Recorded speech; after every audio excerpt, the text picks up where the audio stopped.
Is it worth believing in fate and the fact that it will lead to a different ending depending on the choice that was made? Or no matter what, the choice that was made will eventually lead to the same ending. Only human screams could be heard all around. They were running from something scary and frightening. And it was the monsters with human faces that they were running from that were killing people. There was a cliff ahead, so there was nowhere for them to run. So people started hiding behind rocks. Her clothes were tattered and her whole body was trembling. With tears in her eyes, she mentally begged that this monster wouldn't come here and notice her. But unfortunately, her prayers were not answered. Even before its own death, it kept asking not to.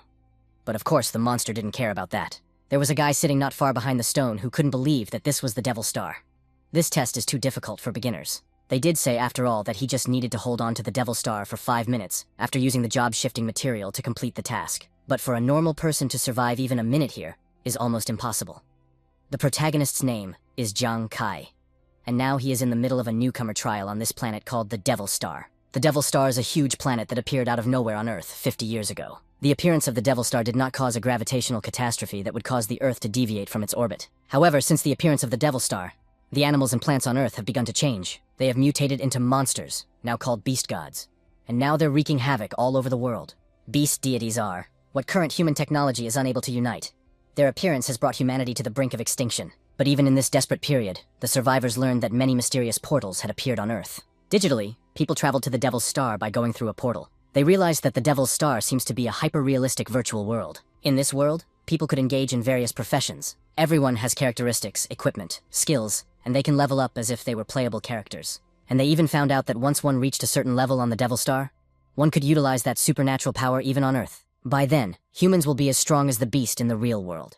And they will be so that they will be able to fight against the beasts. If humanity wants to get out of this predicament and survive, it will have to try and gain strength on the Devil's Star. And those who chose to go to the Devil's Star are now known as pioneers. This is clearly not good, for here now Jiang Kai is the only survivor. But he doesn't even have anywhere else to run.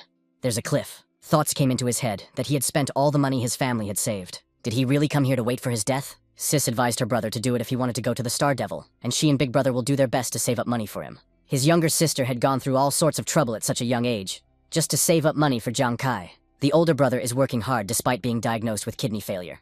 If they cannot raise enough money to pay for the operation, they should expect the worst within 2 months. But still, right now, he didn't even have time to finish changing jobs. Would he die here even after his dear family had saved money for him?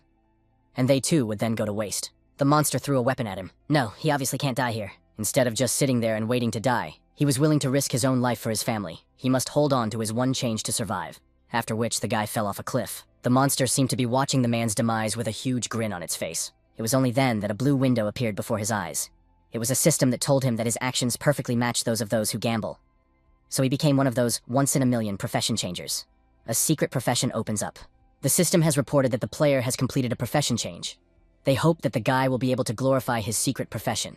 And that secret profession was the gambler. A little while later, he was able to wake up. The guy tried to get up, not realizing what was going on, and why he doesn't feel any pain after falling from such and such a height. Even all the wounds he'd suffered before had healed. He noticed that it was as if some other portal had begun to open in front of his eyes. A woman of unearthly beauty, with white hair and blue eyes, came out of there. The system window displayed that the user's characteristics had been updated after changing professions. This was tantamount to rebirth. Jiang Kai guessed that she was the artificial intelligence of the Devil Star. The system replied that he could read as well. It congratulated him on his successful career change.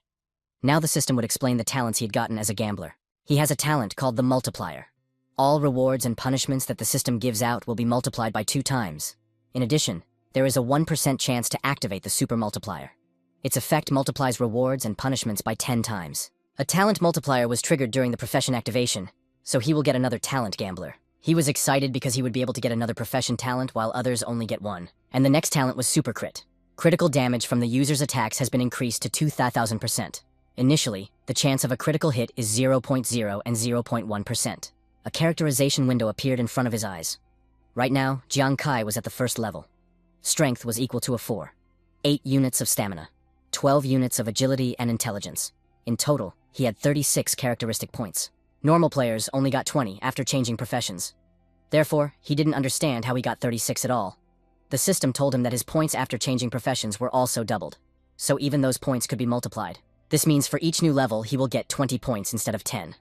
This is almost equivalent to saying that he will grow twice as fast as the others. In addition, he also has a talent called Super Crit. Other players have only 200% critical damage, but he has 20,000%. Even though his chance was only 0.1%, Jiang Kai would be able to pick it up, and then his damage would simply be abnormal. He walked over to the weapon that beast used. Jiang Kai only planned to change his profession as soon as possible after arriving here and earn money for his brother. Even with the weakest profession, there's plenty of money to be made on the Dev Star. But he couldn't imagine himself getting a hidden and so powerful profession. Soon he will be able to save money though, and his family's life will get better. He saw in the system window that he needed to get to the City of the Gods in one piece to complete the quest. Now, he has a difficult task in front of him, in which he needs to complete the quest of the training zone. The main goal is to reach the City of the Gods in 7 days. Getting there in one piece is extremely difficult, but the newbie zone is overrun with monsters. Upon death, the quest will fail, and the player will be teleported back to the ground. The body on Earth will not be harmed in any way, even if you die here. After that, you can come back here again. But this little problem is only for the rich. It costs a fortune to reload your profile on Devil Star, so the rich are not restricted from trying. The poor, on the other hand, are obliged to go through with it on the first try, which he must do. He heard a rather familiar scream. It was a man asking God to save him. He hates snakes, so let them get out of here. This kid's name is Yuan Ju, and he is Jiang Kai's childhood friend. He was now convinced that it was indeed his friend who was trapped by the snakes. Their venom is extremely powerful. Even humanoid beasts can die in one bite. Yuanju heard his friend's voice telling him not to be afraid. Jiang Kai will help him get rid of those things. Yuanju didn't understand at all what Jiang Kai was doing here. I'd rather he just forget the whole thing and walk away. These snakes have very high characteristics, and they're also poisonous. They don't stand a chance of winning. The protagonist threw the humanoid monster's weapon, telling Yuanju not to worry. Whereupon this weapon hit the snake. Yuanju definitely didn't expect that his childhood friend could even kill them. Still, Yuanju is a good distraction, so he can attack from the blind spot. But now those monsters were aiming right at him.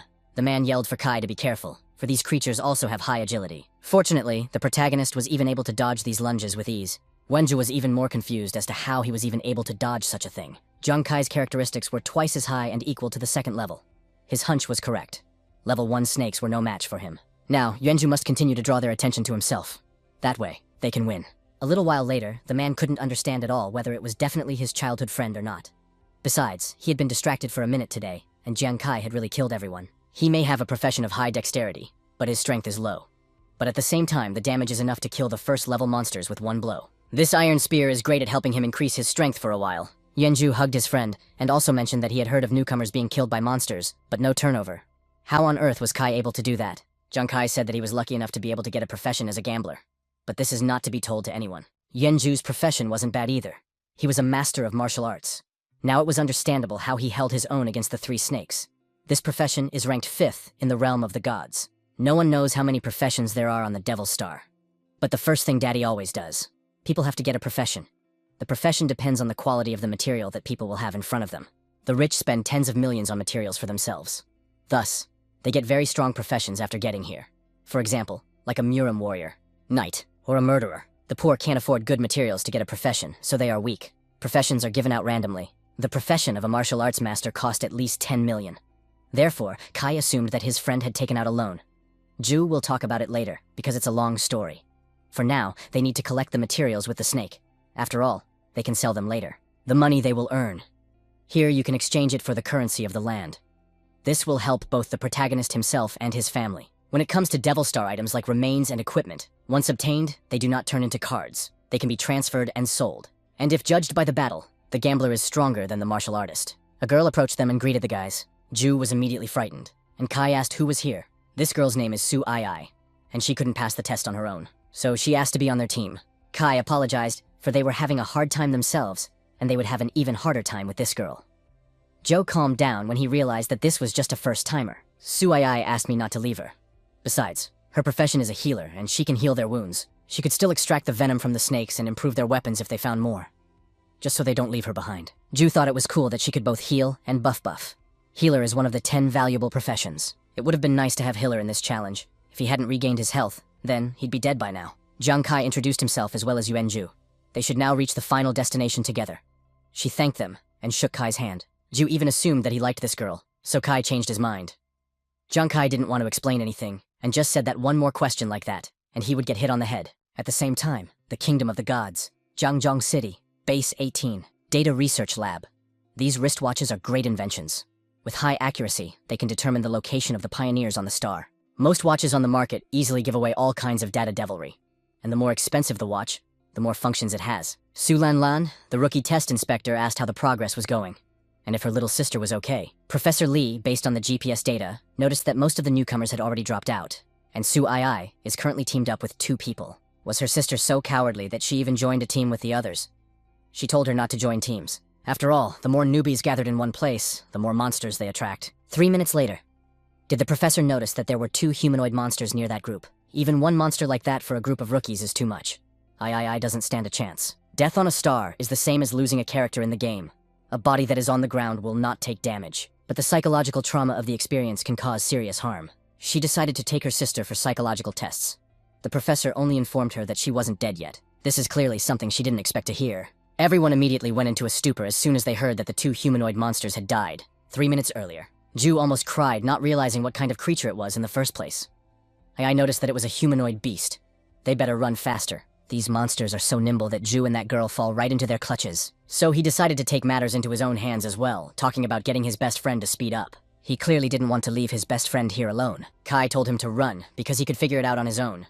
Besides, if they went on like this, they would all die together. He'd better stay here to kill those things. It hit the target, and the monster couldn't even do anything. Just when he thought he had it all worked out, he suddenly noticed the monster's paw near him, after which he was thrown right back against the rock. Apparently this monster has so much health that it didn't even manage to kill it with one hit. After which they decided to finish off their prey. Is he really going to die in this rookie challenge? Ai's faces reflected shock, for they had literally almost seen a man die with their own eyes. Ai wanted to save him along with Ju, but his body was shaking.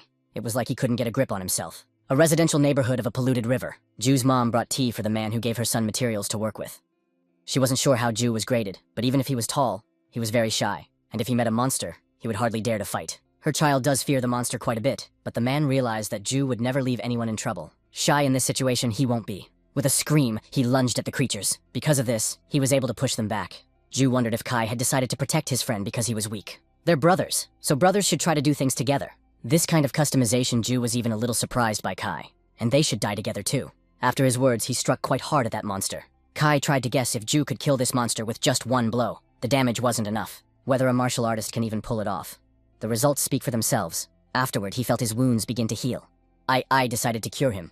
There's a reason she asked to be on their team. Kai didn't really approve of her coming right over here. She's not a fighter, but she won't go away. A doctor has to treat people no matter how scared they are. Her father lost the support of a healer, and during a monster invasion and died because of it. So when a team needs support, how can they ever abandon their teammates? His wounds have healed. Looks like Ai really isn't afraid of death. Still, she thought that even together they had enough damage to kill a humanoid beast. Suddenly the guy remembered something. Namely Ai's words that she could extract poison and enhance the weapon with the same poison. He asked if she could extract the poison. The girl replied that she could. Afterward, the protagonist asked if she could treat Ju and extract the poison at the same time. She wasn't sure about it, but she would try her best to make it happen. If Jiang Kai guessed everything correctly, they would be able to beat them. He can't stand alone with that thing right now. But Ju can. Its damage won't be enough to kill the beast. But with Ai's improvement, anything is possible. If you look closely, their team is a great example from games. A combination of a tank, a main damager, and a healer. Meanwhile, the application of the poison had been completed. What does it even matter if he's a rookie or not? Kai asked if Ju could hold the beast for him. Ju replied that there would be no problem with that. Now they're working like a real team. Plus, they play their roles perfectly. It's okay even if someone finds out that some rookies like them defeated a humanoid beast. After all, they can still come and challenge them. The system sent a notification that a level 2 Ludo-like monster had been killed.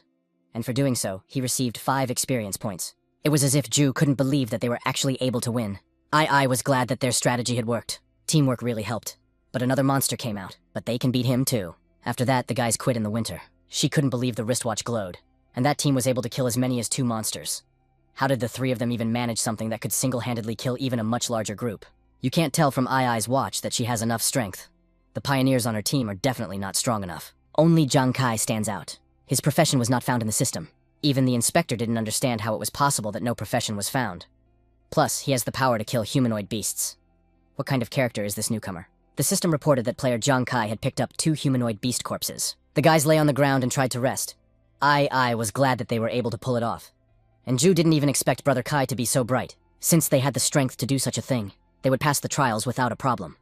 Ju felt that they should go to the very finals right away. But there's no need to hurry.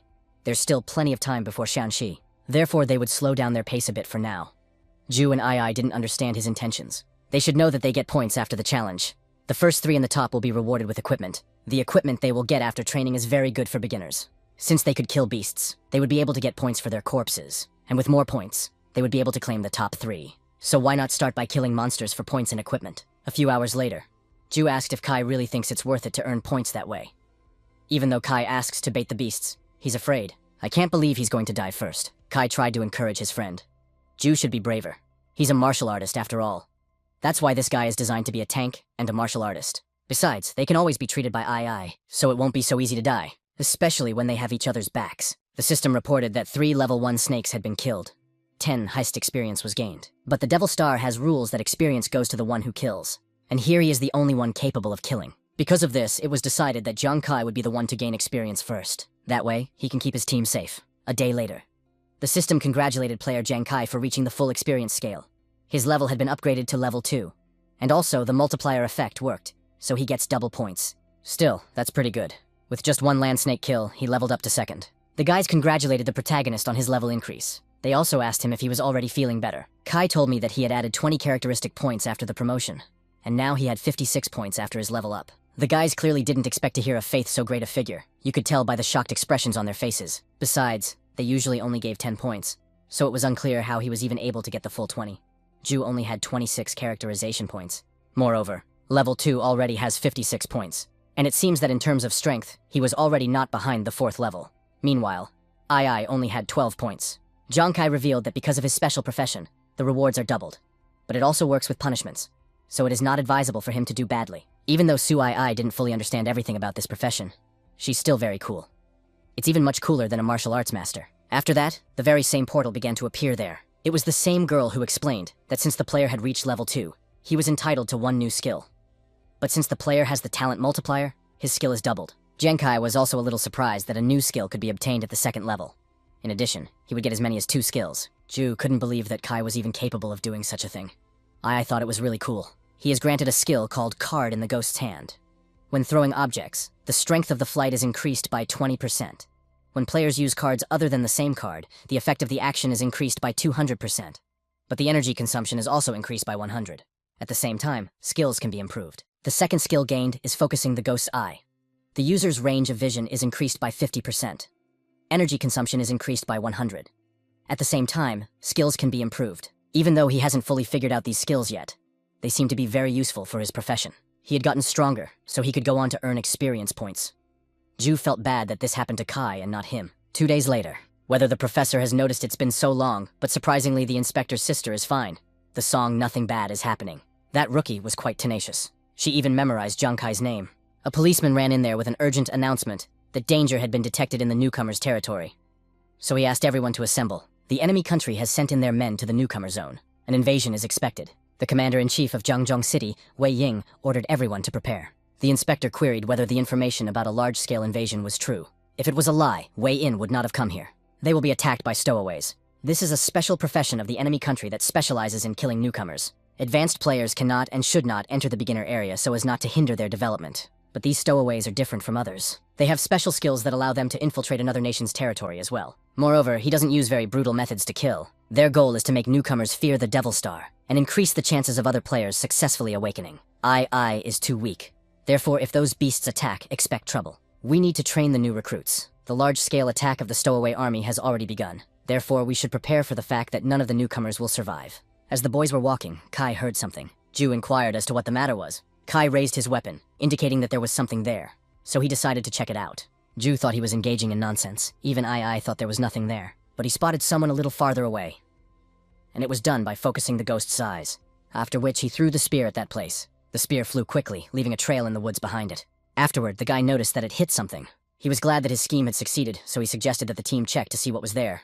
But Ju still thought there was nothing there. What kind of vision is that anyway?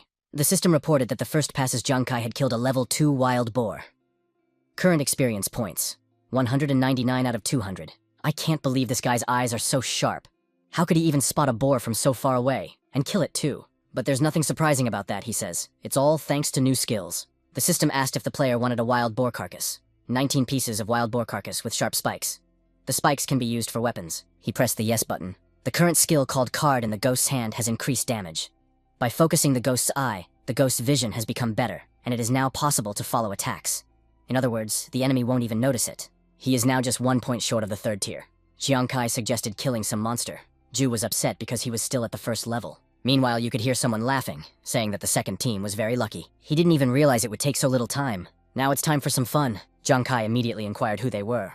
The man was preparing to draw his weapon, talking about how they were good people. All they want to do is rip out his chest and make him bleed out, or skin him alive and then feed him to the animals. Roughly speaking, they have the same goal. Smuggler. Captain of the second team, they just didn't want to let the rookies get tested. Ainai informed with shock that she knows these people. They are stowaways who specialize in killing newcomers. They just couldn't believe it, what they had just heard. Using her watch, she checked that they had all people above level 3, and the highest they have is level 5. The protagonist has begun to assume that all of these people are on level 5. If so, the situation is much worse. Zhang Kai's current performance could at best reach the 4th level, but definitely not level 5. The captain of the second team ordered his brothers to advance. The protagonist realized that he needed to do something right now. He ordered the two to stay together while he was separated from them. The captain was even a little disappointed, but after all, they were just now starting to do something. I wondered if all the newcomers were so slow. He ordered the people with level 3 to go chase after Kai. In the meantime, the rest of us would have some fun with those two. After which, they immediately ran after the main character. They admitted that this kid is pretty fast, but he can't get away from them. After which, he suddenly disappeared from their sight. That made the men stop. They were just laughing at the fact that this kid decided to play with them. As soon as they found him, they'd break 2 legs. Weapons started flying at them. The man prepared to block those weapons. He was even surprised that the guy had decided to play with them. But trash was no match for them. But he had not at all expected such destructive power of just one blow. His partner didn't expect this either. The man then flew a fairly decent distance from where he was standing. He was immediately concerned and asked if she was okay with him. It was only then that he noticed his partner was dead. He immediately paid attention to the voice of the main character who decided to show off. Zhang Kai himself didn't even realize that stowaways died so easily. I guess there's nothing to be jealous of. He couldn't believe how this rookie was able to kill his comrade who was at the 3rd level. After that, he checked the characteristics of the main character with his watch, but it didn't even show the critical hit probability and critical hit strength. His attributes at level 3 are only 45. This guy at level 2 already had 60. He didn't understand how this was possible at all. After that, he was hit, and the man heard the very question he was asking, but played by Zhang Kai. He was sitting near a tree just like his comrade. Milk's general characteristics and not inferior to the 4th level, so he was able to deal with the 3rd. He suggested running away to attract a small portion of stowaways. It's quite convenient to kill that way. His body began to dissipate. The artificial intelligence of the Devil Planet appeared in front of him. The system reported that it had succeeded in killing the stowaway. It also asked if he wished to take the man's experience for himself. He can get up to 100 experience points. These experience points will definitely not go to waste. Of course he agreed. It turns out that he can get more experience points just for killing stowaways.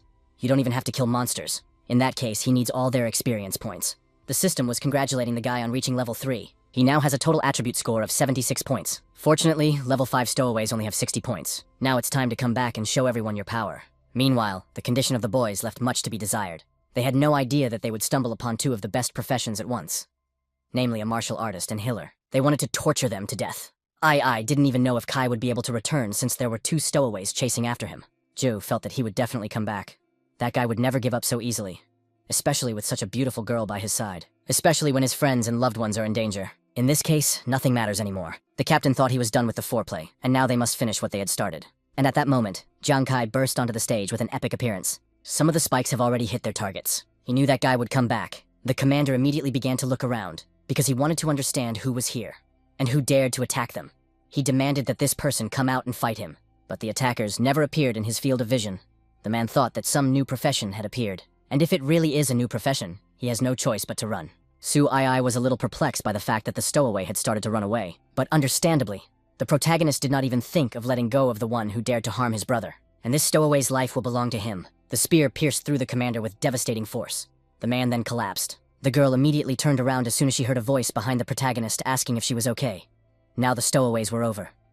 Ai couldn't believe that he was even able to come back. She immediately ran up to him, talking about how Zhu was badly injured. Even though she's a Hitler, she can't help him. Yuanzhu knew that Kai would return, but he would go no further with them. And he can't hold on anymore. He fell to the ground. He enjoyed switching with Kai and Ai. Those were his best memories, but now they could take his share. He also advised them to try hard to pass the trials. His gaze faded. Ai started crying for brother Zhu. Zheng Kai also seemed to have succumbed to the tragic atmosphere Zhu had created, but he knew his childhood friend very well. He threw a stowaway on his body and told him to finally get busy. He didn't even kill that stowaway on purpose so someone could replenish their experience and recover. Ai remembered that in the Devil Star, you can recover by taking experience from another player. If that was possible, then it turns out he was saved. Zhang Kai thought that this guy was just pretending. In any case, these stowaways weren't going to let Zhu live, so the victim shouldn't feel sorry for them either. The two of them wished him a good next reincarnation with a smile on their faces. Jiang Kai also wished him good luck. Isn't it cool that he's going to be their donor? They'll just take advantage of his willing sacrifice. Stowaway even wondered who the devil really was here. At the same time, the Department of Transportation of Stowaways, Research Institute. They immediately woke up, not realizing how they were even milk destroyed by some rookie. That newcomer was too cruel. And besides, he took away all the experience points. Someone at the top of the city couldn't understand what it was and how the stowaways could have suffered so much. Could it be that there is a new profession that can resist stowaways? At the same time, the kingdom of the gods. Professor Lee remarked that the data showed that Ai and her team had encountered stowaways. Scary thoughts immediately popped into her head, and she thought of her sister dying in this world. Still, no rookie has ever gotten away from a stowaway before, so you'd better prepare for her demise. But Professor Lith doesn't think so. Ai didn't die during the battle with the stowaways. She even hung up her level. This is clearly not the news they were expecting to hear. How come they were able to level up when fighting the stowaways? Could it be that the stowaways helped them kill the monsters? I couldn't reach a new level so quickly by killing a stowaway. She had risen 2 levels. Is it possible she killed the stowaway herself? The commander-in-chief immediately wanted to see this data of the Ai team. The characteristics of Ai and Ju, who had reached the 3rd level, immediately appeared in front of him. But Jiang Kai's profession and level was unknown. These guys are up to level 3. Without killing the stowaways, they would not have been able to rise 2 levels in such a short time. I don't see how that's possible. It's not like Ai has any fighting ability. Maybe Jiang Kai has dealt with all the stowaways. But even so, it's very strange. My gut tells me it's that guy's handiwork. The commander-in-chief also wondered why his indicators were undecided. He decided to check the information on this. All pioneers are given a special watch to determine the information. But Jiang Kai's is the oldest. It was the very first watch used at the Devil's Convention. This model's server stopped being serviced over 10 years ago. And it's not connected to the internet. That's why the information isn't available. Do you really enjoy antique clocks? The commanders-in-chief recognized that this is quite interesting. He asked to gather real information about Jiang Kai's performance. Wei Ying wanted to see his characteristics. Ju really didn't think that he would completely recover the full scope of life. Ai was glad the same thing happened to her. Moreover, the man has obtained a professional skill called ground stomping. Thanks to that, he can hit the enemies that are nearby. And she got the skill benevolence of a healer. And now her abilities are improving. Those are decent skills for a healer and a martial artist. Ju began to scoff that he was now 1 level higher. Maybe now he could fight on equal footing with the stowaways. Jiang Kai showed his characterization window and explained that he had raised the level as well. Ju couldn't understand when Kai had just managed to raise the 4th level. He had just reached level 2. In addition, he now had a total of 96 attribute points. This was equivalent to level 8. When he killed 2 stowaways, he was given level 3.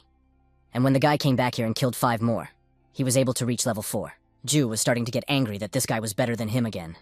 I wondered what they would do next now. He had heard of their captain saying that they belonged to the 2nd group of stowaways. This means that there is a 1st squad that they will also kill. Half a day later, somewhere in the woods of a newcomer's neighborhood, the stowaways laughed, for they didn't understand where only such people came from.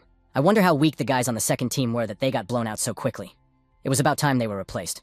1st stowaway squad, level 5. The captain of the 1st stowaway squad, who was also on the same level, advised them not to relax. The superiors had said that this was a serious matter, so they should behave accordingly. In any case, beginners are limited to level 5, so it shouldn't be too difficult to figure out. Ju didn't like the idea that Kai was thinking of fighting 9 level 5 stowaways. I also suggested that they should all go together. There's no need to worry. Even if Kai can't kill them, he will definitely be able to protect his guys.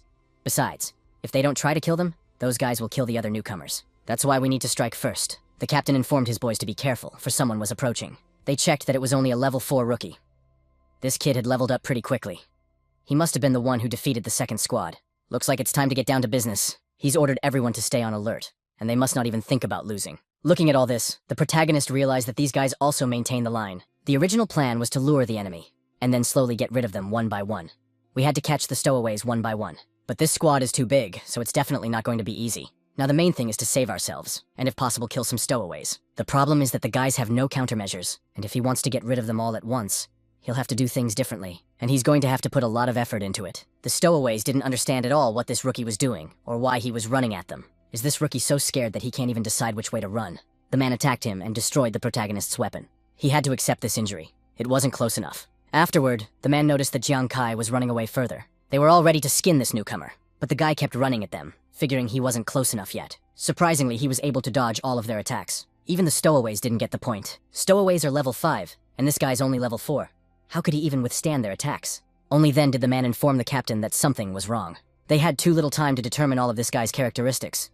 But it was worth it for the stowaway to analyze with a high-tech watch, and found that all his attributes were beyond even his ability to discern. But at least dexterity is about 30 points. The captain clearly didn't expect his dexterity points to equal 30, but the man thought this one was a mistake. After all, he had less than 20 points at level 5. So how could this guy even have that many? How could they ever defeat him? But the captain realized that the clock couldn't be wrong. If this guy really does have that much agility, in which case, who is even following who here? The man ordered his men to retreat, for they were under attack. They clearly did not expect such an order. I'm surprised those idiots finally realized it. Jiang Kai fooled them pretty easily. But it's too late for them to run. Wenju jumped towards them. And to do so, he used his new skill to knock them down. Kai complimented his friend on a job well done. Now he'll deal with the steel one. It's finally settled. Even Ju couldn't believe that this guy had destroyed 9 level 5 representatives. What's wrong with this Kai guy? The system reported that the first timer was getting 2,000 experience units for killing level 5 stowaways. His experience has reached the maximum, so he is now promoted to the 5th level of beginners. He finally managed to get to level 5. For every pioneer killed who was above level 1, the experience he received was doubled. So, he got 400 units from each level 5 owner. I was glad that Kai had already reached level 5. She had heard that this was the limit that could be reached in the beginner's zone. Ju was shocked that this guy had already reached the limit. Kai thought that it was nothing after all. A lot of experience just fell off these guys. Besides, there were still survivors left, so we should hurry up. Ju asked what they would do next. Previously, he needed to kill monsters to get experience points. Now this is no longer necessary, so he will just help his team members. After they accumulated enough points, they would then head to the finish line. Ju was happy that it was finally his turn to become stronger. You have to be careful. On the way to the finish line, you need to score as many points as possible. But the closer they get to the finish line, the more ferocious the monsters become. Even in the beginner's zone there are bosses, so you need to be even more careful. Suddenly they heard her monster roar, but surprisingly they saw that 2 Ludo-like men had been defeated. The guys didn't expect to see a monster corpse here at all. And there were a lot of bites on it. Someone must have bitten them to death. Jiang Kai engaged a talent called Focusing the Ghost Eye. Just then, he saw a golden light in the distance. Perhaps it was that golden creature that could kill the monster. I couldn't even guess what kind of golden creature it was. Ju was afraid that this unknown creature might also attack them. The boys did not see what was behind their day at all. That golden creature started tearing Ai's clothes. It did the same thing to Ju's clothes. It looked like it was following them. After which, the creature headed straight for Jiang Kai. Ju asked Kai to be careful, for this thing was very dangerous. But the protagonist is determined to catch the creature. Surprisingly, it was some kind of small animal. Or rather a mouse who didn't expect to be caught either. Ju was shocked that Kai was able to catch him so quickly. Plus, he was already holding it in his hands. And this is the thing they thought was fast. Isn't that just a mouse? This mouse right here could be heard squeaking. But he called the main character a bastard and also mentioned that this guy will be sorry yet. This mouse is even too cocky. In that case, he'll just let the creature go. The mouse was angry. He bounced off the ground and immediately headed towards the Kai. Yuanju didn't understand why Kai let him go either. After all, he had already been able to kill the monster. But Kai caught that mouse a second time. After that, she did the same thing as the first time. The guy didn't worry much, because this mouse was too slow for him. Thanks to the Ghost Eye's focus and agility attribute, he had already grabbed this mouse 10 times in a second. Ju was a little perplexed by Togo that such a one was already so fast. Ai thought it was cool. And so, a few minutes later, the mouse raised the white flag. He lost. It looked like the mouse had nowhere to run to now. Ju didn't understand how the Kai had such speed. He doesn't even know if this mouse will come in handy during the battle, but a free helper won't be superfluous. Ai had almost reached level 4. She has to find the corpses now, and then take the rest of the experience from them to reach level 5 at the end of the challenge. I noticed that this mouse is very cute. It feels like he's a scum of some cloth martial arts master. He finally got here. After so many days, he managed to make it to the pledge area, Shenyao City. The unidentified man walked straight to the gate that leads into the city. The gate has opened. A rookie attendant named Xiao Tao came out from there. He congratulated the rookie for passing the test, and now this guy could officially become a Devil Star pioneer. But unfortunately, he didn't come in first. The ranking isn't really that important. It's the passing itself that matters. He took the captain's hand off his shoulder. The boy recognized that he really hadn't come first. But what made Xiao Tao think that the man was eager to come running? The guys were surprised. Rankings are based on points. And this man has a lot of monster kills. Therefore, he can exchange them for points. Xiao Tao asked the newcomer how he was able to kill so many monsters. He took off his hood, talking about how it was just nonsense. The second master of the Huang family. Huang Wei stated that he was the future head of the guild after all. The guy had undergone special training before he came here. Could it really be the Huang family who is a member of the Xuanwu Guild? This guild is one of the top 10 of Shenyao City. Therefore, it's no wonder this guy is so capable. Although in terms of points, this guy wouldn't be the very first. In terms of might, Huang Wei would definitely be in the top 10 of Shenyao City. Huang Wei will definitely become great. Winning first place is only the first step. If he is given a little more time, the Devil's entire star will fall at his feet, somewhere in the back of the rookie zone. They had already traveled half a day but hadn't encountered a single monster. What's the reason? This situation is quite strange. The mouse must be scaring them away. I thought that was impossible because the mouse was very cute, and a second later they heard someone's roar. A pack of dusky wolves came out towards them, and behind them was the boss of the rookie zone of Shenyao City, king of the Shadow Wolves. Now I see why there were no monsters around. As it turns out, this is the boss's territory. Besides, their group was surrounded. Zhu had heard that the Shadow Wolf King was the most powerful creature in the newcomer zone that no one had ever managed to kill before. What will they do now? Even Kai didn't understand what they should do now. There were too many wolves. He himself would be able to escape, but the others would not. In that case, he will fight to the death. The guy told Zhu and Ai that they can't escape, so the only thing left is to break through. We must kill the king quickly. Zhu decided to use his skill. He jumped right after he ran, after which he landed right in front of the wolves. That's really a fine skill. After which, Ai should take advantage of his skill, and it was Kai's turn. He used a skill called Focusing the Ghost Eye, and also the card in his hand is a ghost. Cairo spears the body right into the Wolf King, but it just bounced off his thick hide. Ai and Zhu definitely didn't expect such a twist. Kai couldn't believe that he hadn't been able to break through this wolf's defenses either, whereupon the wolf let out his howl as if commanding his pack. The rest of the wolves immediately swarmed to attack the boys. I guessed that the Wolf King had ordered his companions to attack them. Zhu replied that they wouldn't be able to attack the Wolf King. Therefore, they need to think of something else. But what can he even do in this situation? The king's defenses are too strong and the other wolves have surrounded him. The blow traveled down the cheek of the mouse, who had been sleeping peacefully, but woke up because of it. Mouse didn't understand what was going on here, but she wasn't happy. She then turned her face and saw that the wolf was the one who had hit her. The power of the mouse was at its maximum, after which she quickly began to make her way through the crowd of wolves. And with the list, it went straight to the king. The main character didn't even realize how a mouse could bite the Wolf King. But it was good. He used the focus of a ghost's eye. It's amazing that this little mouse was even able to traumatize the wolf. But thanks to the mouse. Now this wolf's defenses have been breached. All that's left is to put a little pressure on the wound, and then the Wolf King will lose. The guy hit it right on target. The mouse jumped off that wolf, and at the same time, Jiang Kai was preparing to make a final strike. If he used focus to strike, then perhaps he could win. After which the wolf was struck by a 200th discharge. I was confused from being hit so hard by the Kai. Was he really able to kill the king of the Shadow Wolves? The system congratulated the pioneer Jiang Kai for defeating the newcomer zone boss, the king of the Dusky Wolves. The guy actually thought that the battle would last for a very long time. It turned out that this wolf had managed to defeat this wolf with a 200th critical strike. It was also the first time Kai had been able to recreate a critical hit of such power. The boys noticed that the wolves were starting to leave as well. Jiang Kai asked the two if they could still fight. The guys said they could. That was exactly what he wanted to hear. Since the king is gone, the remaining wolves are just pathetic bugs. Zhu had to admit that they had barely survived this battle. So now they must not let these wolves go alive. Afterward, the boys set about destroying the wolves. A little while later, they finally finished. Yuanzhu didn't expect at all that they would be able to defeat the boss of the rookie zone. I thought that their group was very cool. Kai turned to the guys, indicating that they should pick up the glasses. Zhu wondered what they were going to do next. Now they have a lot of points in reserve, so they can go for the finish line. A few hours later, they arrived at Shenyao City's territory on the Devil Star. It was very lively here after all. This was natural since Shenyao City is the largest vacation base on the entire Devil Star. I and Kai noticed that the mouse started to run away, but Kai calmly accepted it because this mouse is absolutely free. If fate brings them together again, the boy won't mind. Reception hall after the tryout in the freshman area. Xiao Tao congratulated them on passing the test. The man introduced himself and also explained that he was the guide for all the newcomers.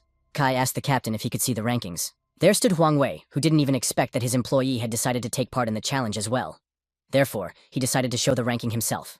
Jiang Kai didn't expect to see Huang Wei here either. Huang Wei reported with a mocking smile that he was the first in the rankings. But these guys were also ranked first. However, from the end, the others didn't understand how this scum had the conscience to come here. They're just trash. To save up for a trip to the Devil's Star, sister worked at Huang Wei's house. That bastard used to harass her a lot. In addition, this person often beat up Jiang Kai. Yuanzhu became furious, saying that he was about to wash this man's mouth out with soap. Jiang Kai tried to calm him down. He intervened in their conversation, informing them that the rankings would soon be changed, because these three would become the leaders. As soon as people heard this statement, they immediately laughed. Huang Wei didn't understand what kind of impudence this was. These guys were already the first from the end. What more do they need? It was time to get a psychologist. They called the trio idiots. Kai advised his friends not to react to these taunts. Zhu chuckled, saying that things would change soon, and now it was time to change things up. Many cards with slain monsters appeared behind them. The shock of the people seemed to make them speechless. Huang Wei couldn't understand how these three of hers were able to kill so many monsters. Because there were not only ordinary monsters, but also dusky wolves. And as they looked closer, they saw the king of the dusky wolves. He thought it was ridiculous. How did they even manage to deal with the king of the dusky wolves? Was it possible? Jiang Kai replied that he could believe it or not. The rankings are indicative of everything. The others also started discussing that the rating had been updated. It turns out that their statement was true. Huang Wei verified with his watch that these three were indeed in the top 3. But that wasn't all. They took out the watches that the stowaways had. Zhang Kai asked if it could all be translated into glasses. Even Xiao Tao didn't expect to see hours of stowaways here. Huang Wei began to claim that the three were lying. Which rookies were even able to kill the stowaways? They're just liars. Where did the stowaways come from for the contest in the first place? A man asked others if anyone had seen the stowaways. Some people supported him, saying that they had not seen anyone. He addressed the captain, saying that no one had seen the stowaways, so these guys are lying. He advised that their points should be cancelled and they should be checked to the fullest extent. Xiao Tao was confused. There were many who demanded that this matter be sorted out, and they be punished. A man appeared there and explained that stowaways had indeed appeared. However, there was no time to report it. It was the deputy commander-in-chief of the Jiangzhou City Military District, Lu Jun. He too was surprised when he heard about this. Lu Jun proposed to reward Zhang Kai and his comrades for their dedication. Of course they knew the deputy commander-in-chief, and his presence is proof that these guys did kill the stowaways. In order to reward Zhang Kai in some way, it was decided to increase his equipment reward. As soon as Huang Wei heard this, she was immediately perplexed. The original second and third place award was upgraded from rank B to A. As for the first place, the award was upgraded to S rank. The boys rejoiced at such wonderful news. The main character gave thanks for it. Others were shocked after hearing the news. Whether such equipment even existed. Devil Star gear is currently categorized from F, lowest quality gear, S, the best quality gear. As a rule, B and C gear is considered to be pretty good. Rarer are the A and S ranks. This is what every first-timer dreams of. Not only had Jiang Kai displaced him from his position as leader, but he had also obtained equipment of such a high rank, and it was infuriating him. Huang Wei thought that this was unfair. He also started to argue that there was something wrong here. Zhang Kai's family is lower class. How can he even reach out to him? The protagonist wondered if in this situation, it was a big deal. He warned Huang Wei not to dare insult his family. Huang Wei drew his weapon. Isn't Kai trying to say that he was wrong? His family are beggars, after all. His brother is sick, and his sister is a cleaning lady. And Zhang Kai has been crawling at his feet, but today he decided to change everything. I mean, he himself knows that his little sister still works at Huan's house, so Kai shouldn't even think about pissing him off. Or one day, he'll get to that girl. The protagonist couldn't stand it and immediately struck back at him. Others didn't expect it at all. Today is a day for surprises. It turns out that Zhang Kai had defeated Huang Wei. But after all, Huang Wei is from the Huang family, which is one of the top 10 guilds in the country. How did Zhang Kai even have the courage to do such a thing? Huang Wei couldn't believe that this bastard dared to harm him. Apparently, he had no idea what would happen to him now. But Huang Wei was the first to insult Kai's family. Does Huang Wei really think Kai doesn't know who he is? Family is the most important thing in his life. It doesn't matter who insults his family. In any case, they only have one outcome. Huang Wei's body was shaking, and he asked not to do that. He'll kill anyone who dares insult his family. The man walked away screaming in pain. The system sent a notification that the pioneer Jiang Kai had killed a level 1 traveler. By doing so, he had earned 6 experience points. Kai was disappointed that he only got 6 experience points. Was his family really that poor? Others began to discuss that this person dared to kill the Huang family's heir. Even though he was still alive in the real world, the Huang family's anger was going nowhere. This was a very bold decision. Lu Jun thought this guy was truly amazing, for he did not lose his composure even in such a situation. He had to intervene in the situation, saying that Zhang Kai had killed Huang Wei in self-defense. He then suggested that the matter be closed, and these 3 should follow him to get their reward. Dian Kai said thank you for that. Zhu replied that his friend was very cool. I also thought it was amazing. The deputy commander-in-chief led the boys to a gazebo, inside which 3 boxes stood on a table. Now they could look at their equipment. The boys opened the boxes that were on the table. Su Ai had the Jade of Life. This is the gear that every healer dreams of at the first portals. Jade of Life adds 15 points to build and spirit, which has a very positive effect on the healing process. And Yuanju had armor, and a very nice one at that. Black Rhino skin armor increases defense by 16 points, and the damage received is reduced by 16%. This equipment is great for both offense and defense. This is what Zhu had dreamed of. Ai asked to see what she got, but the guy was busy opening his award. The system reported that it was unidentified equipment that needed to be checked. Lu Jun assumed that this equipment required a special ID. Yuanju thought that this equipment was very cool. Very good gear usually requires an ID. He has that kind of gear too, so he can help with that. The system window displayed information about the 10 Blades of Pursuit. This equipment adds 9 points to strength, durability, and agility. For each pursuit, the critical hit rate and damage dealt will increase by 10% until it reaches 90. Once critical damage is dealt, bonus effects will be doubled. Even Lu Jun was a little surprised that this equipment was responsible for critical damage. The attack power of a mere beginner is usually not high. Therefore, the critical damage of an S rank seems not as good as that of an A rank equipment. The guys thought that it looked like he was just unlucky.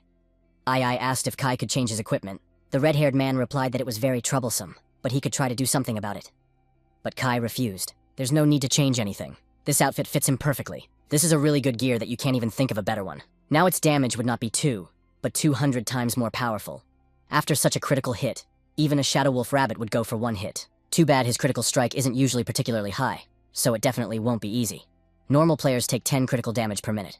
He has 1 critical damage in 10 days. But each use of the 9 pursuit blades will increase the speed by at least 10%. After a few hits, the speed of the wash critical strike will be increased by as much as 90%. This is the perfect item for a gambler. Lu Jun had no choice but to agree since the protagonist liked it. And now they could return to Earth. But he also warned that Zhang Kai might be looking for someone. He better be careful. So Lu Jun himself decided to walk the guy home. Earth, Kingdom of the Gods, the poor neighborhood of Jiangzhou City. He hadn't even expected the ordeal to go so smoothly. The boy was curious to know them, what his brother and the others would say. He saw expensive cars. I wonder if someone is going to develop the neighborhood. Afterward, he returned home and called his brother with Ying Zi. Zhang Kai happily announced that he was back. Let me try to guess who passed the rookie trials. It was only then that he noticed that there were strangers in his apartment. Huanda was glad that he was finally back. It said that Kai passed the rookie test. Kai immediately guessed that it was Huang Wei's brother. He didn't understand what they wanted at first. The guy didn't even have time to do anything before the two men brought him to his knees. Huang Da revealed that his little brother had to undergo psychiatric treatment after Jiang Kai killed him in Devil Star. No one has ever dared to do that to Huan's family. Kai has dishonored Huan Wei, so Huan Da do the same to this guy. He swung the bat to hit the protagonist. Kai didn't even realize what he could do in such a situation. Suddenly someone kicked the door, which fell right on the two men holding the guy. All 3 of them went down. Huan Da didn't even realize who could have even come here to help this bastard. 2 men came in and repeated the words of warning. They told the boy to be more careful when he returned home, didn't they? So why did this guy let the warning slip through his fingers? Su Lan Lan told everyone to stay in their seats. The military is already here. They immediately recognized the commander-in-chief of the city military district, Wei Ying. But they didn't understand why the man had come here. The commander-in-chief said they came here for Zhang Kai, and these guys weren't supposed to touch him. Huang Da definitely didn't expect the commander-in-chief to come here just for Zhang Kai's sake. Who the hell is this guy dewy-eyed commander-in-chief anyway? Kai was also wary of the fact that such a powerful man had come here just for him. Huan Da was picked up by law enforcement. Zhang Kai thanked the commander-in-chief for his help, but he also wondered why they had come here. Wei Ying replied that they had come here for a reason. In the rookie trial, he and Yuanzhu as well as Su Ai had performed well. Kai probably didn't even know that after he left, these 2 were invited to join the military, and so they came here to invite the protagonist too. As a member of a new profession, the inspector asked if Kai knew what the new profession meant as well. Currently, there are many professions for first-timers, but they can be changed once one reaches the 20th level. Whenever the profession changes, the attributes of the new and 2 are modified. Some pioneers become stronger, while others become weaker. Currently, current professions are not so necessary, so the military prefers to change them by learning new ones. The profession of Kai is a new one, so we asked her to join the army. They won't rush things, so the guy can take it easy. But before arriving, they received information about Kai and his family, and, according to their data, the main character's brother is seriously ill. So, if Kai agrees to join, they will definitely protect his family and cover all of his brother's medical expenses. This guy already went to the Devil's Star to cover his expenses, so if he agrees, let them come tomorrow or the day after tomorrow he can find Su Lan Lan. Surprisingly, Kai refused. These 2 clearly didn't expect rejection, and they wondered why. Kai knows very well that every person dreams of joining their organization, especially those who have the profession of warrior and healer to help them. But Kai is different, and his profession is different too. They should remember the time when the profession of drunkenness appeared. All the military was fascinated by it, trying to attract such people to them. The military helped the drunks in everything, because of which alcohol began to be freely available and distributed. And that's when the military discovered that binge drinking wasn't having the expected effect. Of course, after that, the piano player was just thrown away. This time, the Huang family took the guy by surprise. He didn't think that these guys would strike so soon. They would leave the Huang family's land as soon as possible. The guy thanked them again for their help. Besides, the 3 of them had lived together for more than 10 years, so they have long been accustomed to taking fate into their own hands rather than shifting responsibility to others. Of course, she did not understand the meaning of his decision, because now mankind is experiencing the end of the world, and his profession could really help the world. Humanity needs this guy more than ever before. Why would he even have such bad thoughts about them? Kai only apologized, talking about how he just wanted to protect his family. And just as the inspector wanted to say something, she was stopped by the commander-in-chief. Wei Ying understood what this guy wanted to say, so there was no need to interfere anymore. It's hard to change habits that have been developed over 10 years in a couple of days. But Kai realizes that his brother doesn't have much time. And in the future, Kai won't be able to fight alone. The commander-in-chief proposed a wager. For the next month, the military continues to protect his kin from the attacks of the Huang family. And if Kai can save up for his brother's surgery during that month, they can assume that they accept his independence and will not interfere any further. And if Kai doesn't have time to save up, the military will cover all medical expenses, but he'll have to join them. A smile appeared on the protagonist's face, and he agreed to this venture. Now you need to get back to the Devil Star as soon as possible to save up for a cure. He left him a note wondering if brother and sister were still working. Kai passes the test, but is forced to return to the Devil's Star again. As long as the family is in danger from the Huang clan, then he can't leave them in a place like this. They need to move to a better neighborhood. You'll have to work really hard to earn the full amount you need. The Devil's Star, in the City of the Gods. Jung Kai could now officially begin his journey. Now that he had changed his clothes, he could go to work. First, you need to join a guild. Since the monsters on Devil's Star are very strong, there's no point in fighting alone. Because of this, all newcomers must join a guild. A guild is a large pioneer organization. This is where you can create a team to fight monsters side by side and level up. He really wanted to see where he could join.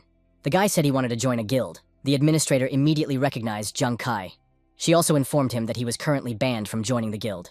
And when the guy inquired as to why, she told him that the Huang family had blacklisted him. So now he can only fight alone, on the edge of the safe zone. Selection. You can't expect any guild to accept him now. I wonder if his adventures will end before they even begin. He was approached by a fortune teller who asked him if he had decided where he was going. If not, she would help him decide on his own. The cost of one divination would be 100 coins. This girl was at level 29. Kai apologized, talking about how he didn't believe it. She tried to stop him. She even agreed to read his fortune for 80 coins. After that, the price plummeted to 30. Or the fortune telling would already be free. Let him consider it a reward. Jung Kai immediately changed his attitude. Free divination is something he really likes. He's not so adamant now. This parasite took the freebie, but there was nothing left to do but try it anyway. With her skill, she saw that this guy was in crisis, so she suggested we go to the Valley of the Ruler. It's pretty dangerous. But in the safe zone, no one can harm his physical body, so he is safe in it. Nowadays, newbies usually earn experience for leveling ashes. Players from level 1 to level 10 gather here, but there is a small chance that the Huang family will send someone here to kill him. The mountain pass is usually frequented by travelers from level 15 upwards. Therefore, if he went there, he would die. As for the Valley of the Ruler, it was created for level 10 first-timers.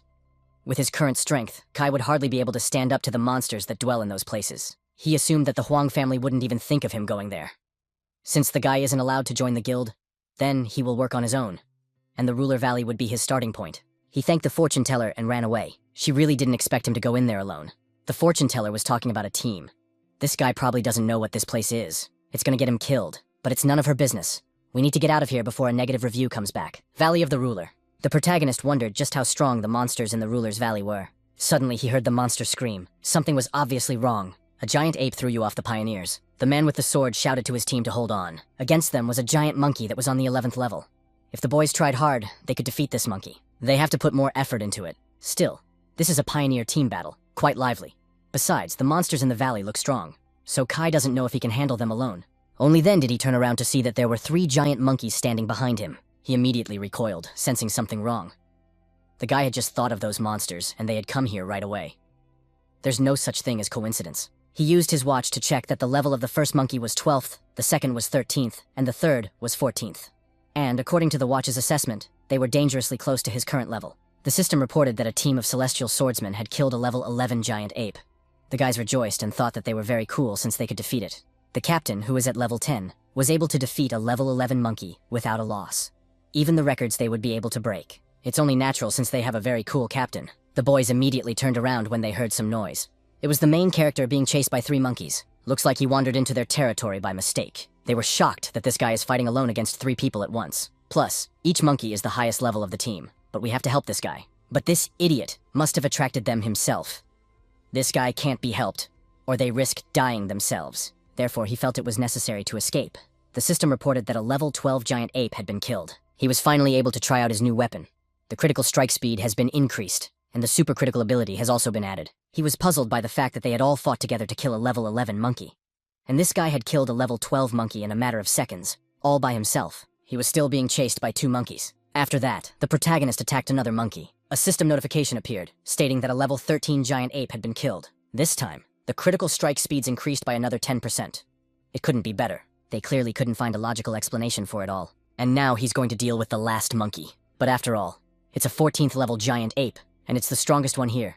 So the man didn't believe that he could kill her too. Kai's physical strength is almost at an end. We won't be able to run anytime soon. Gonna have to speed up and deal with that monkey before he gets caught. Therefore, he will kill the monkey first by firing 3 daggers. The daggers hit right on target. The critical hit was just right. And this time, the system reported that a level 14 giant ape had been killed. It had fallen right in front of the other humans. This kid killed all 3 monkeys. Even a team of 12 couldn't handle it, and he killed them all by himself. Who the hell is this kid? Kai didn't think he would have to sweat so much. But now that he had 3 monster cards, it didn't seem so difficult. After which, he went on his way. A great man is leaving. What will they do now? And why didn't anyone arrest him? That's a shame. The others didn't understand what was going on with their captain. Plain of Ashes. In this place, there were 3 warriors, 1 soldier, and 1 healer. And it was the famous Falcon team from the Huang Guild. But why would they come to a region for newcomers? It's too easy a location for them. All of them were at the 20th level. The healer complained that they still searched but never found Jiang Kai. The warrior heard that it was the fortune teller who had seen Jiang Kai, so let her tell him where that guy was headed. The fortune teller didn't understand why they needed that guy, but they believed that the fortune teller knew him. And it just so happens that Jiang Kai provoked the Huang family. And for that, he must be punished. There was nothing left for her but to admit that Jiang Kai had gone to the ruler's valley. They would be able to find him there. The man let the fortune teller go. He also threatened that they would find her if she lied. After all, this is the strongest team of level 20 hunters. Jiang Kai definitely won't be able to put up a fight against them. How can these people even be called strong? The fortune tellers will never tell the truth to rude people. She made a hexagram that revealed something very entertaining. If they went to Jiang Kai, a very sad fate awaited them. A day later, Valley of the Ruler. He was able to kill 16 giant monkeys and broke through to the 6th level. They say the corpse of a giant ape can be sold for a very decent sum.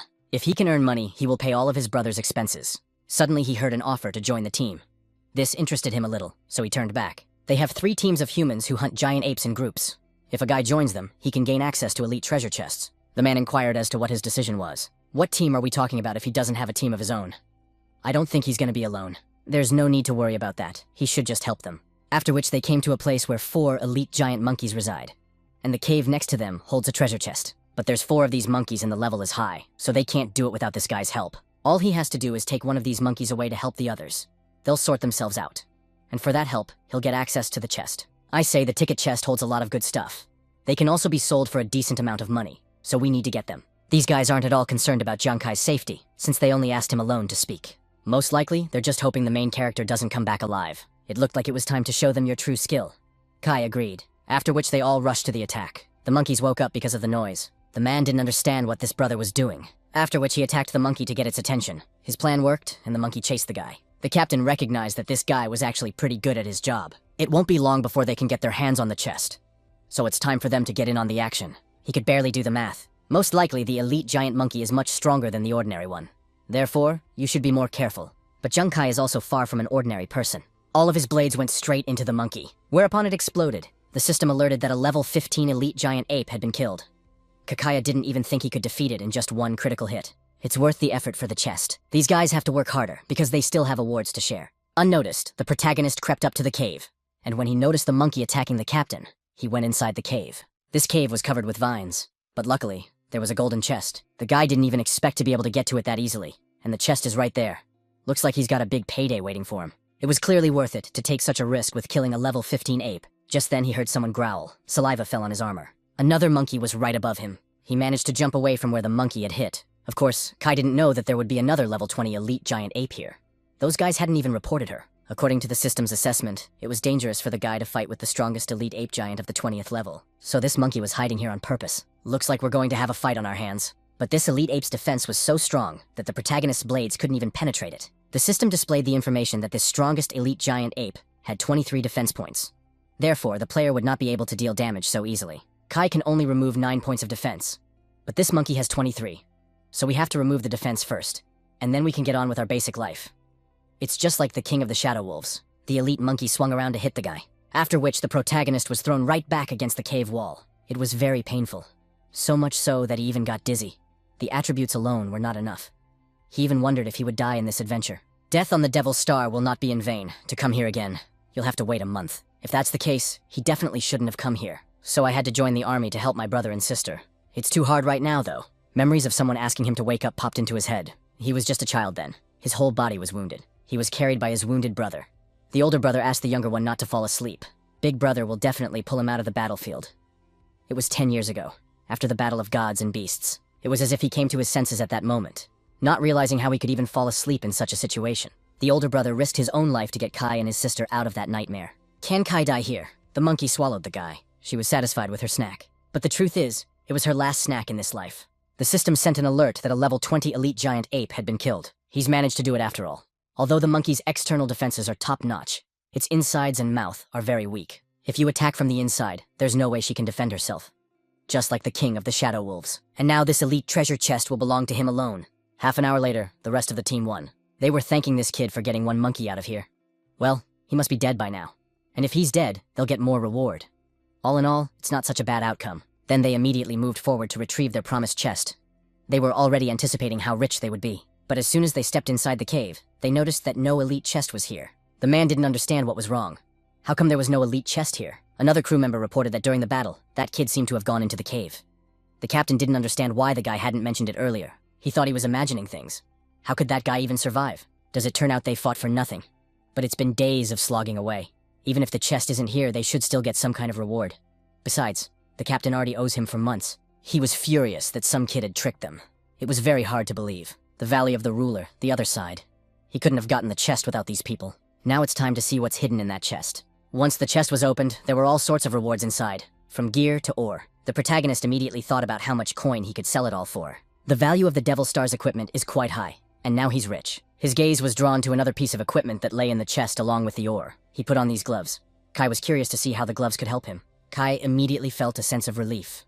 It was possible that the equipment could increase dexterity and strength. He decided to test his new characteristics now. The protagonist let out his spikes. What also caught his eye was the flames appearing on the spikes. So this equipment adds flames to all weapons. There are many types of flames on the Devil Star that do different damage. The damage of a simple flame is extremely low, so it's unlikely to be used for attacking. But it can be used for cooking. Do you really only need them to barbecue? After that, he heard the roar of some monster. After which, 4 elite giant apes appeared in front of him, and their level was 18th. Kai assumed it was because of the gauntlet attack. Just now he could barely handle 1 monkey. Now he's got 4. And now he can only focus on attacking on his own. The monkey closed his mouth abruptly. The system reported that it was impossible to penetrate the monkey's defenses. The damage done is 0. How do these monkeys even know it's the mouth that needs to be protected? Even if they run with their mouths open, you can't kill them that easily. I wonder if he's going to die today after all. It was only then that he noticed that his flame was working after all. At one point, the monkey was simply burned alive. The flames did a lot of damage. The main character couldn't even believe that the fire was that strong. After that, the other monkeys began to burn as well. The fire was taking away a huge amount of their health. Kai didn't yet understand why the monkeys were suddenly dead. The system sent a notification that 4 elite monkeys had been killed. The guy thought about the fact that the flame damage was 10. How on earth was it able to increase to 2,000? He got the maps of the burned group of monkeys. It looked like the damage had gotten 200 times greater. It turns out that the flames from the gloves aren't so simple. Not only do they increase damage by 200 times, but they also increase the strength of the critical strike. It also does team damage. It turns out the flames don't touch the monster's defenses, killing it from the inside. Kai will be able to get up to 2,000 points per second. This is really great gear, and the damage is pretty good. There's no reason to worry now.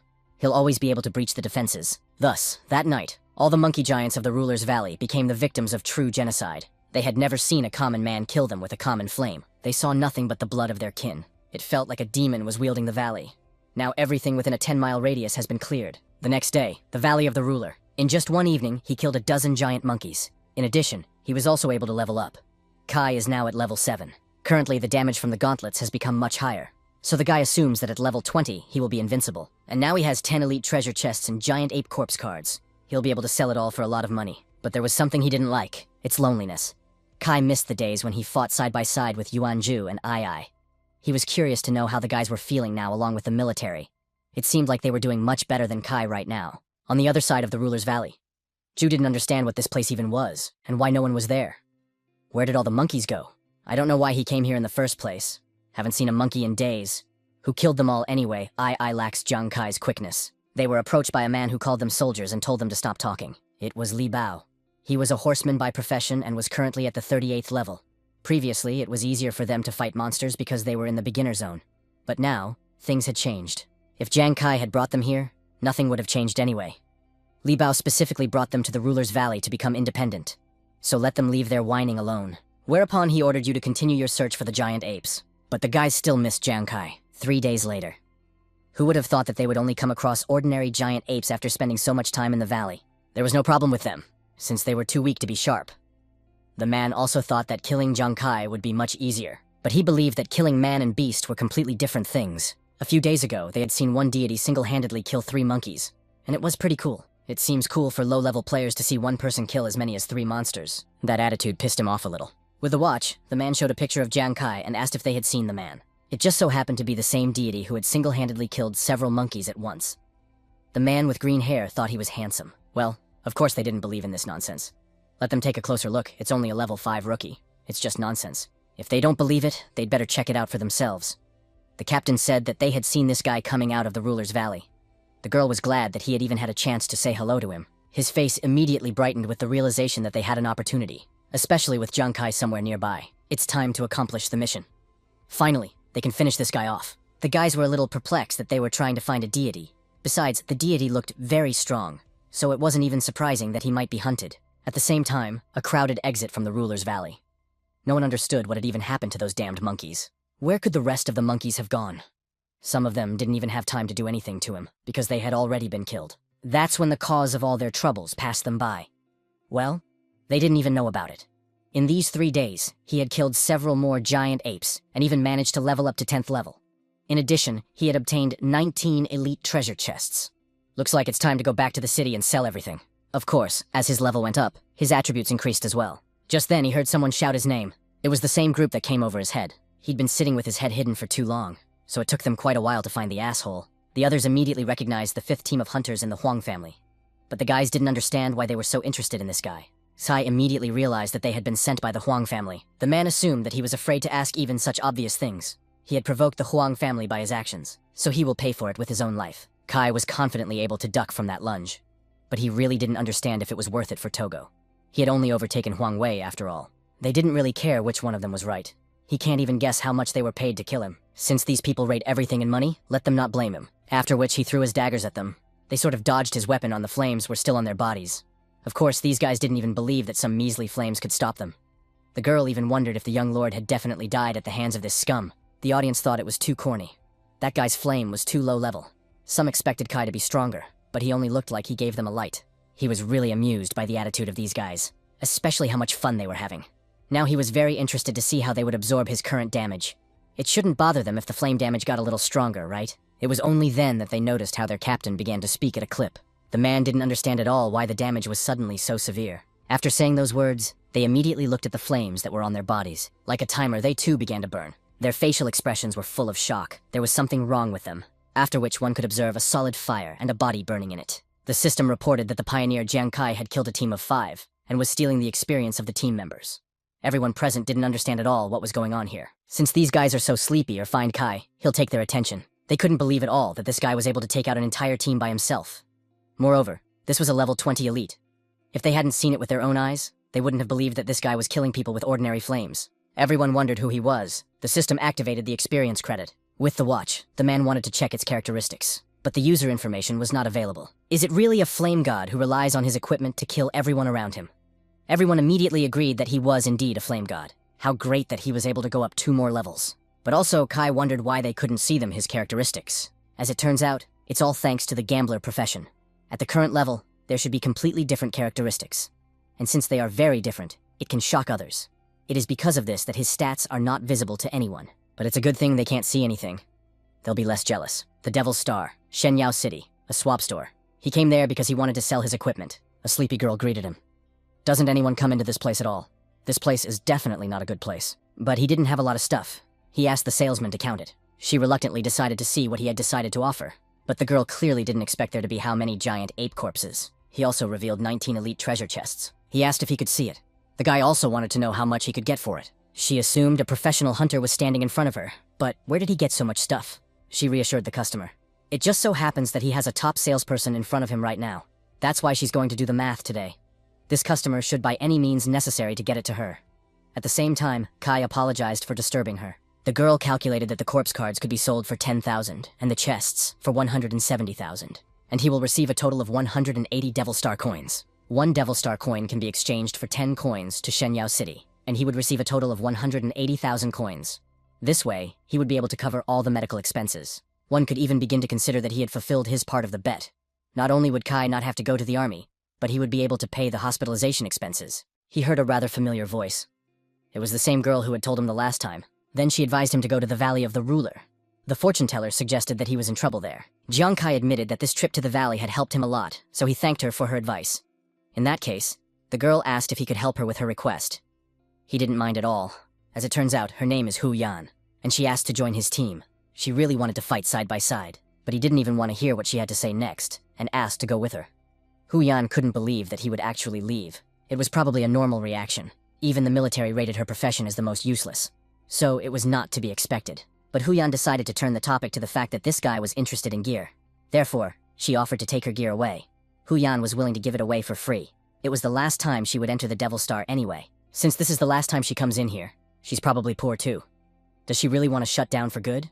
Doesn't the girl want to try to earn money? She wanted to give it a try, but there was no way to make money anyway.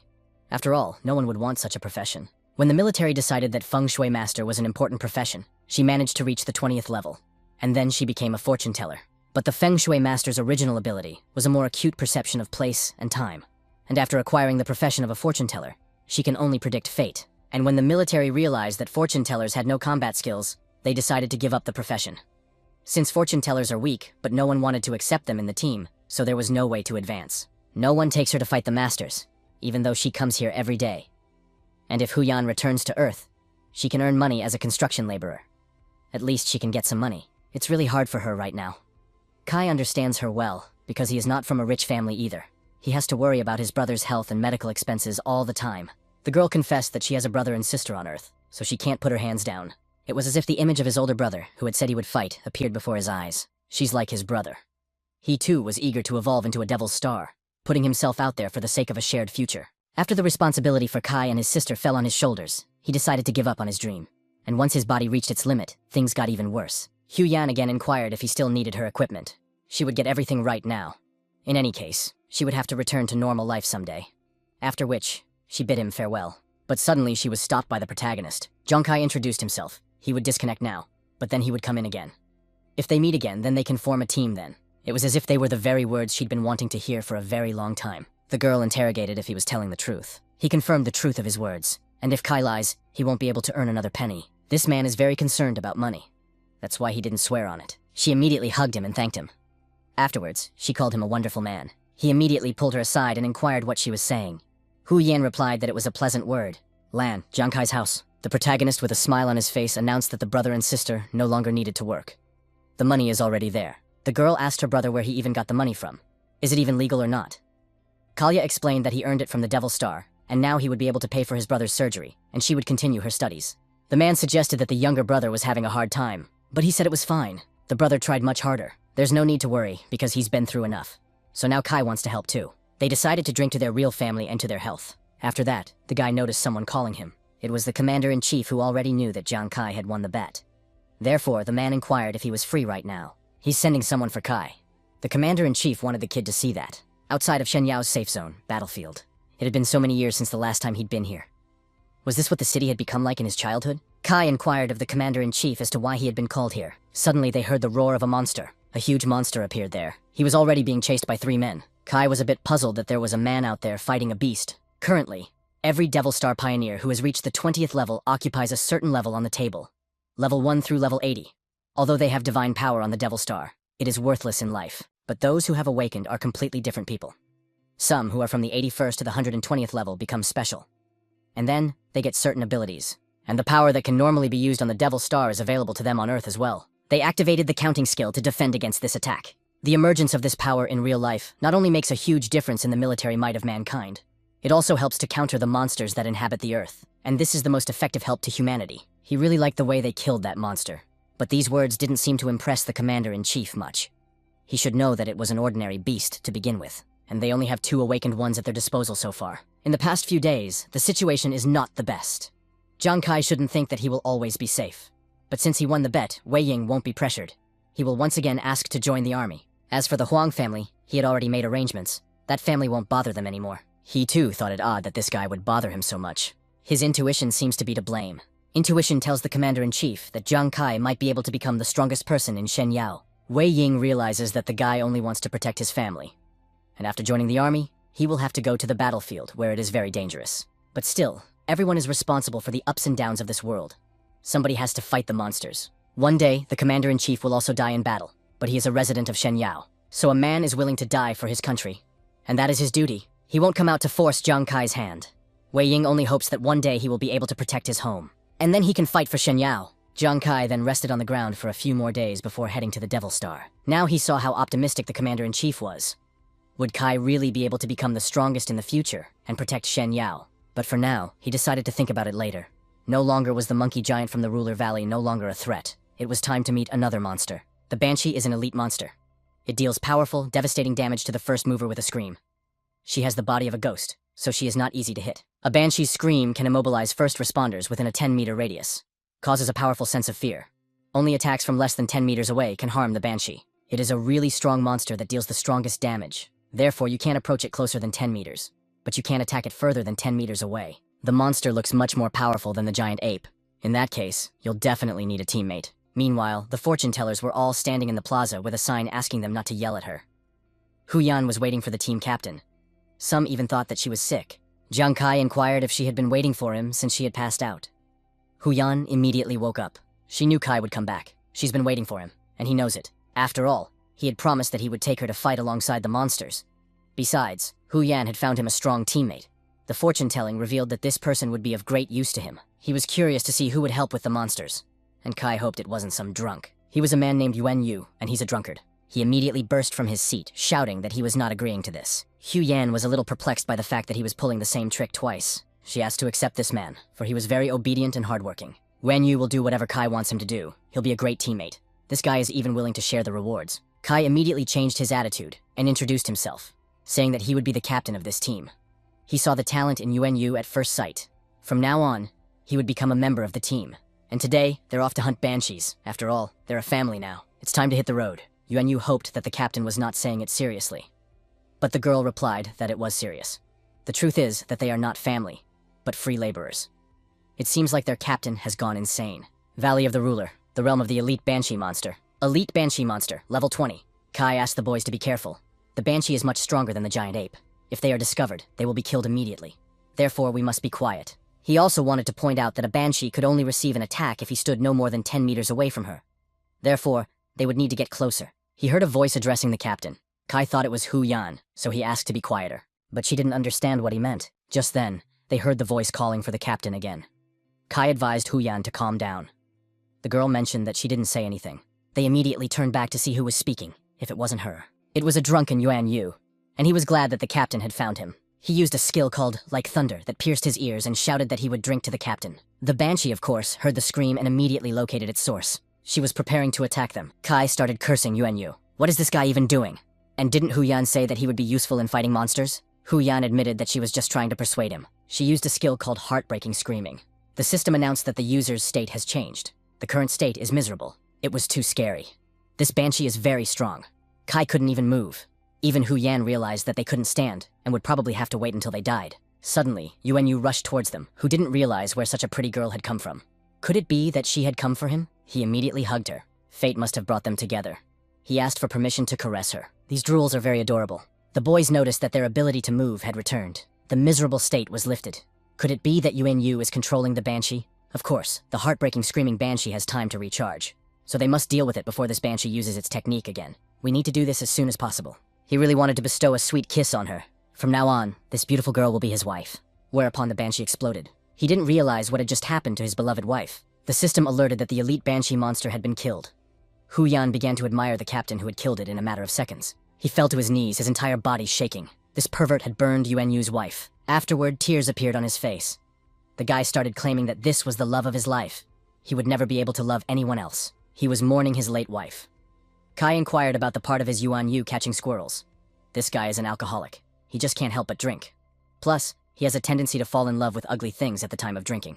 Hu Yan wanted to deliver an elite chest and a banshee corpse map for the captain. It was surprising to remember that that guy wasn't afraid of the banshee at all, so she could have handled it alone. What people dislike most about drunks is that they get out of control when they get drunk. But is that really a disadvantage? He can ignore his fear.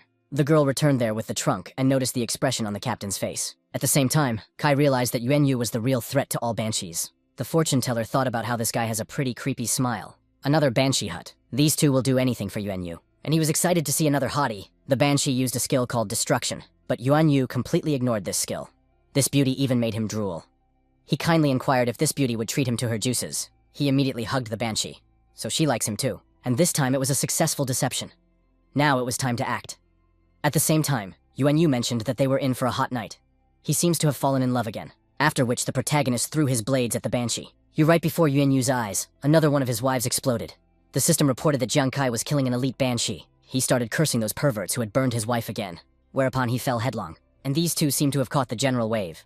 Time to hit the next more while this guy's still on the liquor action. For the next 3 hours, they all killed and murdered Yuan Yu's new wives. Those fiends killed his 23rd wife again. He tearfully begged for the release of his 35th wife. In front of them stood a chest. Kai didn't think he could take down 35 banshees so quickly. And it was all thanks to Yuan Yu. Hu Yan couldn't dream of such a thing either. After killing 35 banshees, he had risen 2 levels at once, and now Kai is already at the 14th level. And the price for all this is the broken heart of a comrade. Hu Yan was right after all. Yuan Yu was very useful to them. Hu Yan thinks that he should support Yuan Yu after breaking up with his girlfriend, but support won't help here. Hu Yan walked over to Yuan Yu. At the same moment, he called her a beast. In the Banshee hut, he managed to collect 2 skill cards, so now he would be able to get an additional skill. The first skill is praying for rain, thanks to which you can summon rain. You can even create entire lakes and rivers on certain terrain. Hu Yan is already at the 29th level, and her spirit power is much higher than a Kai. Therefore, this skill should belong to her. She really didn't expect someone to give her a skill card. The girl cried and thanked the captain. She finally had a new skill, and finally she would be able to fight too. From now on, she will worship Captain Kai. The protagonist said not to do that. Hu Yan was glad that she wasn't a scum now. At the same time, Kai activated a hidden skill. The system said that using this card would activate an additional hidden skill of his profession. But this skill can be used only once, after which it disappears. Even though this is a disposable skill, it can still come in very handy. The system congratulated him for activating an additional skill called Casino Theft. When this skill is activated, the user can steal a few of the enemy's characteristics and add them to his own. After half an hour, the skill expires. He was disappointed to see such an effect of the skill. And such a valuable extra skill can only steal characteristics for half an hour. He has over 200 points, but you can only steal 0.2 points with that skill. What's the point of this at all? At the same time, Yuan Yu woke up, and the guy didn't understand why a living heart ached. Hu Yan wondered if he had forgotten that he had managed to become a widower 35 times overnight. All the memories rushed through his head, which even caused him to start vomiting. He apologized to the captain, for he only interfered with his profession. If the captain says so, he can leave the team. Kai didn't understand what this guy was talking about. Yesterday, he was a great hero, so he decided to give away Yuan Yu's equipment. If it wasn't for him, there's no way the team would have dealt with the Banshee. Yuan Yu is the core of their team. The guy replied that he didn't need it. The most important thing is that he can be there for them. But Kai insisted he take this outfit. The guy in these promised that he would treat his comrades well. Besides, Hu Yan is also entitled to the outfit. In Hu Yan's eyes, this guy didn't exactly look different. Back then, he was saying that she would also get an outfit. Their eyes immediately glazed over. Now the boys will always follow Captain Kai. They would even die for him. The main character really didn't understand what they were doing. Devil's Star, Swap Shop. The store owner welcomed his favorite customer. Today the total amount reaches 840,000 Devil Star coins. That's 8.4 million Shenyao coins. Now he's sorted out all the expenses. The locker room of the swap store. Now not only does he have enough to live on, but he can also buy things. Kai decided to buy pants and a cloak to help him sneak around undetected. The dark pants increased dexterity by 11 points, strength by 6 points, and defense by 3 points. At night, the user can go invisible for 3 minutes. In addition, he now also has armor that allows him to resist deadly attacks. The Ghost's leather armor increases dexterity by 24 points, strength by 8, physique by 9, and spirit by 14 points. Every 10 minutes, users will be able to activate a blur attack. The gloves are doing their job too. Thanks to the flames, he can now spew powerful attacks. The arsonist gloves increase dexterity by 7 points and strength by 6. The user can spew powerful flames in conjunction with the weapon. The flames make powerful attacks on targets. The quality of years was much stronger now than before. Now he would be able to withstand a level 20 pioneer as well. So now the protagonist is confident of his success. When you noticed the captain.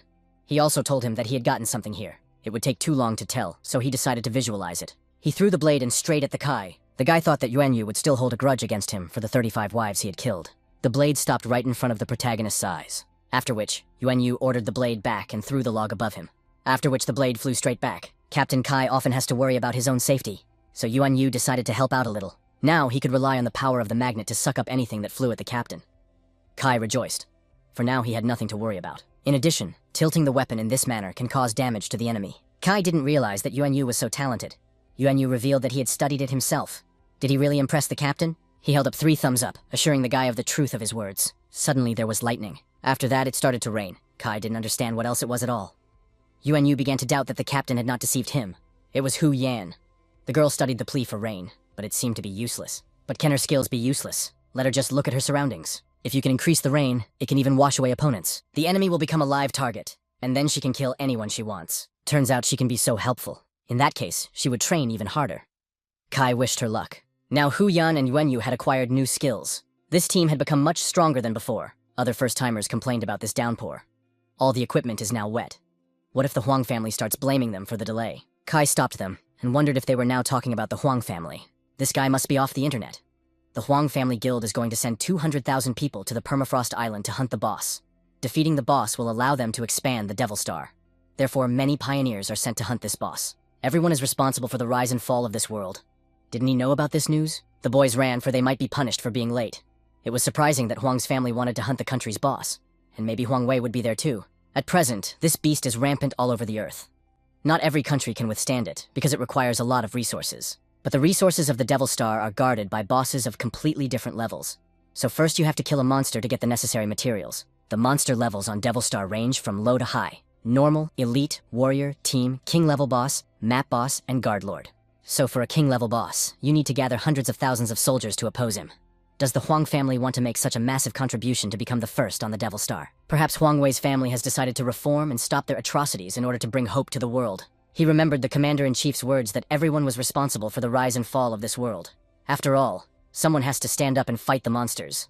Had Huang Wei decided to become the one who would risk everything for this world? The Devil's Star, Permafrost Island. Hu Yan assumed that Captain Kai didn't know that the Permafrost Island was so cold. Of course he didn't know about it. They were approached by the captain of the other team, who asked which team they were from. Don't they know that it is better not to walk on the lake? Kai replied that it was their first time here. But why can't you walk here? I wonder if these guys are new.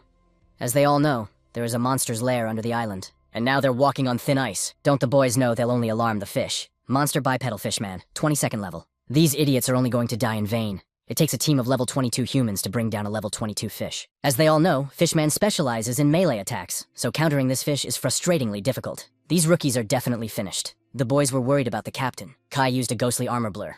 Blurring complete. And he thought this monster would be stronger, after which he attacked his opponent. The fish started to burn. Of course, this was not at all the outcome they expected. This guy survived a human fish attack.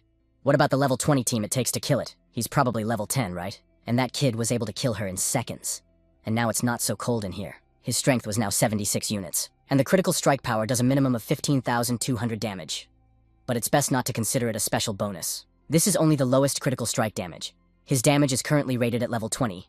Therefore, the guy is able to overpower his enemies at this stage of development. The system has started to free up storage space. Hu Yan reported that she had taken the human fish map. Kai thanked her for that, and also suggested that she go up further. Zhang Kai called them elder brothers, and asked if they knew of them where Huang Wei was now. But they clearly didn't consider themselves older, more like junior, and they happened to know where this man was. They might even be able to show the way, somewhere on a permafrost island. Kai didn't want the guys to see the showdown with Huang Wei, so he left them somewhere else. I think the others said that the guy should be here. He wanted to talk to him alone, but the protagonist didn't even have to look. A smile appeared on his face as soon as he saw Huang Wei. Huang Wei himself, on the other hand, was not very happy to see Zhang Kai. Zhang Kai was impressed with Huang Wei's decision to kill the country's boss. He also thought it was necessary to strike past grudges and contribute to the country's development together. However, Huang Wei thinks otherwise. He wanted to kill this guy. Fortunately, Kai was able to react. Kai didn't understand why he was doing this at all. He had only come to talk to him. Zhang Kai killed him. Huang Wei had to undergo a long treatment. And now Kai has decided to arrange a reconciliation. Huang Wei wants revenge for killing him in front of such an audience. But the military has ordered the Huang family not to touch Kai. That's why he decided to take the initiative and gather a whole group to go after the country's boss. During this battle, no one will be able to protect Kai. Now we know what his goal is. Huang Wei was determined to prove his words with actions. Besides, he didn't even think that this jerk would come here himself. He had the brains to think of such a senseless action. Huang Wei will just use his credit for killing the boss, and then he'll be safe, if he kills Kai. It seemed that Kai had given himself too much credit for Huang Wei. He was still the same person Kai had known before, but if Huang Wei wants to kill him, then let him do it with the whole team. After all, Kai and his mercenaries have already been dealt with, but the guys thought that he was only able to finish off those mercenaries because of the military's help. Besides, the gentleman is level 10 and has S-rank equipment, so he can definitely handle that jerk. But just then, with the help of his watch, he saw that this guy had reached level 14 too quickly. And at the same moment, Huang Wei began to burn, gradually losing his health. He didn't understand why he was burning at all. The boy turned to his team, asking for help. The others were trying to figure out what had happened to their master, and why the fire was so powerful. Their master is dead. Therefore, the others had better stay out of Zhang Kai's way if they didn't want to follow his fate. But as it turned out, he was still alive. The equipment helped preserve 1% of life, so Huang Wei was still the same. He demanded that they help finish this guy off faster. They must torture him to death. And the boys were determined to carry out this order. Surprisingly, they decided to continue despite Kai warning them. But this is a great opportunity for him to try out a new technique. The daggers flew just past them. They were laughing with Togo that this guy had so many down, but none even hit the target. What's with this guy's accuracy anyway? Isn't it scary for him to fight them, knowing that they are in the 30th levels? he decided to start on his own. It would seem that Kai was only happy that they weren't even listening to him. In that case, why don't he shoot a bird? After that, the opponent who stood in front of Kai burst into flames. Maybe now they would realize the weight of that warning. The guys didn't expect those daggers to come back at all. Also, a guy with less than level 20 killed a commander who was as low as level 32, and he did it in just a second. He appeared behind his next victim, reminding him that he wasn't done yet, after which he returned another blade. Another man began to burn. Of course, they didn't know what this skill even was, or how it got so deadly. Could this guy have made some kind of deal with the devil? Huang Wei didn't understand how the vermin couldn't even see that he was only good at long-range attacks. All they have to do is attack together, and to do that, they have to get close to him. It turns out that Jiang Kai is good at ranged attacks and deals a lot of damage when he is far away. Therefore, we just need to get closer to him. But no sooner had the two men done anything than they began to burn. Guys were being burned alive right before his eyes. Jiang Kai thought that there was only one complete garbage around. What is the difference between the two in the first place? Huang Wei thought it was simply unrealistic. There was too much difference in levels between them after all. What did this Kai even do? And after all, Kai had even planned to forget about their grievances. But Huang Wei still continued to haunt him. The man asked cautiously what he was going to do. It's no big deal. Huang Wei wanted to kill Kai himself, so Katz is going to retaliate in kind. Kai already killed him last time, so why shouldn't this guy die again? Shouts could be heard in the valley of the vegetable frozen ground. A few minutes later. After all, Kai had quite a bit of experience in killing pioneers. He didn't even think that after killing Huang Wei and their other level 30 pioneers, he would rise to level 17 right away. The system reported that for killing 10 first-timers, the user receives a bloodthirsty killer penalty. This is a punishment state. By activating this skill, everyone will have access to the user's location. If they kill a Kai, they can get triple experience.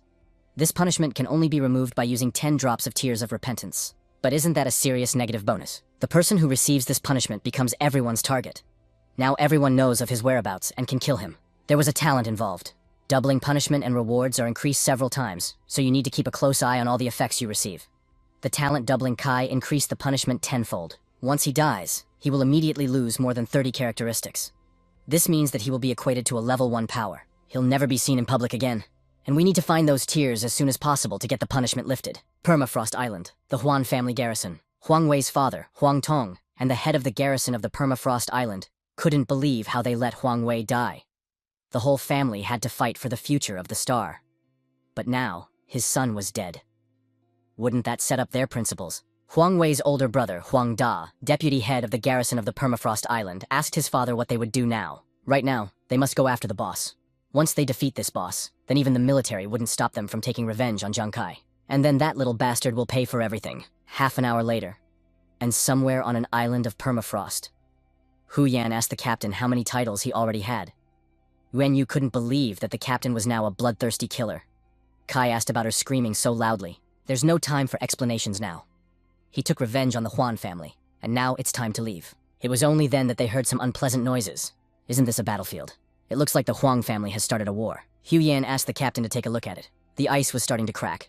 After that, many monsters appeared there. Mountain animals also appeared. Also the boss lords of frozen fish. His level was unknown, and his current health level was 100%. There was a lot of pressure coming from this boss. Yuan Yu was scared. Huang Tong told the warriors to get ready, because the boss was already here. If they defeat him, they could earn everyone's honor. They will make a valuable contribution to the development of the Devil Star. And their families will be rich. That is why they must prevail. There's nothing to be afraid of. The army shouldn't even think about retreating. The boss battle begins. The troops immediately rushed out to attack the monsters. Yuan Yu asked the captain if they needed to go there. It's a battle involving 200,000 people, but they won't go there yet.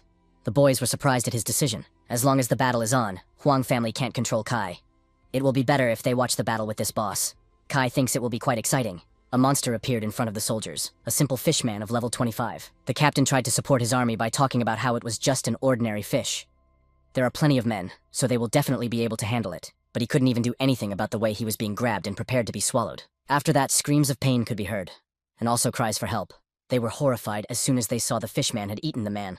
Hu Yan hadn't seen that a simple human fish could eat a human either, and there are quite a lot of monsters here. Kai heard that as long as the boss didn't die, the fish army wouldn't stop appearing. In fact, the main event of the whole thing is not a battle between an army of humans and fish at all. It's a boss battle. The 8-man team was able to break into the boss's territory. All participants need to be on their guard. If they try hard enough, they can overpower the boss. After which there was a bright flash of light. If this is the power of the special ones, looks like the boss is about to die. But of course, that's not all.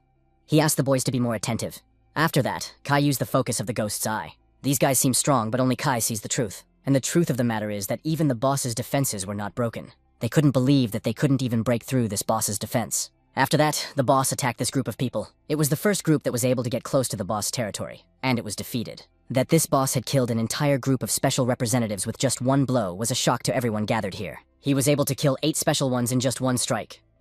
Is that really the power of a king-level boss?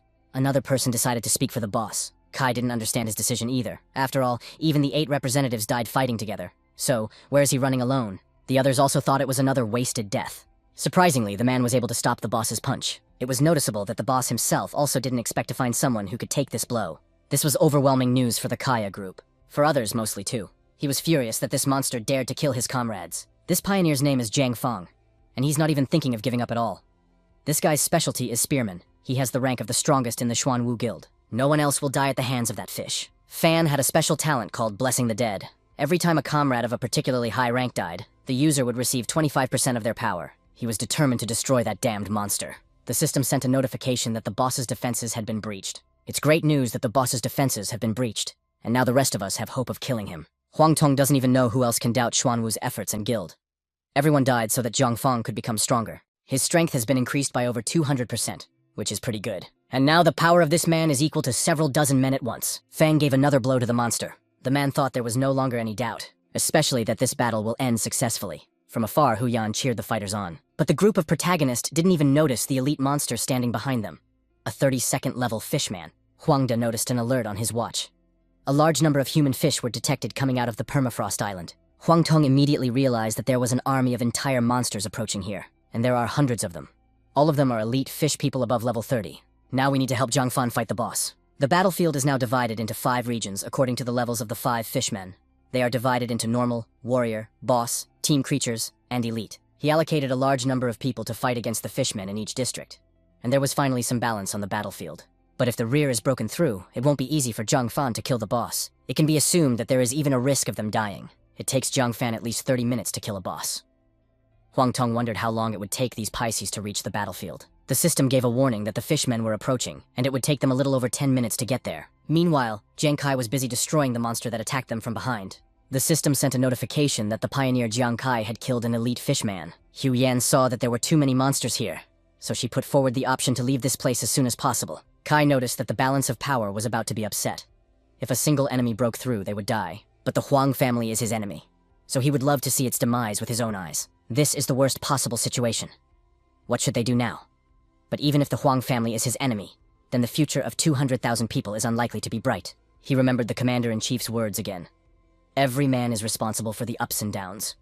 Someone has to go out and fight these monsters. Jiang Kai informed his team that they couldn't leave this place. They had doubts about the captain's decision. Kai felt it was necessary to bring all enemies upon himself. He could handle them himself. This is clearly not the smartest decision on his part. 10 minutes later, he suggested the captain retreat, for there were too many enemies here.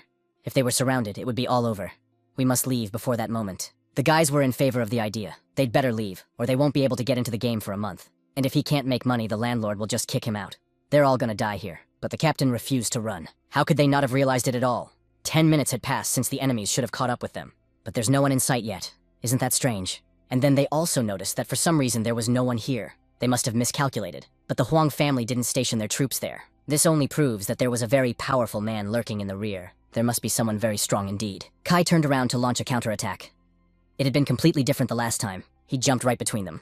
These guys are pretty tall. Kai has killed over 20 fishmen, but they keep coming one by one, making it very hard to kill. Hu Yan ran with a shout that called out a lot of fish. Yuanyu had already been here as well. Kai praised the boys for a great job and told them about hiding. Hu Yan asked the captain if he would be able to kill all those fish, whether he would be up to the task. Even Yuanyu thought that it was quite difficult. In fact, it pissed him off a little bit to kill you each one by one. But one thing he knows for sure, it's a lot easier to kill that way. The system reported that the pioneer Jiang Kai was killing 257 fishmen. Could this be the true strength of Captain Kai? Yuanyu has only just learned the essence of strength. How could the captain have so much power? The others also noticed that there was a massive explosion in the rear.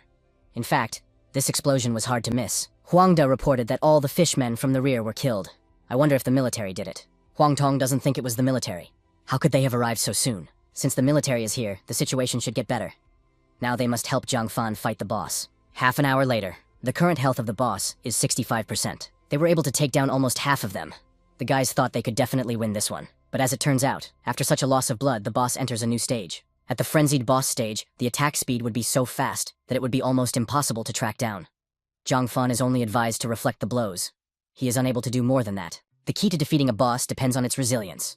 The system sent a notification that the health of the pioneer Zhang Fan had dropped to 5%. I can't believe this guy's gonna die like this. But does this beast think that's enough to kill him? The talent of the special one was engaged. Battle armor. Thanks to the armor, the effect of the boss's attack was reduced. The boss has hit back. Kai liked this durable armor.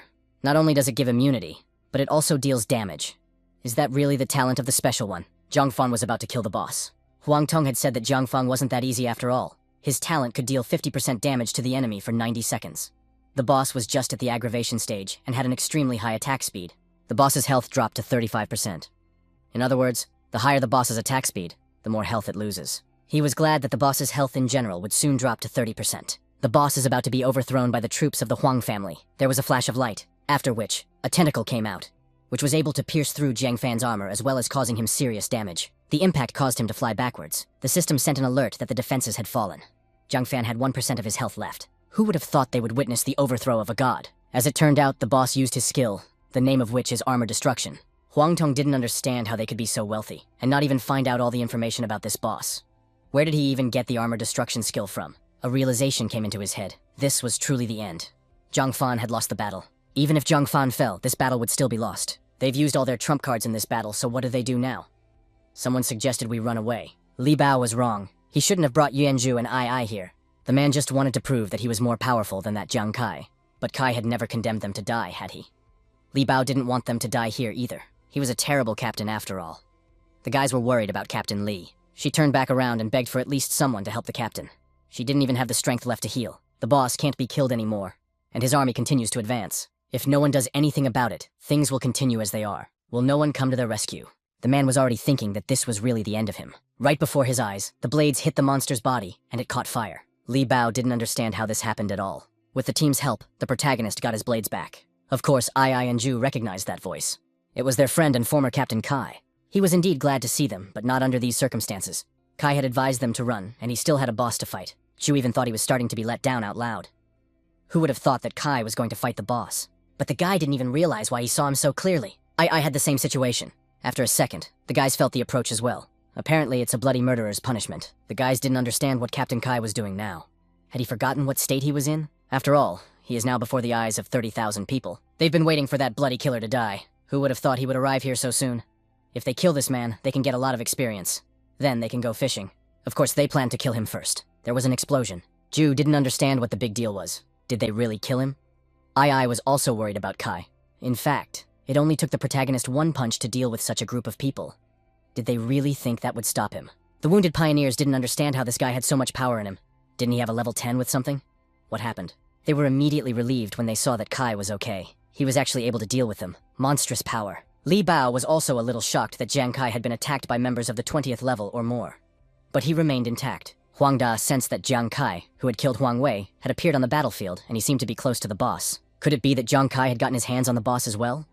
In any case, they should try to cut their losses now. Huan Da didn't understand why his wife's heart was so heavy, and why did he have a hunch that Jiang Kai would be able to fight the boss? Still, it wasn't a bad decision to go into the battlefield and try to fight the boss. He remembered the Commander-in-Chief's words again. If Shen Yao was in danger in the future, the latter hoped that Kai could fight for him when he was strong enough. At the same time, Kai didn't understand why he had made such a promise. Right now, the country is in crisis and needs a large area to get resources, and it just so happens that he has some free time on his hands. Kai informed the artificial intelligence that he wanted to activate the disposable skill he had gotten earlier. This was the skill called stealing in the casino. The user would steal 0.1% of the characteristics of anyone who looked at them. They would be credited to the first person for 30 minutes, after which the characterization would be removed. And to tell you the truth, at first he didn't even understand what the point of this skill was. Kai didn't even think he could use it, but as long as he is in the state of an assassin, everyone is paying their attention to him. They all felt that the killer had come. Kai can only steal 0.1%, but there are about 300,000 people here. Even if it takes that percentage of characteristics away from 200,000 people, that's already a very large number. His attributes were beyond reason. Huang Da informed his father that Jiang Kai was running straight to the boss. Huang Tong didn't understand what was wrong either. Her watch told her that Jiang Kai's performance had become very high. Even higher than the general himself. He clearly wasn't expecting to hear such news. Jiang Kai's location, Fishman Zone. A Fishman warrior that was at level 51 appeared in front of him. That monster pounced right on the Kai. Huang Da had doubts whether he could even handle an ordinary monster. Huang Tong doesn't know if his characterization is true, but the bite of a toothy fishman is a skill that level 60 first-tier monsters should be wary of. Looks like this is the end for him, but the protagonist was able to tackle this island with just his fist alone. He didn't even have a gun on him, and he was able to kill the toothy one-handed. I wonder if his description is true. Would he really be able to kill the boss? Right now, he's already in the Fishman Commander's area. Zhang Kai was spotted by the Fishman Commander, who was at the 74th level. The commander began to use his skill. It was such a loud sound that it made the Kai cover his ears. To fight against the commander, you need new special equipment and skills. What's the use of his characteristics now anyway? He shouldn't have tried to go after the boss. After which, she wanted to attack him. Ai and Zhu began to worry about him. Yan Yu entered the game. He shouted that he wasn't weak either. This guy is just as good as the captain. So why is the beauty so seductive only to him? Is a high-class man like him not even attracted to her? Let him give her at least one kiss. This time, no one will burn his beloved wife. Wen Yu started kissing that monster. She immediately shoved it away from her. And he liked this girl with a personality. He loves that kind of thing. Right now, he is in a drunken dreamer state. Yuan Yu can greatly reduce the damage received and has a negative effect on those around him. Could it be some general too? He didn't even care about the commander's punch. It's amazing that this guy managed to hold out. Kai didn't understand and why this guy had come here. Didn't he give an order? Did the captain think they'd abandon him? Hu Yan tried to use the learned prayer for rain. She told the captain to leave, for Yuan Yu won't last long. The gulf between him and the human fish commander was too great. He was glad his wife had come to him. He was surprised that these guys followed him. Even so, a smile appeared on his face. I guess there's nothing to do. Others, however, did not understand why the girl had activated the rain prayer. Could it be that fish people would die because of a simple rain? Zhang Kai relied on his team. Hu Yan only assumed that these people hadn't studied physics at all. Only then did they notice that it wasn't rain in the sky, but shards of ice. It's really a terrible technique. How did the rain even manage to turn into ice? And why it hits people too? Considering the cold weather on the permafrost island, the rain here is more convenient than ever. Before, she couldn't attack at all. And now 200,000 people are being damaged by her technique at once. As long as her prayer for rain works, the enemies won't approach it. The fishmen can't let such an attack go unheeded. They will be distinguished by her, and he can deal with the boss. He saw before his eyes what she had done. Those monsters really didn't notice him. They're a team, and the captain has to remember that. He's not alone. The guys were happy that they would finally be able to kill these monsters. Yuan Yu once again mourned the death of his wife. He underestimated these guys after all. In fact, he was very grateful to them. And now it was his turn. A shard of ice even accidentally fell on him. The two of them couldn't believe that Zhang Kai could slay the Fishman Commander. Even their team of 10 couldn't handle it. What kind of monster is he? The guys were cheering up Kai as best they could. Now he has quite a few characteristics, and Kai has become very strong. No one can stop him. Finally, he was able to get to his destination. It was frightening to see that monster from afar. But it's different now. After all, this huge monster is very ugly. The boss had 35 health left. Huang Tong and Huang Da were once again shocked. This guy was actually able to reach the boss, who was already standing right in front of him. The others immediately cheered up, for they believed that he could kill this boss. Hu Yan also encouraged the captain. She believed in his victory. He will live up to their expectations. Well, just when the boss noticed someone approaching him, he decided to act. Looks like it's over. The boss is about to strike a critical blow. With this strength and speed, Zhang Kai was definitely finished. But fortunately, he was able to dodge every lunge of this boss. Even if the boss got faster, that speed isn't much for a Kai. Perhaps he should keep ducking. Everyone seems to be hallucinating. The boss hadn't even thrown a single punch at him. She was happy for the captain. And these two couldn't figure out if his agility was really that advanced. After that, Kai ran at the boss weapon. The entire tentacle appeared there. The boss used his skill. But even the protagonist was okay. He threw his weapon right at the boss. His tentacle exploded. But the system window was alerted that health was down to 25%. The others also noticed the health plummeting from 30% to 25%. The assassin was able to reduce the boss's health by 10 units. And this he was able to do in just 10 minutes. What kind of man is this? How can he be so strong?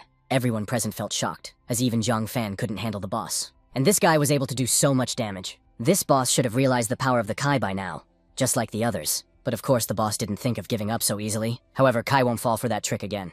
At that moment, the boss decided to attack him with his trident. Because of such a powerful blow, someone thought that killer was dead. But as it turned out, it was just an illusion. The killer couldn't have died that easily. This opponent was starting to get on the boss's nerves. Didn't that monster know that Kai had some pretty good weapons? It was amazing that this guy didn't even take damage from the boss. What kind of monster is that? The question even began to swirl as to which one of them was actually the boss. He's tired of wasting his time on this. Now it's time to do some damage and finish this monster off. The spot where the main character's blades hit began to burn, after which the boss dropped to one knee. His current health was 15%. Kai didn't even think about slowing down. He decided to do the same with the monster's other leg, after which this leg exploded as well. Vaz started screaming in pain. His current health was already at 5%. Does this boss want to say that Kai is disrespecting him? And shows his arrogance? But he had long since gotten used to it. Once again, 2 explosions from the main character's weapon sounded. It's time to call it a day. With a serious expression on his face, he looked at his defeated opponent. The boss's health was 0.1%. Huang Tong really couldn't believe that this guy had defeated the boss. Plus, he was unharmed himself. Lu Jun said that Huang Tong had asked for help from the military, but it was worth it to come. But the place was completely sorted out. Jiang Military District. Deputy Supreme Commander Wei Ying. He Sheng, the special one. And standing next to him was also the Deputy Commander-in-Chief and Special Lu Jun. He Sheng didn't understand. And what should they do now? Lu Jun himself had not expected this battle to have such an outcome. But this is the young man the Wei commander has high hopes for. The rain had stopped, and the boss was almost taken care of. Huang Tong shouted that the boss still had health left, so they shouldn't let Jiang Kai finish him off. He ordered the Xuanwu Guild to stop fighting the fishmen. They must let the head of the Huang family strike the final blow. After that, they must defeat the assassin. Whoever can defeat the bloodthirsty killer will get 50 million at once. But if Kai kills the boss first, then everyone else won't get a penny. People did not understand how their family should even be fed if they were not paid at all. Someone has a sick child who needs treatment. They don't even count on 50 million. They don't care about the fish people anymore. What we need to do now is take down the killer. All of them immediately supported the idea and wanted to attack the bloodthirsty killer. Literally, all of the pioneers started running straight towards where Jiang Kai was. The Huang family couldn't handle the boss, and now they're sending a whole mob to kill Kai too. It's pretty funny. He helped the best warrior of the Huang family up and inquired if he was still alive. Zhang Fang didn't understand why the bloodthirsty assassin had brought him up. Besides, Kai had already almost killed the boss, so why did he decide to help Fang? Fan was the first to attack the boss. Can Kai leave him here? If he takes down the boss, the Huang family will end their suffering. In addition, he will also receive generous payments from the family. The protagonist inquired if he was a member of the family. Kai believes that it is the Fan who should be the one to strike the final blow. He didn't understand the point of this guy's actions at all. Fan had better hurry up, because if he didn't do anything, those people would kill Jiang Kai. Now he realized perfectly well what was happening now, and even thanked the Kai. Fan then attacked the boss with his weapon. The boss's death cries could be heard on the mountain. The system reported that Xuanwu's guild members had handled the boss.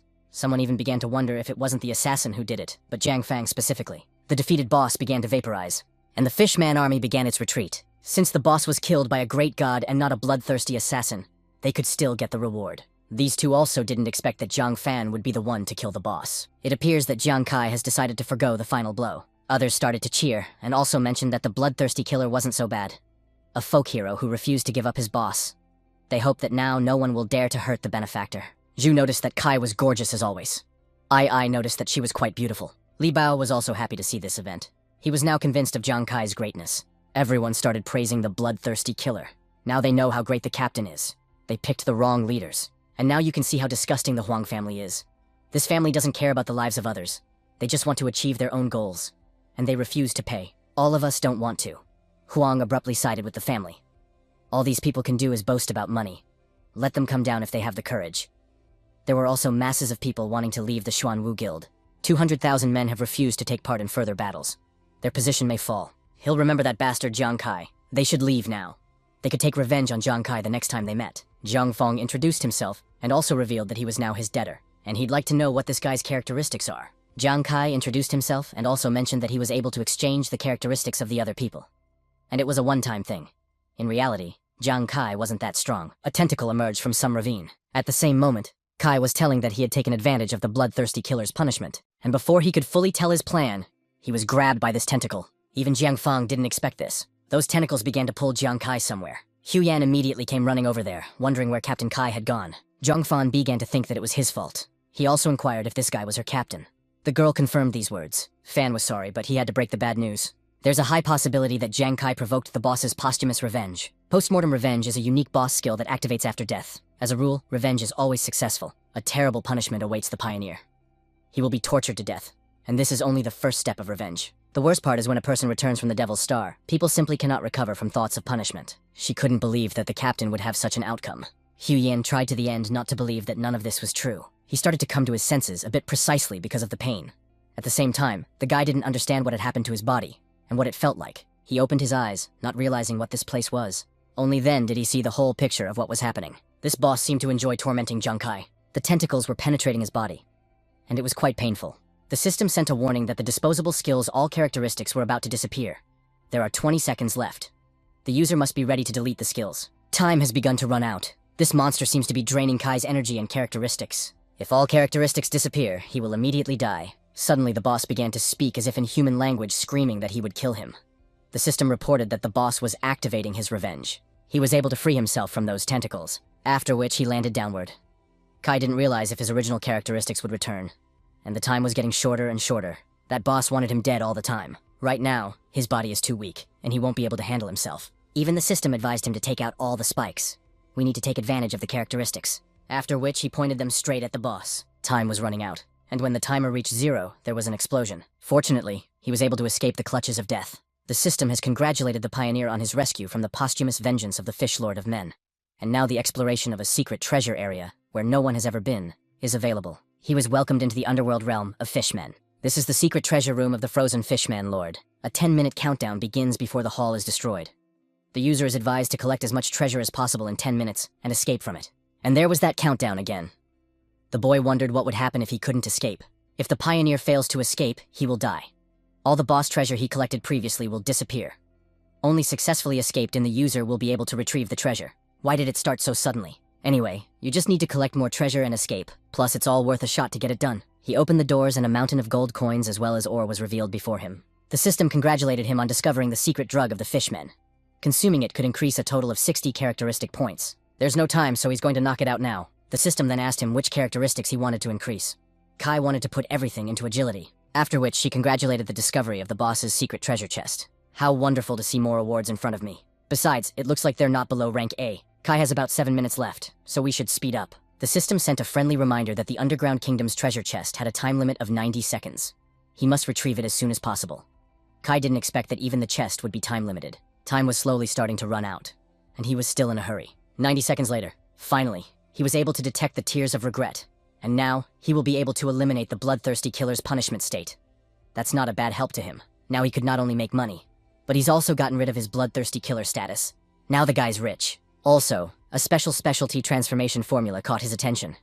He should use the formula to transform a 20th level specialty. Once a Pathfinder reaches level 20, it will be possible to change professions. Would he now be able to change his profession at level 20? The next day, the guys had even already started the funeral because the captain had been gone for too long.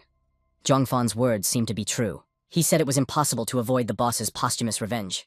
The boys were crying because the captain was dead. Suddenly they heard someone start climbing. Hu Yan thought it was another fisherman. They won't let the fisherman interfere with the funeral. The boys will protect the captain's grave. My hand slipped, and the rock went right through my head. That's where Zhang Kai fell. He's been climbing for so long. Hu Yan thought that voice sounded very familiar. Yuan Yu didn't want to let this ugly fish near the captain. Kai ran after his comrades. He and the guys really hadn't seen each other in a long time. He didn't even think they'd see each other again. Well, they didn't think so either. After which he started throwing his daggers at them and asking if they really wanted to kill him. Those two don't even realize how hard the climb was. They still dared to attack. Hu Yan and Yuan Yu shouted that they didn't mean to do anything wrong. Earth, Zhangzhong City number 18, the base of the Devil Star entrance gate. They never managed to contact Kai, but they did find the reason for his rapid increase in strength. That guy was using a one-time skill. I see now. Of course, if a level 20 child could so easily obtain only the characteristics himself, there would be no use for special ones. But anyone who falls under the boss's posthumous revenge dies. So it's unclear whether Zhang Kai is still alive or not. Heisheng doubts that he could stand it. Looks like that guy's done. But the commander-in-chief felt that ordinary methods of thinking would not help in Kai's situation. He asked his guys if it was possible that Zhang Kai not only survived the boss's revenge, but also got his hands on the treasure. Heishen thinks it's impossible. 50 years after the appearance of the Devil Star, there are only a few people left who could survive the revenge and obtain the secret treasure. And all these people are outstanding individuals. Zhang Kai has been registered in the Devil Star for about a month, so he also doesn't think the guy has a chance of outlasting the boss together. However, intuition told Wei Ying something completely different. Su Lan Lan rushed in there and said that the goods had been registered. The men thought she announced the opening of the auction. After which, Lan Lan reported that Zhang Kai had registered them. Not only did he not die, but he also opened a private outlet here for the devil. The total value of the goods sold amounted to over 400 million Shenyao coins. A few minutes later, the report said that he had just sold one whole 1.8 kilograms of ore in a matter of seconds, worth 18 million Shenyao coins, and a white rune. That's 3 kilograms for 63 million. More solid ironstone, basaltic iron spar, black basaltic iron spar, black obsidian, and wood ore. I'm surprised it's all sold out already. That's right, for 400 million. There's only one way to make a sale like that. The commander-in-chief only laughed. He had said that this kid would be able to find the boss's treasure. Lan Lan reported that more Huang family would like to talk to the commander-in-chief. A few hours later, the Devil's Star, Shenyao City, a trading house. He sold so much stuff, it's like he opened a whole store. He even got a little confused, but he was able to make a lot of money, which is pretty cool. That's real good luck. He's got something set aside for these two, too. They can split the spoils. They didn't even expect such generosity. For Hu Yan, he took the Frost Jade. It allows you to use the element of ice. It can reduce the opponent's dexterity. If users keep attacking their opponent, they can be frozen. And for Yuan Yu, the Ice Tower Shield. It adds 38 units to defense, 19 to defense, and 16 to physique. But this shield also takes away 4 units of agility. Hitting an opponent with the Ice Tower Shield can put opponents in a frozen state for 1 or 2 seconds. However, if he encounters an opponent whose level is very different from the user, the probable freeze and reduced. He also got a few items that will help a lot in improving his performance. There are 2 ways to increase the skill level in each profession.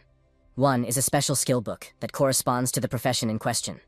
These kinds of books can usually only be obtained through monster chests or special missions. And the other way is the universal enhancement item that Kai got from the treasure chest of the Fishmen. This item can increase the skill level too. Eternal Residue Page. The Eternal Residue Page can be used as a valuable and sought-after item, as it is a treasure that everyone needs, without exception.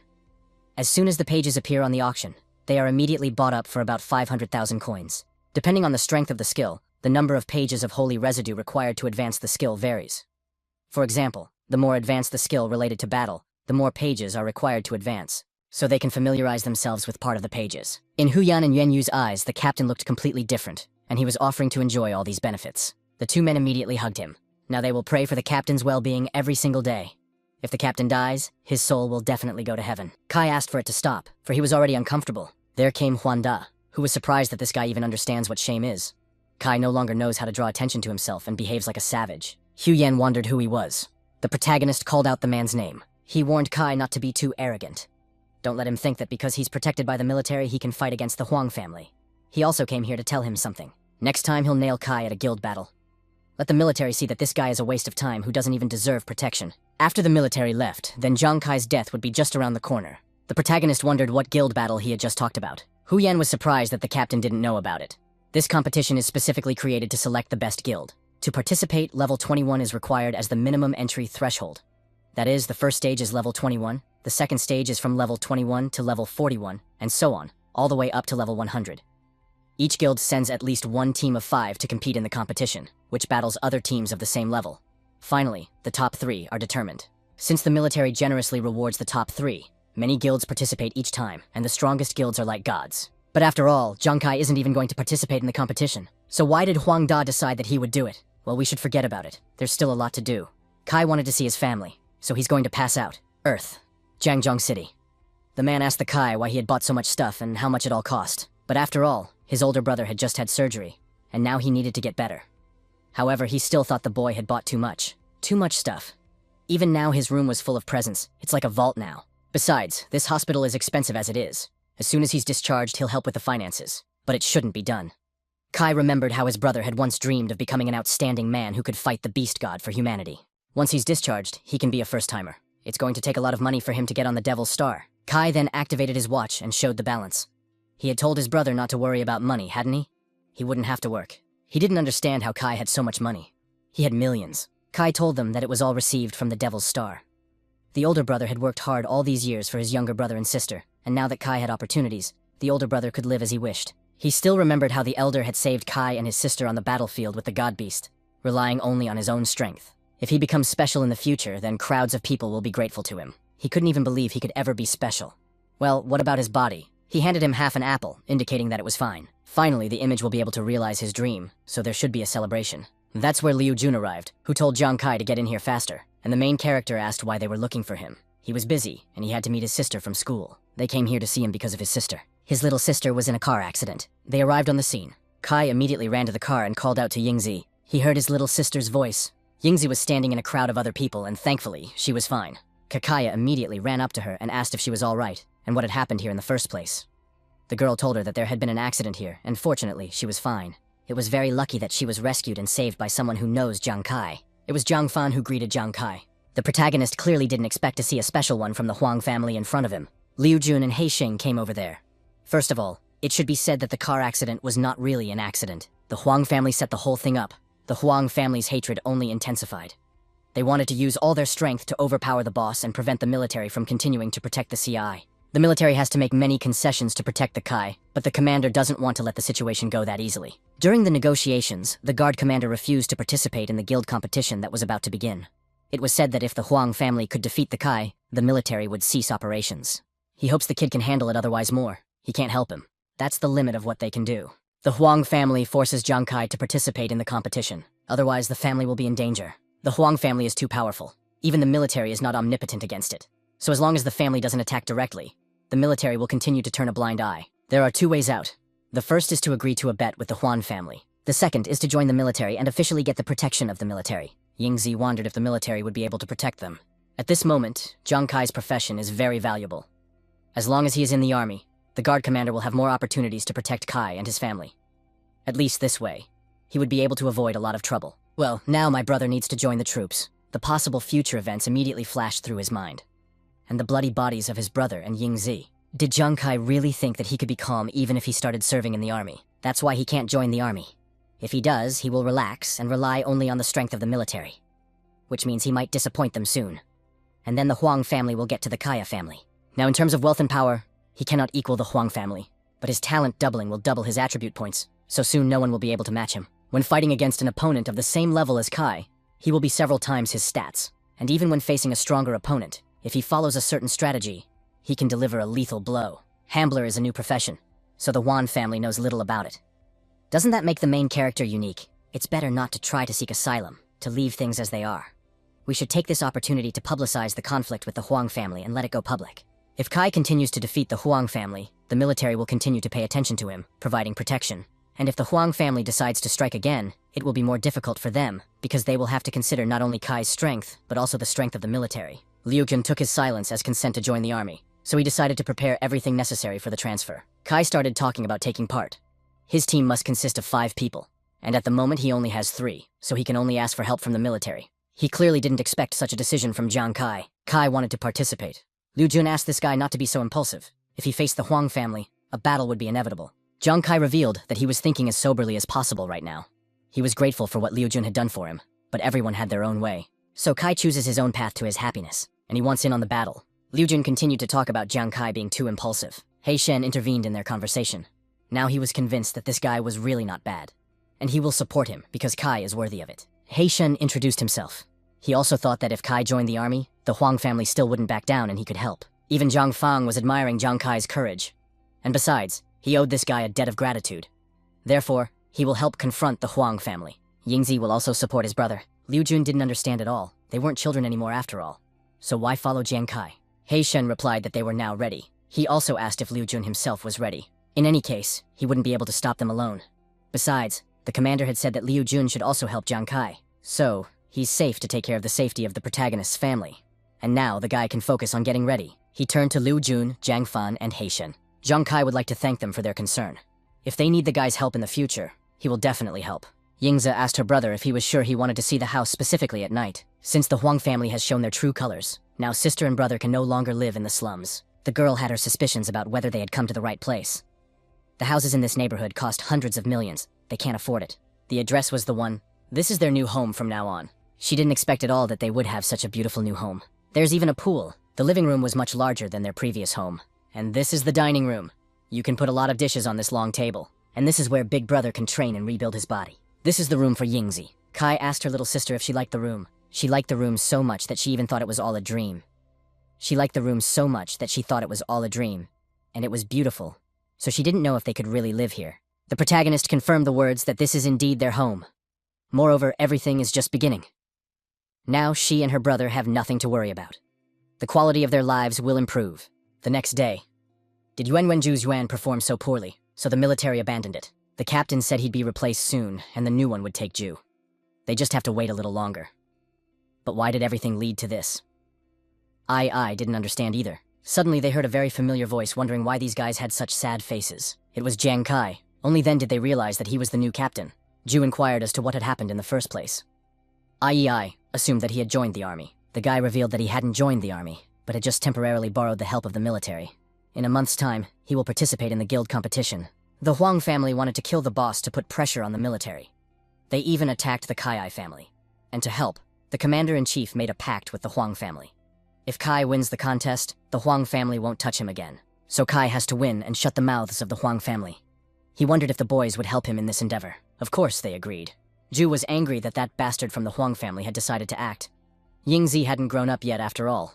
Therefore, he was ready to beat him up with his own fists. Ai didn't like the insolence of those rascals either. Ju asked if Kai was sure he wanted to take them in. Kai didn't see anything wrong with that. The army has a fairly complex grading system. After joining, a person is assigned a certain rank, which can range from E to SSS. During the 2 months following the evaluation, the military will periodically re-evaluate. If the rookie's rating is E for 6 months, the military will drop him. He and Ai were initially rated C, and then became E. The boys thought the captain would regret it, but it doesn't really matter. They will be teammates for a month. When the guild trials are over, then they will return to the army. And when evaluation time comes, Kai will definitely give them at least an A rank. But after all, these two had only recently come out of the rookie zone. That's why they were afraid of letting Kai down. Besides, the captain must be above level 15, as the captain had spent. But does the Kai have that level right now? There won't be a problem with that. Commander Kai has already reached level 20, and now he's thinking of changing his profession. He hadn't even introduced them yet. They were Kai's new teammates. Hu Yan is a fortune teller by profession. The girl had already heard about these two for a long time. Yan Yu is a drunkard by profession. They all greeted each other. It was only then that realization came to them. These two only have level 9, and Kai is already level 20. The main character's goal is to get them to the 20th level. They have to fight the Huan family members somehow. But that's a little out of line. How did they reach level 20 in such a short period of time? Hu Yan believed that Captain Kai would be up to the task. Now the team is formed. It's time to come up with a name for it. They were even thinking of calling themselves the Fire Gods. This means that they have great firepower and will demonstrate their special abilities. Then with the name, they decided. Kai gave them time to gather energy. Tomorrow morning, the Fire Gods will leave this land, after which the boys left. But something was tugging at Kai's mind. He thought back to the time when they were still deep in the rookie zone. In a few hours, they would be able to reach the end of Shenyao City. When they get to the Devil Star again, they can also regain their strength. Isn't Zhu nervous? He's not nervous. He just thought that he might never be able to realize his professional talents as a heart warrior. In the last 2 days, he's been performing well. Joy protected both Kai and Ai during the battle. He tried to fight, but fear settled in his heart. Zhu is scared, but he has to suppress his feelings. If he wants to activate the heart of a warrior, one must be fearless and think that Zhu is an invincible warrior. But he simply can't do it. The warrior's heart profession talent can provide additional bonuses to full stats when switching professions and leveling up. In addition, the warrior's heart can allow you to use additional skills such as debuff, armor destruction, shock, energy sword strike, and others in combat. But the additional effect of the attack changes depending on the strength of courage and confidence. Right now, Zhu is not confident, so his strength is not high. The most important goal of the next promotion is to strengthen courage and activate professional talents. Kai and his own strength could use some improvement. Earlier, Hu Yan and Yuan Yu had obtained a total of 55 remaining pages. The remaining 50 could be used to improve his Ghost Hand card skill, and the special skill of focusing the Ghost Eye. He asked to improve 2 skills, the card in the Ghost's Hand and focusing the Ghost's Eye. The card in the Ghost's Hand has reached level 2. When throwing objects, the strength of the flight is increased by 30%. When the user uses other cards, the effect of the action increases by 250%. But the energy consumption also increases by 110%. After the improvement, the flight power and increased by 10%, and the action effect by 50%. Even though the consumption also increased by 10%, it wasn't that bad. Gamblers love gambling. After much practice, the user became available bonuses. The system congratulated him on unlocking the additional status of the card in the hands of the ghost. Gambler's Time. When entering Gambler Time, the rate of fire is increased by 100%. The duration of the effect is 10 seconds. You cannot use the increasing effects of other items, but in this state, the consumption of physical and mental energy is increased by 220%. The cooldown time is 60 minutes. Firing speed is increased by 100%, and this is equivalent to doubling the attack speed. The focus of the Ghost Eye went to the 2nd level as well. The viewing range and tracking ability increased by 60%. Mental energy consumption during use increased by 120%. For this improvement, tracking ability has increased, but also consumption has increased. He asked the artificial intelligence if focusing has any additional skills.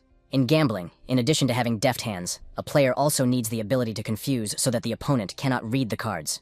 He has unlocked an additional Ghost Eye focus state, the Rogue state. He can affect his opponent's judgment ability through gaze, determined by the difference in mental strength between the two sides. If the opponent's mental power is much higher than the player's, the effect is close to 0, but does not go into minus. Every 10 seconds, the mental consumption increases by 240%. The recharge time is the same. No matter how high the opponent's mental power is, the user can influence him. But the higher the mental power, the less the impact. The opponent might even ignore it. But no matter what the gap with the opponent is, there is no risk of reverse influence.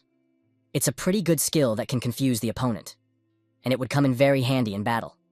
He couldn't wait to try out the new ability. 2 days later, They're here. This is the right place. This is armored dragon territory. But there are many dragons in this territory. They seem to be above level 25. Huyen replied. There aren't many here. In fact, a decent amount. Dragons are social beasts. Their number in this area is at least 100 individuals. And if her memory serves her correctly, there are about 50 battle-level dragons here. Combat-level monsters are relatively rare. As a rule of thumb, 1 or 2 elite-level monsters are likely to appear for every 20 monsters. At the same time, only 1 combat-level monster can appear per 100 monsters. Almost all of the team members are below level 20, so it's unclear how they're going to deal with them. When Kai was on the Permafrost Island, he was able to defeat the Fishman Lord alone. She has faith in his abilities, but this time, he's not alone. There will be at least 25 battle-level monsters and 35 elite-level monsters against them. This is too much of a risk. After all, the gulf between the forces is quite large. In addition to increasing experience, teamwork is important to them, and simply killing monsters won't help the team unite. Only danger can stimulate the potential of each of them, and real combat can make people progress quickly. Moreover, the materials for improvement in such areas are very good. There's a chance that the treasure chest of a white-purple armored dragon of combat level will give them materials. They are needed for a level 20 healer and drunkard. In the treasure chest of the black armored dragon, there might be a material to upgrade to the 20th level of the martial arts master blood warrior. It turns out he wants to gather materials to be promoted to level 20. Huyan assumed that the captain was no longer affected by the assassin's punishment. Kai replied that it was a secret for now. Of course, the murderer's punishment doesn't affect him. After which they set out on the road. They noticed tracks that may have been left by an armored dragon. So the guys have to be careful. Ju had heard that Yuanyu had even fought against an elite banshee. He wondered how this guy even overcame his fear of her. And he wasn't scared.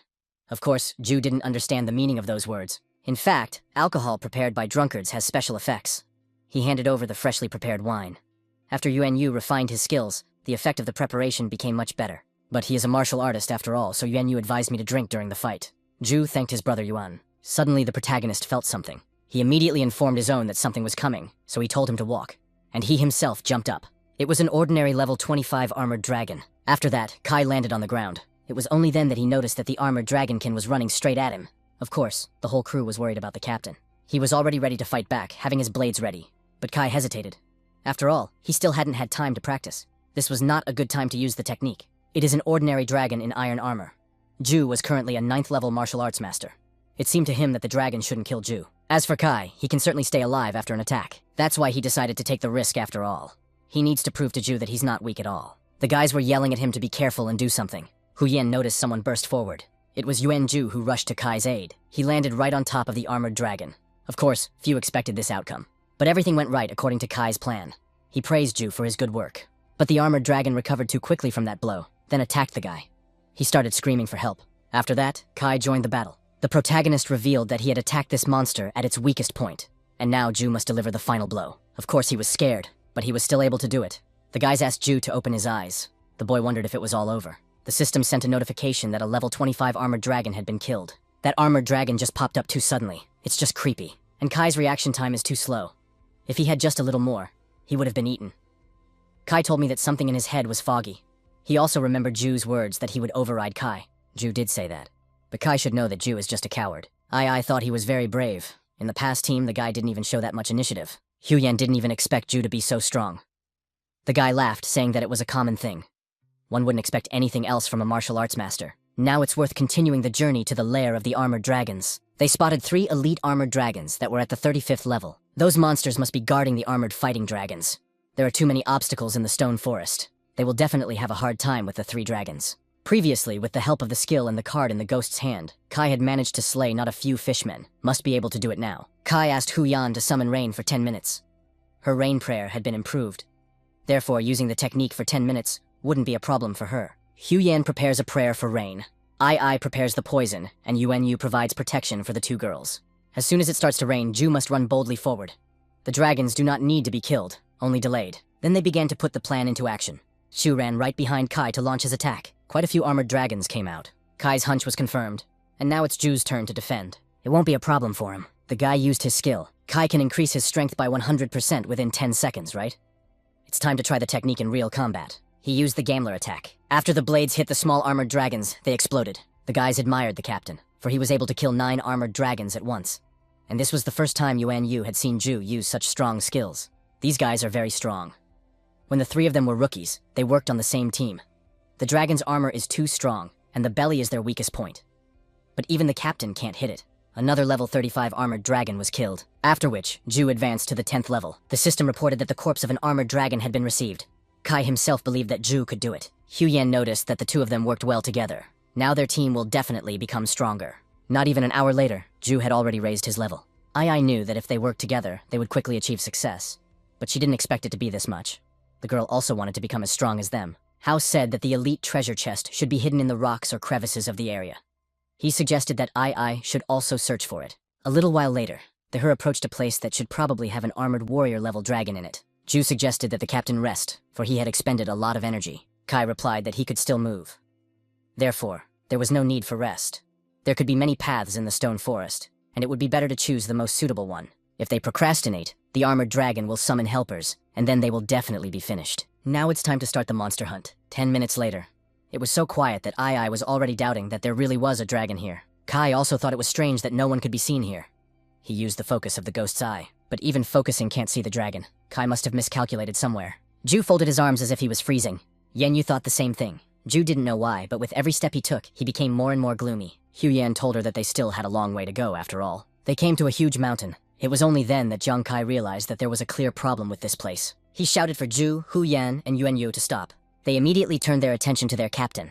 Some sort of giant tail appeared from behind the mountain. The boys immediately ran as soon as they saw they were about to be attacked. A level 58 destructive dragon appeared in front of them. They did almost die. That dragon was the same color as the stone, so they didn't see it. Kai told Ai to investigate him. She immediately activated her watch to do just that. She saw that it was a level 58 destructive dragon that was about 36 years old and weighed about 2 tons. It is also known as a white dragon. And why was it that the first dragon warrior they encountered was immediately so strong? The dragon was hit by 2 critical blows from the Kai. Ju and Hu Yan were happy that everything had worked out. A single critical strike dealt very powerful damage, and there were 2 of them. The stronger the mutant, the better the treasures will fall from them. But the power goes up as well. It gets harder. This dragon has skin covered in steel, warrior level. Not only has over 35 points of defense, but also has a steel form, resistant to high temperatures and corrosion, and extremely difficult to pierce the defense. Not only that, its chest and belly also forms a layer of protective film. The protection period is about 20 hours. It has high temperature resistance and corrosion resistance. They were surprised that the defense couldn't be penetrated. How are they supposed to defeat this monster then? The data shows that the dragon has spiritual power equal to 100 or 153 points, and dexterity from 150 to 170. His strength ranges from 380 to 420 points, and his build ranges from 440 to 480. He pounced sharply on the protagonist. Even the system warned him that this beast was extremely dangerous. The boys shouted for the captain to be careful. Luckily, he managed to bounce away from the point of impact and was fine. As expected, this guy has high heat resistance. Therefore, Kai can't even take a critical hit. The only thing left to do is to run. Fortunately, thanks to his premonition, it was possible to avoid this strike. This dragon's strength was about 400 units, and if the dragon caught up to Kai, he would definitely be finished. The treasure that Kai had gotten from the fishmen's lair had increased his agility to 60. So if Kai is more careful, it won't be able to kill him.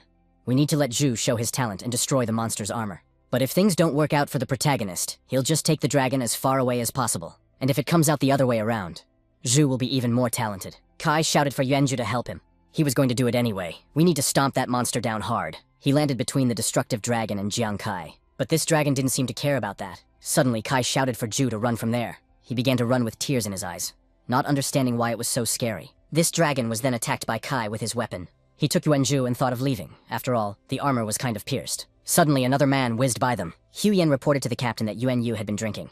This alcohol can cause corrosion if it gets on the skin. If Yuanyu started to fight against the dragon, he would definitely lose. He flew into that dragon with his shield that the captain had given him at the time. This strike dislodged the dragon a bit, but it also threw Yuanyu back as well. Yuanyu lands a jab.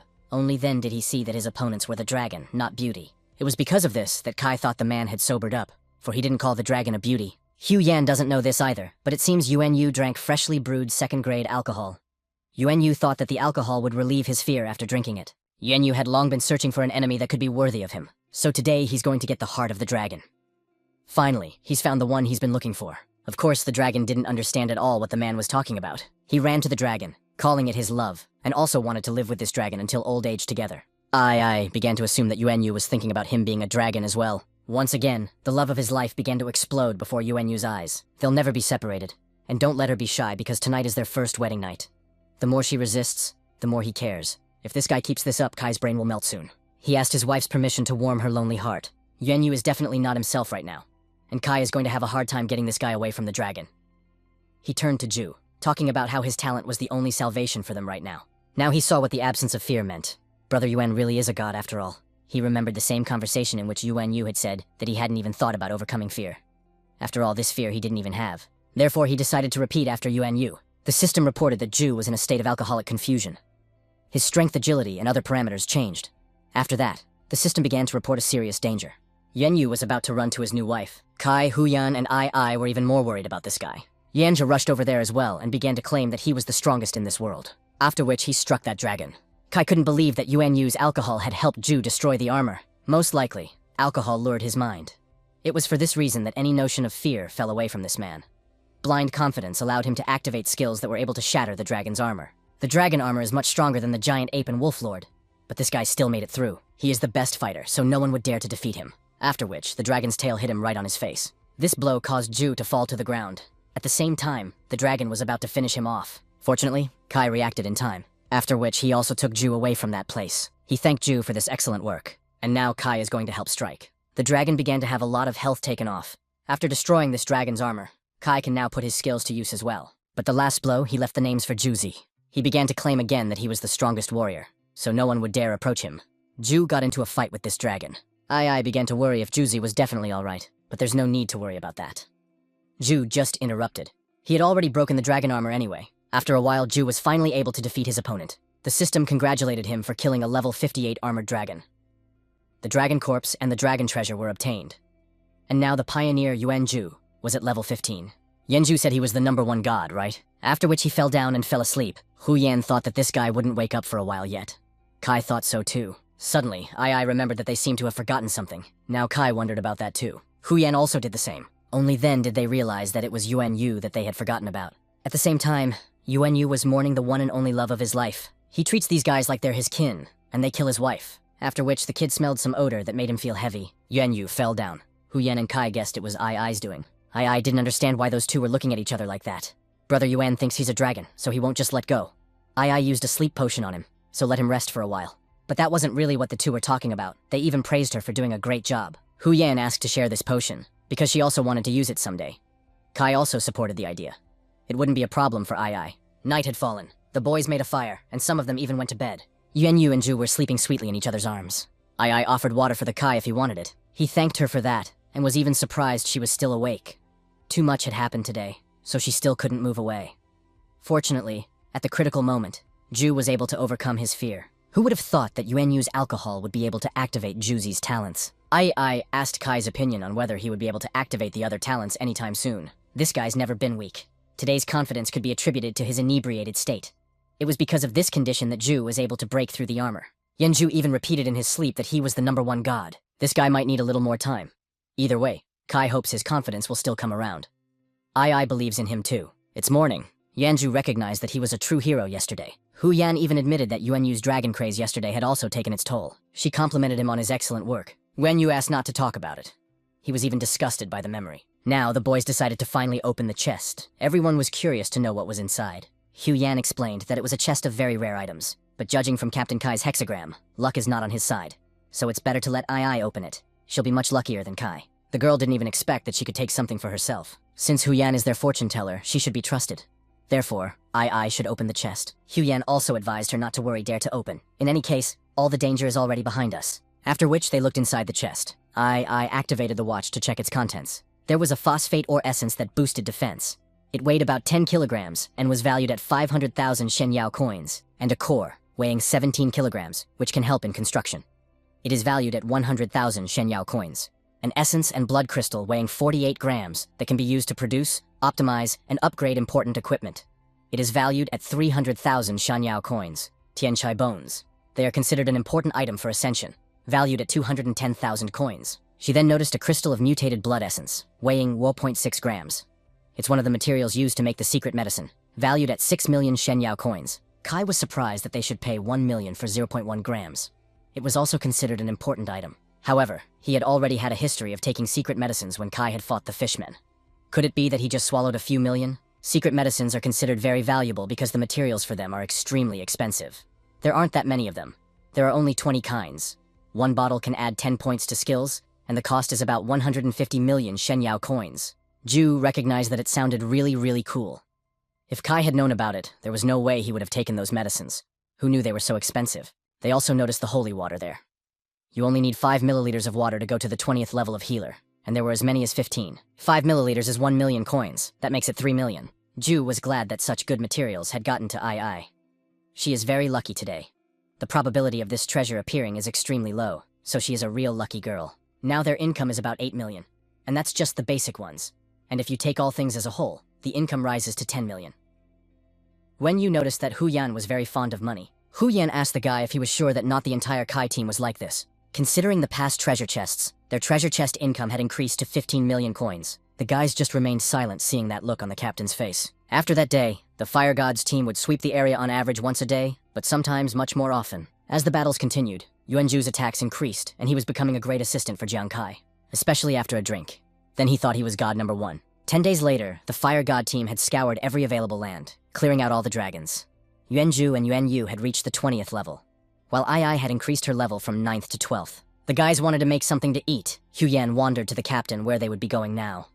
They had already cleared everything after all, so she didn't think there would be dragons here anytime soon. She turned her attention to her watch. It made me drop the berries from my hands. Kai Kai and Hu Yan noticed her uneasiness, so they wanted to know what was wrong. Even her face changed. I got the message. It just so happened that one of the guilds had encountered a monster attack, and that guild was destroyed. The Fallen Corpse Lord is a very powerful boss who is famous for his intimidation and elusiveness. More often than not, his level is above the 60th level. Even more than an armored dragon, and the power of the Lord is unimaginable. But at the moment, the Lords were injured, so they had to recover. It turns out that the guild was even able to previously manage such a monster, which was even surprising. If they could defeat the Corpse Lord, they would be rich. The only pity is that most of the members will probably die. It's a real shame, but the guys went along with it. Kai asked Ai if she had just received the notification and if she knew anything about the numbers. The girl told me that she had just gotten the news. There was still no full information yet. The other guilds had also received the news, and they should be rushing to help by now. He remembered that there are certain restrictions on catching the boss that don't specifically apply to this one. He thinks there will be a lot of people going after the wounded Corpse Lord now, and they can't miss an event like this. In any case, they had already dealt with the dragon. Even if they couldn't defeat the Lord, it wouldn't be a problem. If it wasn't for the Kai team, Yuanyu wouldn't even think of defeating the dragon. Ai wanted to get involved too. Their team wouldn't be able to do it without the great warrior Yuanju, so he would go as well. In that case, the team's next target is a mutated Fallen Corpse Lord. It's time for them to move out. The next day, they were walking in a rather desolate place that was also hot. Even the trees here look strange. These are the 20th level Tanho trees. And then there will be 30th level Tanho trees, which are called Tanho spirits. There is a possibility that after cutting a tree, the heart necessary for the elevation of the flame will emerge from the tree. It was a very tempting opportunity for him. After that, the guys noticed the Qinglun Guild. The closer they got, the more people could be seen. It was like the whole team had a serious attitude. There was another team nearby. Of course everyone came here. Looks like they should speed up too. They got here pretty fast. Who would have thought that so many people would have gathered already? There are both experienced and newcomers. Hu Yan is right, so we should be on our guard. There's no telling what kind of people will still be here. That team must be waiting for support. He turned his attention to the lagging Ai, who seemed to be having a hard time. But the competition for the boss was too high, so one must hold on. She didn't want to let everyone down. Afterward, she noticed someone approaching her. Jiang Kai offered her a drink of water and a little break. From the beginning, Kai had only paid attention to Ju's promotion to level 20, since Hu Yan and Yuanyu's levels were suitable for passing. They had already reached the 29th level. As for Ai, she's only level 12, so she's having a hard time. She shook her head, indicating she wasn't tired. Healers are generally weak in stamina.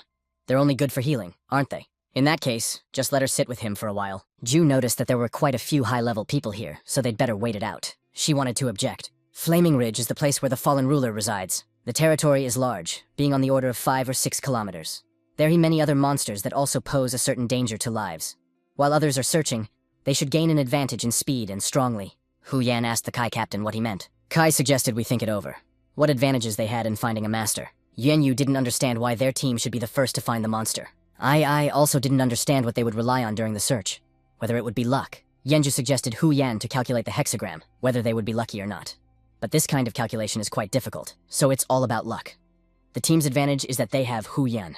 Hu Yan didn't realize whether the captain was joking or talking about praying for rain. Did Hu Yan forget that she used to be a feng shui master before she became a fortune teller? The fallen corpse lord was seriously injured, so they are currently resting somewhere. What would be the best place for it? Hu Yan assumed that it must be a place with yang energy. The Lord probably doesn't have the energy to search for the perfect place, so he found something simpler. We need to calculate the area he can be in. Now she realized what the captain's plan was. This is her main job. Therefore, they can rest now.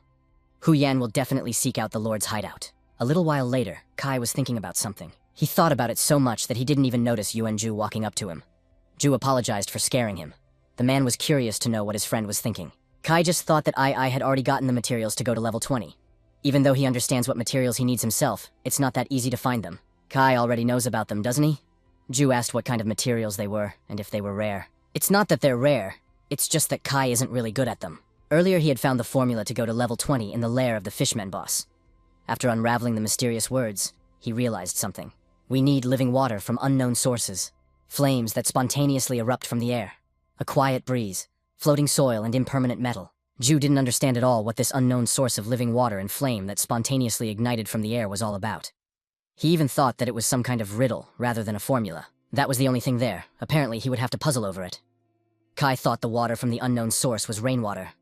But what about the rest? Still, it could very well be. It's possible the flames could be on Liaoyan Ridge. Haven't heard of that ridge yet. Ju heard that there was no fire there, but it was very hot. Perhaps this will do as well.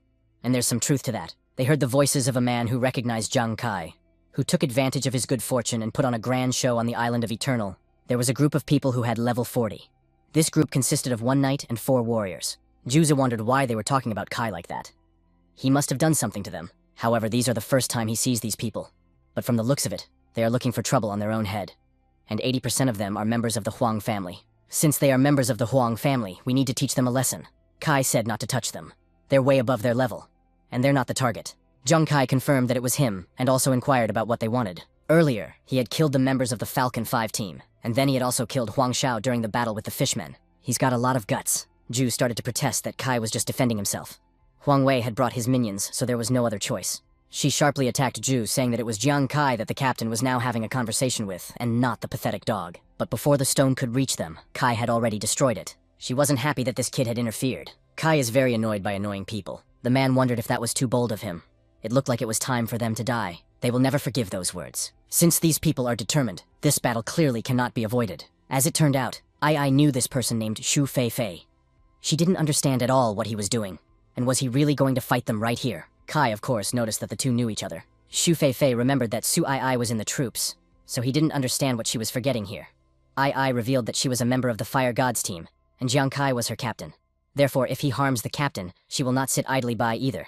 The man informed the captain that her sister was working under her superior, Wei Ying. Their first priority was to kill the fallen corpse lord, and they could deal with Jiang Kai later. He put his sword away, saying that they were lucky today. He wouldn't touch them. But he remembered that Kai was very fond of hiding behind women's skirts. It seems that he also likes to throw. In that case, Shu Fei Fei was not surprised that such a sneaky person only knew how to use such a sneaky weapon. Let him remember that next time he'll give the main character a good thrashing and pluck out his eyes. Kai clearly felt threatened. The boys praised their captain for such a fiery speech. But they even wondered how such a backward team could get so far. Yanju didn't want to leave it for nothing at all. But he was stopped by Kai, saying that now was not the time. Therefore, let them leave. He asked Ai how well we know this Shu Fei Fei. She doesn't really know much about him. This guy used to live in a military district before becoming a real warrior. His actual combat ability right now was probably equivalent to the heir's combat ability. Yuanju and Yuanyu knew about this heir. They were very surprised when they heard about it. Since the profession of a martial artist is highly valued by the military, he has a good reputation. In addition, he shows himself to be very honorable. From the 1st to the 20th level, a person is called a martial artist. From the 21st to the 40th level, a warrior. From the 41st to the 60th level, heir. And from the 61st to the 80th level, an ancient warrior. Who would have thought that this guy's strength would be the same as the heir? The Huang family has gone to great lengths. His agility is also high, so you have to be careful. Kai doesn't know why, but he has a very strong premonition of the one that they will see each other again at the guild competition. Hu Yan came back to them and chose the 3 most suitable places. The first place is the Twilight Cemetery in the northwest direction of Liaoyangling. It is relatively close to the former Corpse Lord's territory. And the second place is Shanyin Lake, which is just south of Liaoyangling. There is also a place that is an unchanging basin. It is located directly west of Liaoyangling. There is no ranking or even a name for it. And then there's this last place. The missing Corpse Lord is seriously injured and must be in a hurry to return to his lair. He offered to try his luck in the Twilight Cemetery, but Jiang Kai decided that they would go into the Hollow. Although the Solar Graveyard was not far from his lands, there was a good chance that many teams would go there. By the time they get there, the place will have already been turned upside down, Even if he really is there, there's still no point in going there. As for the lake, it's not so hidden and secluded. It is the closest to the city. So many teams will go there too. And the hollow, despite the fact that the path is blocked by mountains and seems to be the most inconvenient path for a wounded corpse lord. But if you think about it, on the other hand, most adventurers will simply ignore this place. That's why he suggests going there. 2 hours later, an unnamed basin, had they arrived at their exact destination. There is no need to study feng shui in this game. It is already clear that the atmosphere is so bad. There is a lot of space, so Yuanyu thinks that the Lord has enough space to hide. It's important for them to not only find him, but also to make sure the rest of these lands don't discover him. The task is not an easy one. Since the fallen corpse lord is afraid of being discovered and he wants to heal his wounds, he will definitely choose the most secluded place. It is nothing but a cave, tomb, or something like that. She revealed a potion that would help avoid major damage in the event of an attack. The effectiveness of the drug lasts for half a day. First, they will take the potion, and then they will already look to see if there are any caves and graves nearby. It was already deep into the night. Yuanzhu could no longer walk, so he offered to stop. But they have to keep going. Isn't he afraid of being attacked by the fallen corpse lord if Zhu lags behind? But he didn't even know if that was possible. Why not? The corpse lord is very hungry, so she thinks the lord is acutely aware of human odor. He even felt as if a corpse lord was standing behind him, so he immediately ran. Kai advised Hu Yan not to scare him like that anymore. Juzi is very strong, but his spirit is weak. So Hu Yan thinks he needs to train more. He caught on a rock and fell. He could hear the guy's questions about whether he was okay. Suddenly the guy noticed something creepy. Ju asked the guys if they could see it too. There was a tombstone there, and it was broken. It's an abandoned grave. It's pretty well hidden because they almost passed it. But the grave was so small, so he didn't understand at all if the corpse lord would definitely fit in it. The grave was beginning to crack. Kai shouted for Huyan, Yuanyu, and Ai to move aside. The boys immediately ran away at the captain's orders. Kai himself jumped onto a tree and told Juzi to attack head-on while he prepared a trap. A green bright light began to glow from beneath the rocks. Kai told his friend to take offense if he couldn't beat him. The captain will apprehend the lord himself. He agreed. After that, a huge hand came out of there. Ju could feel the terrible pressure that came from the lord. From there, a mutated fallen spirit lord that is at level 65 began to climb out. The corpse lord was clearly unhappy that his rest had been interrupted. The boys immediately got ready. Seeing the corpse lord start to approach him, the guy shouted for him not to do so. That monster is too scary. The corpse lord threw Ju off with a shout of his own. He could no longer look at the situation soberly.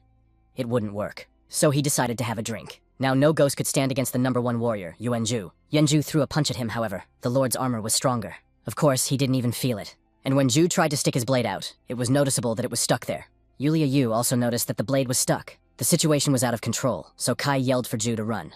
At the same time, the corpse lord decided to fully stand up. Ju is thrown straight back against a tree. The Lord of Corpses was preparing to finish this man off. But he had better not be in a hurry, for his opponent now was Jiang Kai. After that, some parts of the lord's body began to explode. Hu Yan and Guangu decided to pull Ju away. The situation is complicated, because they lost one fighter, but wounded the Lord of Corpses. But it's not that simple. The blade didn't go in very deep. Hu Yan asked Ai what was the matter. After that, she stopped realizing what it was at all. The lord didn't die, and even the wound didn't do much damage. The boss had a skill called raising the dead. When the corpse falls, the lord is mortally injured, but the undead's strength is restored. The wounds begin to heal rapidly. Even the wound on his chest was beginning to heal. The corpse lord attacked the spot where Kai was standing, but he was able to recoil. In a state of broken armor and with serious injuries, the fallen corpse lord is still not dead. He is very strong. Ai shouted for Kai to reach his heart. Otherwise, no matter how serious the injury to his body was, he would be able to recover. Now I see what's going on here. So you can't kill a lord unless you hit him in the heart. The lords from the corpse and suddenly turned his attention to Ai, whereupon he startled her with a shout. The monster himself swooped in to kill the girl. Kai immediately ran after the monster, worrying about Ai. Of course, the lord noticed the pursuit, so he decided to attack with his hand. The hand began to move swiftly underground, straight towards the protagonist. Kai jumped up quite in time, for a hand appeared from there. However, he didn't have time to do anything before that hand grabbed him. He felt like his bones were broken. Kai didn't think this lord had that much strength in him at all, and he can't get out of that grip at all. The corpse lord wanted to eat Kai, whose body was trembling. At the same moment, Yuanzhu abruptly woke up. Juzi understood how this fatty dared to injure a great warrior's friend. After which, the corpse lord released a dark purple mist towards Zhu. As it turns out, this dark purple mist is a corpse poison. Therefore, Juzi must be careful. The corpse poison attack is one attack method that the fallen corpse lord is good at. The darker the color of the fog, the stronger the toxicity. Blue poison mist is very toxic. It can corrode the skin of a pioneer within a minute. And black toxic fog is even worse. Once it comes in contact with a person's body, they die instantly. Who would have thought that despite the injuries, the lord would still be able to use the mist? Even if people don't die from its touch, the toxicity is very serious. Her medicine is unlikely to help. She wasn't surprised that the lord was able to destroy a powerful guild, and even with such injuries, it seems like Juzi is not going to give up. But the difference in their strength is extremely high, so he can't withstand the onslaught. She heard Yuanyu's voice. who also couldn't believe that this monster dared to injure the Kai captain. He would not forgive him for this. He too decided to get drunk and join the battle. Yuan Yu is no longer the weakling he used to be. Ai tried to stop him, but she was stopped by Hu Yan. It's better to stay here. She too assumed that this fog is very toxic. She is a healer after all, so she is their last hope for salvation. Therefore, she must protect herself. Those words meant only one thing. I tried to stop those girl by asking what she was up to. Hu Yan advised her not to approach, because it was too dangerous here, and she needed to get closer to cause rain. I could clearly see that everyone was desperately fighting, but why as a healer, she's good for nothing. Since she was a child, her sister had protected her from all the dangers of the world. I used to rely on her, knowing that she would always be there for her. But one day, the Devil's Star rose and divine beasts began to appear all over the world.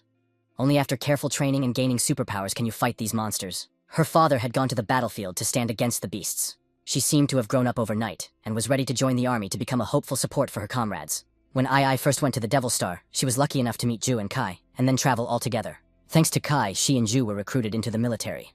I followed her sister's example and enlisted too. She thought she was finally close to realizing her dream. But after the service, she felt the difference between herself and the others. I worked hard, but her grade was only a C. She comforted Ju, who also had so-so grades, while she herself cried quietly in the country. But can she become a true healer and protect the others? How could they have almost missed this fallen corpse lord? We have to hurry up and kill him because we don't want to waste any more time. Here we go again. She only watches her friends battle, while she herself stands aside. It's like being with her sister. She even begins to question whether she should have become a healer in the first place. The corpse lord once again attacked them with corpse poison. Ju and Yuan Yu prepared to block this attack, and Kai was still in the lord's hand. I heard Kai's voice. Ju and Yuan Yu fell down beside her. She immediately ran up to them. Not even a minute after the two of them were in the poisonous mist, and already there were such repercussions. She mentally tried to reassure herself. Right now, she must save them. That was paramount. While she was treating the boys, the rolls of thunder began to show. There was even hope in her eyes, for she knew exactly what it was. Hu Yan was able to invoke a prayer for rain. Thanks to her storm, the poisonous fog dissipated, though it was noticeable that she wasn't having an easy time either. The corpse lord let out another roar. It was too painful, and I couldn't breathe either. It began to creep into Kai's thoughts that he was still weak. During the battle on the Permafrost Island without the help of the steel skill, it would be unlikely that you would be able to kill the boss. And a mutated fallen corpse lord wasn't part of his plans at all. Still, he wouldn't be able to protect everyone. Hu Yan demanded that he let the cane go. I immediately ran over to her. Kai was wrong to rely only on himself. Will he even be able to make the Huang family pay what they deserve? His eyes began to close, but the Lord of Corpses again decided to attack the great warrior Yuan Zhu. And also Yuan Yu, who was eager to approach the beauty. Thanks to Yuan Zhu attacking the Lord was able to let go of the Kai, after which he was attacked by Yuan Yu. At that moment, Kai came to his senses. There was no way he could lose. Brother and Yingzi are waiting for him to return. So did everyone else. They're members of his team, so it can't end like this. He tried to catch his breath. His bones ached so much that he couldn't even stand up. I immediately ran up to him, who didn't understand what they were supposed to do now. Kakaya advised her to calm down. He also didn't think that Hu Yan's storm wouldn't last long. It looked like his bones were all broken. But could they do anything about it? Would they be able to come up with something?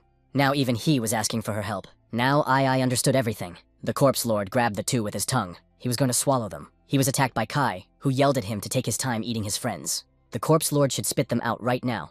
Thanks to this blow, the lord spat out Ju Zi and Yuan Yu. Ju and Yuan Yu fell down in front of Ai. Kai relies on Ai. He jumped up from where he wanted to hit the boss. Given her current healing ability, she wouldn't be able to heal him 100%. Therefore, she decided to pass on the immortal bird's tears that she had accidentally gotten when she was in military training. After using it, Pathfinders above level 20 ignore all wounds on their body, gaining power. But there is a side effect, where after using it for more than 1 minute, the Pathfinder loses consciousness and dies. Is Kai sure he wants to use this on himself? 1 minute is enough for him. Now it's time to play with this worm. The corpse lord clearly didn't like this, so he decided to release corpse poison. The storm had almost stopped. It wasn't a long walk either. He stopped and turned directly toward his opponent. The corpse lord decided to use the same arm trick. Fortunately, Kai was able to dodge it safely. Once the lord managed to spend all the protagonist, but does he really think that this time it will also roll? He released the corpse venom again, but that didn't stop Jiang Kai from attacking him with his blades. The corpse lord tried to evade these attacks. There was an explosion. The monster began to look around as it appeared to have lost sight of its opponent. He even had time to react as more blades flew at him. The corpse lord ran to the place where the attack had come from, but there was no one there. Jiang Kai jumped out from behind him through the hole. That dumbass monster's head is spinning too slow. The blades went straight into the corpse lord's wound, after which he grabbed the Kai again.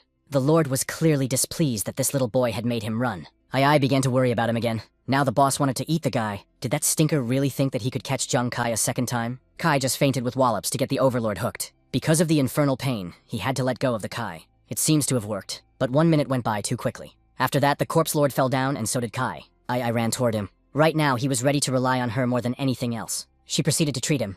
At first, I thought that Kai had missed, because those 3 blades were stuck in the wood. But that was the final blow. And after that, Kai used the comeback, and thus he pierced the very heart. But the Lord of Corpses is still not dead. She remembered the words about Kai relying on her. She has to do it. Her friends rely on her. I had already prepared to finish him off. But the corpse lord woke up and attacked the girl. Seems like the main goal was to escape, not just to attack. I realized it too. How foolish to hope that he could still escape. The Lord of Corpses was surprised. That bastard dared to wound her from her comrades. So let her prepare to die. The only thing that could be heard in this area was the cry for the boss. The next day, Ju and Yuanyu were with a broken arm. Hu Yan was chatting with them. I advised him to stay still and rest more. If he took his medicine, he would be fine in 3 days. He looked at I and smiled. She even thought she had something on her face. Jiang Kai just thought that she had become very strong. Her journey was just beginning. Of course, I didn't even expect to hear such words. During the battle with the Fallen Lord, she could only rely on the others, being a healer. She was only slowing them down. But Caius turned out to be very much underestimating herself. Recently, I had constantly supported her comrades with her strength and didn't even think of complaining. Faced with a challenge from the other team, she knew she was no match for them, but she bravely stood her ground anyway. And after the Corpse Lord was on his last breath, she was the one who dealt him the decisive blow. I had saved her comrades many times by sacrificing herself. Even though healers don't have combat power, she's still very capable. Therefore, Kai is sure that she will definitely not give up. The girl has done a lot, and everyone about her sees her contribution. She has come a long way. For that, Kai praised her. They all need it. Those words even made her cry. Yuanju agreed with Kai's words. If I hadn't healed them, they would have died long ago. Kai didn't understand when they all managed to get here. Thanks to I, he was now much more relaxed to continue on his way. Hu Yan also began to encourage I. She admitted that she actually really needs all these guys too. 2 hours later, the main character asked the guys if everyone was ready. All of them answered that yes. Now it's time to open the chest. It is said that your Corpse Lord's chest holds a lot of special equipment. He also had a mutation rank, which was also very impressive. With the help of her watch, she recognized it as the Mad Flame Blade. An executioner's weapon of the 80th level. Appeared in the entire Shenyao only twice, and this was the 3rd time. The total amount reaches 350,000 star coins. That comes out to 3.5 million Shenyao coins. Naturally, it's a level 80 weapon. It's a pity that this team doesn't have someone of that level, although they can safely sell this weapon. After which, Jiang Kai took out his armor. Surprisingly, there was no record of it. You can see that this equipment has never appeared before. When I was in the army, she was given a card that could identify unidentified objects. After she left, she bought a few for a rainy day. The armor glowed sharply. It was the outer armor of a necromancer. You need level 60 to use this armor. It added 24 points to strength, 27 to defense, 30 to dexterity, and 71 to spirit. There were 3 special effects. The necromancer's power is able to lower the required level to level 40. The user becomes immune to spirit attacks for 3 seconds, with a cooldown time of 10 minutes. Enforces mental attacks that will make the enemy feel like they are being killed every second. But this effect can only take effect if the opponent is seriously wounded. If used for a long time, the caster's mental power is depleted. Kai noticed that the effects and characteristics are not bad. The lethal release of the first effect shows that this armor is suitable for level 60 travelers, but can be used on level 20 if desired. And the necromancer condition from the second effect is the essence of the necromancer's outer armor. Despite being immune to nervous system attacks, the activity duration is 3 seconds. But they will be able to withstand any sonic attacks, and this is a great chance for them. And as for death torture from the 3rd effect, while it can be used after the opponent is seriously wounded and is not very effective in actual combat, it is a good way to slow down an opponent when needed. 25 minutes later. Only weapons and armor fell out, but they have too high levels, so they're not suitable for the team. At least they could sell them. Wanju's attention was caught by the way something was glowing. He pulled out some kind of ring from there. The guys admitted that this ring looks cool. I should look for it in the watch, and see if it can be identified. At the same time, Kai noticed some kind of map. The system congratulated the user on getting a new card called God of Death, the main god card. The only weapon that is only available to gamblers without any level requirements. There are a total of 9 cards in the main set, and the God of Death card is one of them. After the Pathfinder moves to a new rank, the card can be used in real life. He didn't expect it to be one of the main cards. A Death God card with an exclusive plan. There's also no level restriction. It's perfect for him. And yet his other card is capable of making an accurate shot, raising the possible aim to 40%. Thanks to this card, the accuracy of shots will be increased from 120 to 250%. In other words, when using the God of Death card, the accuracy will be increased several times at once. But one wondered, what about the peculiarities? And did he really need to upgrade to a new rank? A special was a person who had reached the 80th level or higher. He decided to check things out at home for now. The Death God card can increase the wearer's 4 basic attributes by 20%. Increase penetration by 50 points and permanently increase critical strike speed by 15%. Also increase critical strike damage by 150%. The higher the Kai attribute, the higher the percentages of the card itself. Now I was wondering about the special effects. The first special effect is the hour is not yet upon us. When the God of Death card is activated, it plays 50 attacks, but the target does not have to die. But if the time to use the card has not come, it will simply drain energy, but it will increase the damage dealt by 50%. It's like telling your opponent that they'll get 50 attacks, but they have to survive them. The second special effect is Wrath of the Gods. After activating this effect, the Death Box card will start spinning at high speed. This causes intense and continuous damage. At the same time, if the target fails to dodge, the card's piercing power will continue to increase. Using Wrath of the Gods will require additional physical and mental strength. The third special effect is Artifact Recognition. The Death God card cannot be torn or disposed of, so the card won't be easy to handle. Even mentally, he will be able to control it. Kai thinks that even if he encounters the Huang family, they won't be able to find out what cards he has hidden up his sleeve. He didn't even think you could discover such a treasure. Kai had hoped for materials to elevate himself, but this Death God card is one of the main cards, so he wondered where the other 8 were. He heard something. The protagonist immediately used the focus of the ghost's eye. He noticed that another team was approaching, and they weren't in the best condition right now. If it turned out that they were the ones who killed the fallen Corpse King and got their hands on the treasure chest, they would definitely be looted. Kai quickly informed the guys that someone was coming, so it was time to get out of here. Meanwhile, Lan Lan entered the Commander-in-Chief's office to report that another country had detected a connection to the teleportation system. Because of the low degree of development of the Devil Star, the areas that are developed in each country are not the same, except that certain professions may enter the novice probationary areas of other countries by special methods. The territories of each country do not overlap. But a year ago, something strange happened. One by one, countries were opening up teleportation systems in lost lands. These teleportation systems are distributed throughout the Devil Star. All are connected to the same public area, called the Lost Land. And it's different from the places they've been to. First of all, the territory is very vast. The location changes every 6 months. Second, there are many mysterious, undiscovered places in the Lost Land called Lost Ruins. Hidden inside are rare treasures and powerful new advancement materials. Third, only first-timers who have not reached level 60 can enter the Lost Lands.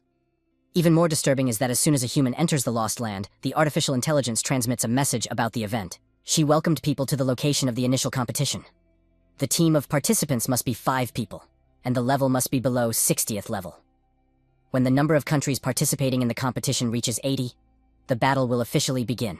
All first-timers will compete here, and in the end, Team 123 will receive 321 keys to the Lost Land, and then travel to the Lost Ruins to find rare treasures.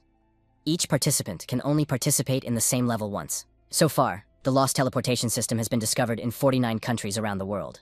Once the number of countries exceeds 80, the Lost Land tournament will begin, and they haven't found the teleportation system yet. Only if they get a place in the Lost Lands will they be able to explore the Lost Ruins.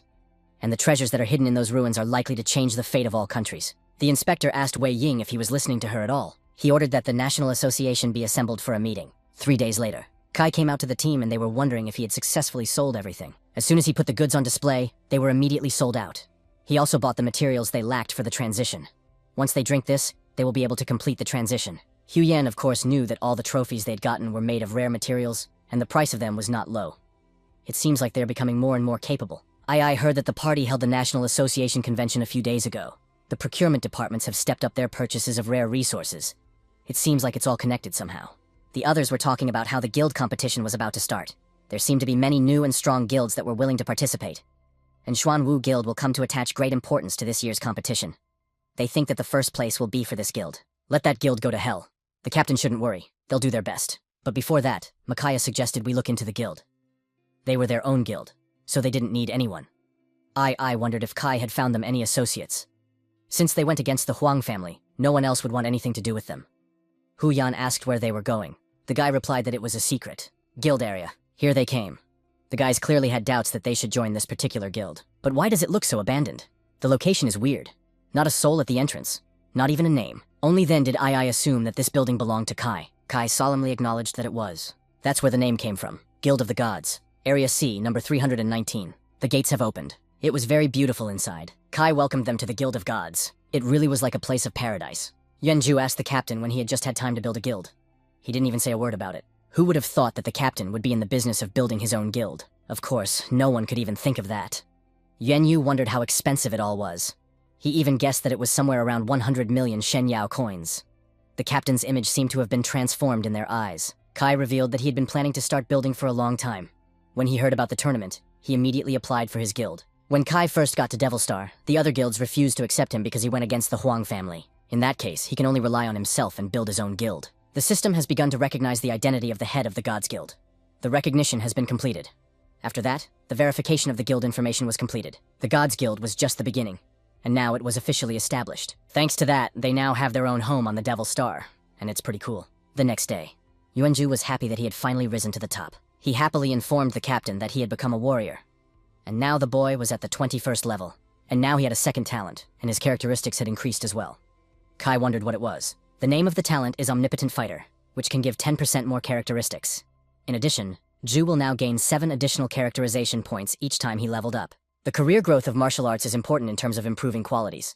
Deserves to be one of Shen Yao's strongest professions. That wasn't all. During battle, he can now freely distribute all characteristics to occasionally reach a state of high sensitivity and high attack, and then restore the original characteristics after the end of the battle. Moreover, the talent helps to master new techniques many times easier. She couldn't even believe it was that cool. Now all opponents will fall in front of Ju. He would also be able to learn the techniques faster. Juzu would soon become the most powerful martial artist. But the guy thought that he still had a long way to go to captain. Hu Yan was very jealous, after which a sad Yuan Yu walked in there. The others noticed his mood, so they inquired as to what his problem was. He successfully moved on to a new stage, but he was still a drunkard. His talent lies in easily mastering alcohol and enjoying it. Strength and dexterity will increase by 2 additional points per level, but the increase in physical form decreases from 3 to 2 points. After the 20th level of a general profession, each level can increase characteristics by 20 points. With the exception of special professions such as martial arts and warriors, few people can gain additional characteristics.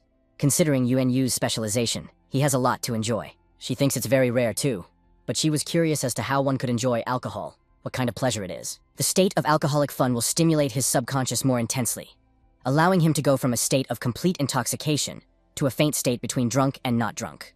He even thinks it can be compared to something. The boys wondered what it was with, but he asked me not to talk about it. They were left to speculate what was in this guy's head. Half an hour later. It's been so long, but somehow Ai still hasn't come out. Could it be that something had happened? Hu Yan felt that it was necessary to wait a little longer. Awakening is always a very time-consuming process. Ia finally came out. Ju assumed that she had failed, so he tried to comfort her somehow, saying that she would be lucky next time. Hu Yan revealed that things didn't go smoothly with her first transition either. Yuan Yu asked her not to despair. They would always be by her side. The Kai don't think it's worth worrying about. Ai definitely has something to say to them. She didn't even think she would have a new talent called toxin analysis after switching to a doctor. With a talent for analyzing toxins, she can increase the effectiveness of drugs by 10%, the effectiveness of poisons by 50%, and the ability to recognize toxic substances and substances by 30%. So Ai will go the route of using poisons. It's not necessary. But as the saying goes, medicine is a 3-part poison. When making medicine, she can use this talent to remove the toxins from the medicine, and finally achieve the improvement of the medicine's effect. Now they've got it all figured out. Everyone has awakened very even, but they will still have very strong opponents. The other teams are controlled by the biggest guilds and are used to fight for a spot in the team competition, so they can't be careless right now. In the coming days, before the guild competition officially begins, you need to keep working hard on leveling up. They will all heed this advice. A week later, the guys collected many corpses of the elite forest wolf. After a week of battle, Ju feels the power that filled him, and he was already at the 25th level. Ai was at 24th level. Hu Yan had advanced to the 31st level, and her rain prayer skills were getting better and better. And Yuan Yu is at the 25th level, and now it's time to announce the rosters. The God Guilds have sent an introductory message. In this stage from level 21 to level 40, a total of 32 teams will participate in the competition. Each of them will play 1 game per day. Their opponents on the first day will be the instant kill team from the Xuanwu Guild, captained by Huang Da. Tomorrow at 8 o'clock in the morning, they must come to the arena in the western district of Shenyao City to prepare for the competition.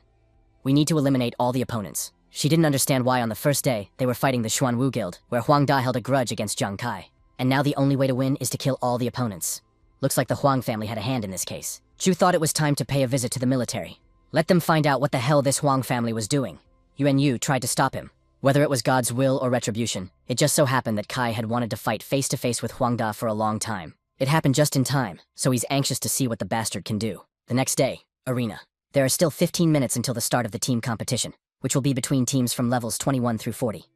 She asked the classes to take their seats. The teams participating in this game are teams such as the Instant Kill from the Xuanwu Guild, and the Fire God team from the Gods Guild. If they have already arrived, they can enter the stage. Others believed that the instant kill team would be unstoppable. All of them welcomed the team. Of course, the spectators were only supporting the instant kill team, and the Zhuan Wu Guild. They were lucky enough to participate in the team of such a strong guild. Despite their good results this month, they shouldn't be too proud. After all, they might face some pretty tough opponents. She thought it was just a qualifying round. All the fun would come next. He advised Hong Shuang not to get his nose too high. There was a man among the competitors who had broken the 30-year record of the competition. Of course, they all realized that it was Jiang Kai who was being talked about at this moment. Huan Da noticed that Kai hadn't come yet, so he thought he had chickened out. No one even doubted it. Jiang Kai would definitely not risk fighting them. Huan Da began to confidently declare that Kai was just scared. Don't let him hide, and that their team had a name at all. At that moment, he heard his name being called. Looks like their team has already been called here. Jiang Kai wondered who was a true friend now. He had said something, hadn't he? Meanwhile, our military's attention was turned to Ai and Zhu. Everything is ready. During the game, they can evaluate Su Ai and Yuanju's performance at any time. Liu Jun turned to Professor Li that he might have to bother them to add one more person. The professor wondered if they didn't just need to evaluate Ai and Zhu's performances. Lan Lan conveyed the commander's desire to see the results of the other person's evaluation. This one wouldn't be a problem for him, so the professor inquired as to who they should add. Of course, they wanted to see the captain of the Fire Gods, Jiang Kai. The professor noticed that in such a short period of time, not only had they reached level 20 and completed the transition, but they were several levels ahead of him. Lan Lan clearly didn't expect such news. After all, she knew that about 20 days ago, their level was no higher than 10th level. So why did they develop so quickly after meeting Jiang Kai? In fact, it's not even surprising. Jiang Kai is a very interesting person in his own right. Once the contest has begun, no participating side may leave the field, admit defeat, or surrender. Killing all members of the opposing team is the only option for victory. A dome is placed around the battlefield. Jiang Kai's team understood the rules and was ready to fight. Huang Da's team didn't lag behind. In that case, she announces the start of the contest. Huang Da ordered his men to kill them. Members of his crew immediately moved out to carry out the captain's orders. Cai began to give out orders. He and Yuanju would go to fight, and Yuanyu should protect the girls. AI should keep an eye on the situation and give them medical attention if they need it. They took Kai's orders. This man didn't want to let these guys go at all. Zhu was a little intimidated by the fact that their opponents were approaching them. Kai tried to give him confidence. The other military men told Zhouzi not to be a coward, because their team is very strong. If he doesn't succeed, the captain won't keep him on the team. Zhu must keep working hard. Zhu's greatest weakness was his cowardice. Therefore, Li Bao didn't know if he could overcome his fear this time. But they were surprised by Zhu's actions. Zhu drank the alcohol that Yuanyu had prepared. Of course, no one could even think why he decided to drink right during the competition. Could it be that he wasn't really a martial artist, but a regular drunkard? Zhu started claiming to be the best warrior. And this trash shouldn't keep harassing Kai. They're so annoying. Kai didn't expect this guy to get drunk so fast either. The opposing team had to dodge the raging Juzi. It was too slow for him. Didn't this guy literally just cowardly just now? And he's definitely a grade E. It's unclear what he's doing. But what is clear is that he's a drunk. He really wanted to see who could defeat the great warrior Yuanju. It seems like there's no stopping this guy. After that, he mentioned Yuanyu. It was only then that he noticed someone whizzing right by him. The girl shouted that Yuanyu was also drunk. Yuanyu will never be weaker than anyone in his life. He will be the first to deal with the whole team. Another drunk showed up. The man decided to deal with him first, but it seemed to him that there was a pretty girl in front of him that he couldn't take his eyes off. He's on his way to see this little girl. The man stopped realizing what was even going on here. After which, he tried to unhook Yuanyu, who wanted to kiss him. He flung it away with his foot. Kai just watched in silence at the fall of his teammate, but it even gave him confidence, because he adores girls like this. These guys were starting to get the idea that everyone on that team was a weirdo. Even she thought those guys were perverts. Hu Yan also realized that now everyone would think that the Fire God team were just perverts. After all, these two could only unleash their powers after getting drunk. Kai used the focus of the Ghost Eye. Juzi and Yuanyu were now in an insane state, so we need to take control of the situation. Zhu decided to use a crushing stomp, and it was quite a blow. It was indeed dangerous, but how fortunate that the man had enough dexterity points. He found himself behind Zhu's back, preparing to strike him. He was immediately attacked by Jiang Kai with his weapon. The man, on the other hand, decided to activate the shield. Thanks to that, he was able to defend himself from the daggers. He made this shield especially for Kai. So as long as the guy doesn't break through the shield's defense, even a critical attack can't kill him. A blonde man decided to attack a doctor and a fortune teller who don't even have combat skills. It's better to deal with them first, Hu Yan said to hide behind her back. She will deal with that person. After which she used absolute ice magic. He didn't even expect that this fortune teller could also create frost out of thin air. In the past few days, she had been practicing hard with the jade that Captain Kai had given her. It was thanks to this that she had learned the technique. But a swordsman appeared in front of the blonde man and shattered the ice flows. And this attack threw Hu Yan back to Ai. Who would have thought a fortune teller would have such skills? The blonde man himself wanted to finish that annoying girl off with his own hands. but they were immediately pounced upon by the great heavenly warrior, Yuanju. The man used a crushing stomp, but he even got here just in time, because they're gonna take care of this guy too. It's like flies to honey. He wanted to leave a piece of love on his beloved sweet peach. The man wished him dead, and wondered who he had dearly named here. Does he not see her at all, who stands before him? Since the shield protected Yuanyu very well, the man realized that he needed to attack at his weakest point. He ran toward his opponent, asking his lovely wife not to be afraid. The man bounced out of his running trajectory, after which he attacked the guy from the back. These attacks were stopped by Zhang Kai. He immediately turned his attention to his new rival, and Kai wanted to draw his weapon back. The man yelled to the captain that the guy was using blades. Now Huanda has decided to enter the fray. He used a super magic crystal. Huyan knew what else it was, and why the compass wasn't even obeying. Ai's dagger also sucked in something. Ju's weapon also stopped obeying. Kai was having trouble withdrawing his blades. Did Zhang Kai really think that they had come here unprepared? This fragment was carved from the core of a top-grade supermagnetic stone. It was created specifically to resist the main character's blades. And now the Kai only had one blade, so Huang Da wanted to know what he would do now. But Huang Da is rejoicing too soon. He couldn't believe why the blades weren't affected by the crystal. But it's still their end. Zhang Kai sees the shield in front of him now. Today is the day he will learn what hopelessness is. Even Liu Jun thought that Kai would lose. This shield was originally used by superhumans. Even if its strength was reduced, it was still too high for him. On a Devil Star, the higher the weapon level, the higher the carrier level requirements. But if you lower the level of the weapon, the level of the carrier can be lower. Although this will have permanent negative effects on the weapon, it will still be very powerful. Who would have thought that they would level down? There is no weapon that powerful. Not only the shield, but also the supermagnetic crystal had been downgraded. All in the name of dealing with Zhang Kai. She really hoped that Ai wouldn't die there. Huan Da was ready to issue a new order to the assassination squad, and the order was to kill the entire Fire God troop, and their deaths must be painful. Huan Da wanted them to feel fully why they shouldn't have messed with him. As long as Huan Da controls the guns, then they can deal with the rest. The man wanted to kill that damned pervert too. The difference in equipment is too great. It seems like they don't stand a chance. Even if Juzi found a way to suppress his fear, it still wouldn't help him. They too thought that Zhang Kai was definitely the end of it. It seems like that guy is weaker than they first thought. All the squad members are wearing black rhino armor, so all attacks hardly reach them. Let them prepare to suffer in agony. He decided to draw all the weapons that were under his control. Dian Kai should be dead by now. He's done too many nasty things to the Huang family. Huan was only going to take this miserable life once. He'll have it in pieces. But there was no way Jiang Kai would recognize such a fate. He advised this guy not to waste his strength in vain. Did he really think he could handle him with that throwing dagger?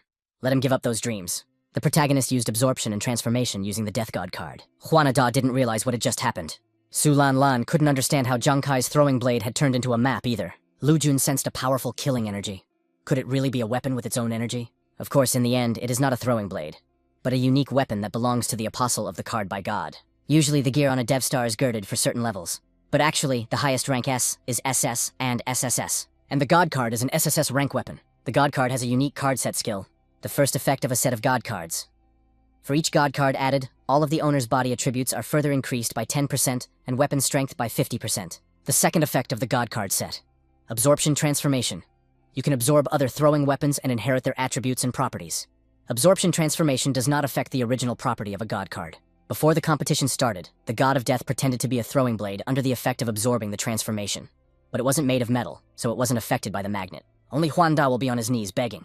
Except Zhang Kai would not be merciful and would just kill him. He didn't understand what the little guy was up to. He used a skill called the Wrath of the Gods. Huang Da tried to defend himself with his shield. But even that didn't help him. And after all, this was the weapon of a superhuman who had undergone downgrade treatment. His opponent only has an unremarkable card, so Huang Da didn't understand how it could pierce through. And after a second, the shield broke and the attack reached Huang Da. He got right up against the barrier that was set up around the arena. A purple crystal fell out of his hand. The weapons were obeying them again, so the super magnet control is gone. Because of this, Yuanju was able to block their attack. Yuanyu was also able to control his shield. He advised his wife not to look at others. No one understood what this was even a joke and how the map penetrated the shields that looked so strong. Where did Zhang Kai get such strength from? Huang Da didn't understand how this was possible at all. But he couldn't lose to this scum. However, he wouldn't even be able to get up. Everyone saw the captain's pitiful condition. Now it is clear that we must run. When Yu and Ju teamed up, Ju began to claim that their opponent was himself. The longer they ran away, the more excited Yuan Yu felt. Huang Da was approached by Kai. He picked up a card from the pierced shield. The protagonist informed Huan Da that the show was just beginning. He decided to use an effect called The Time Is Not Yet Right. Kai threw a punch at him. Lan Lan noticed that it was quite powerful, as the human eye could barely keep up with it. Huan told that brat to stop. After this, he's gonna kill this guy for sure. Huan Da still persists, but if he thinks that's all there is to it, he is deeply mistaken in his delusions. Deathlord's special effect. It's time. You can use a Deathlord card once. Deathlord can counterattack a target up to 50 times on its own. The target will take 50% additional damage, but will not die. Huang Da's screams filled the arena.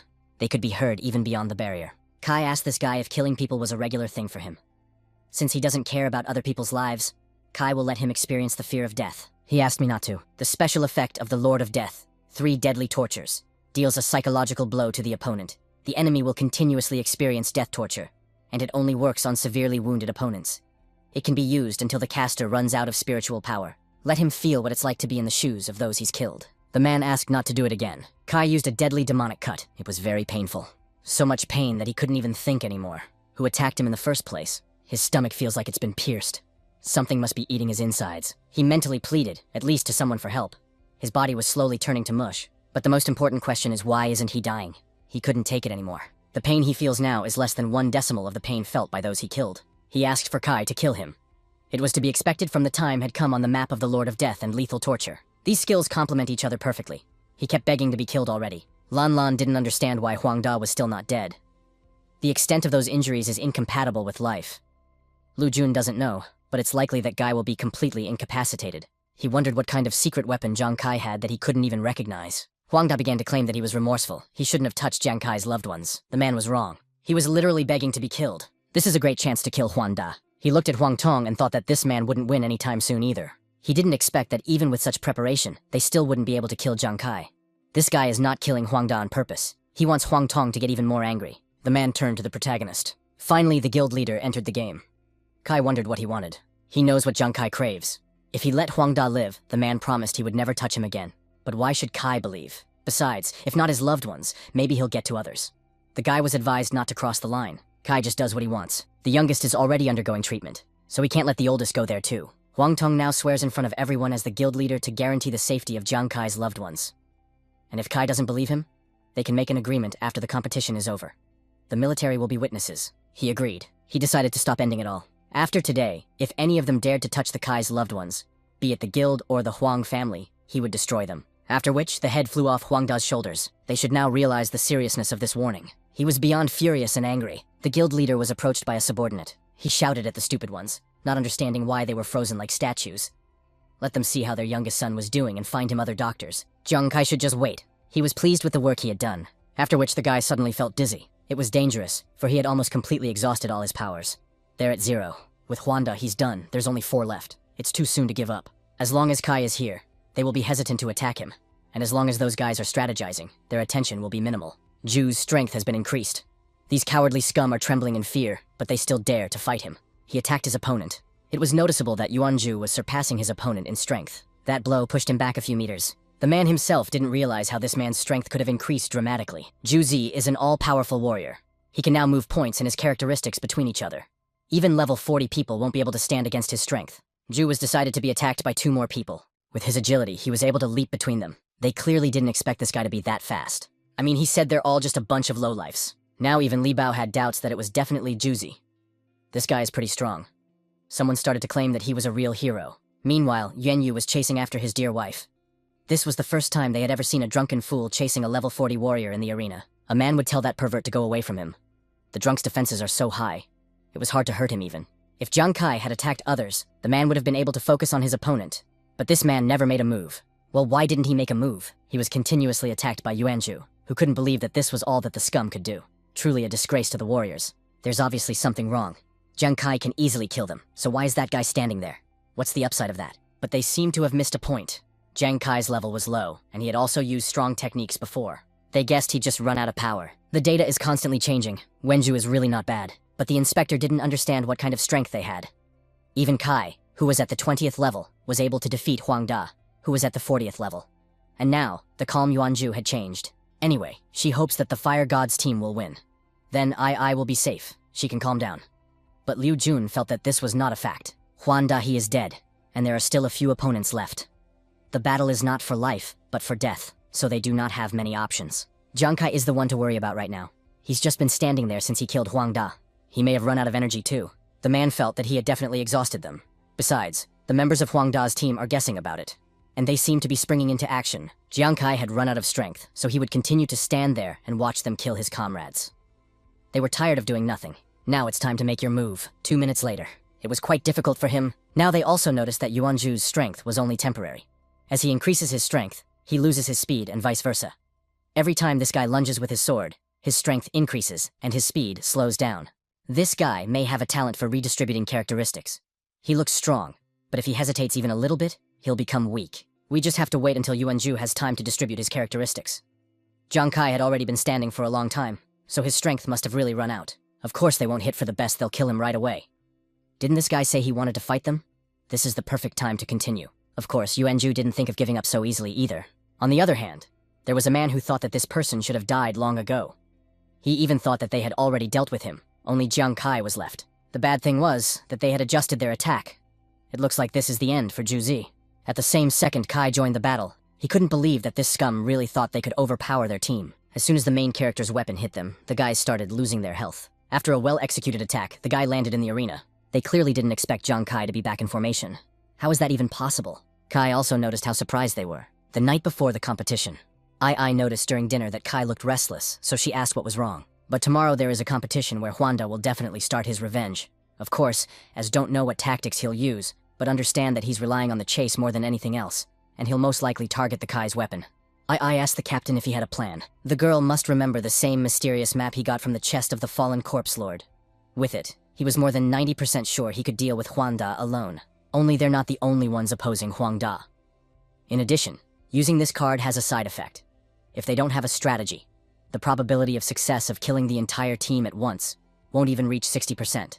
Her phoenix tears ran out and she tried to find an alternative, but there was no way. It is the only pill that can restore 50% of its former state for a short time after taking it for 1 minute. But the price is that within 1 minute, Kai's takeover will be paralyzed.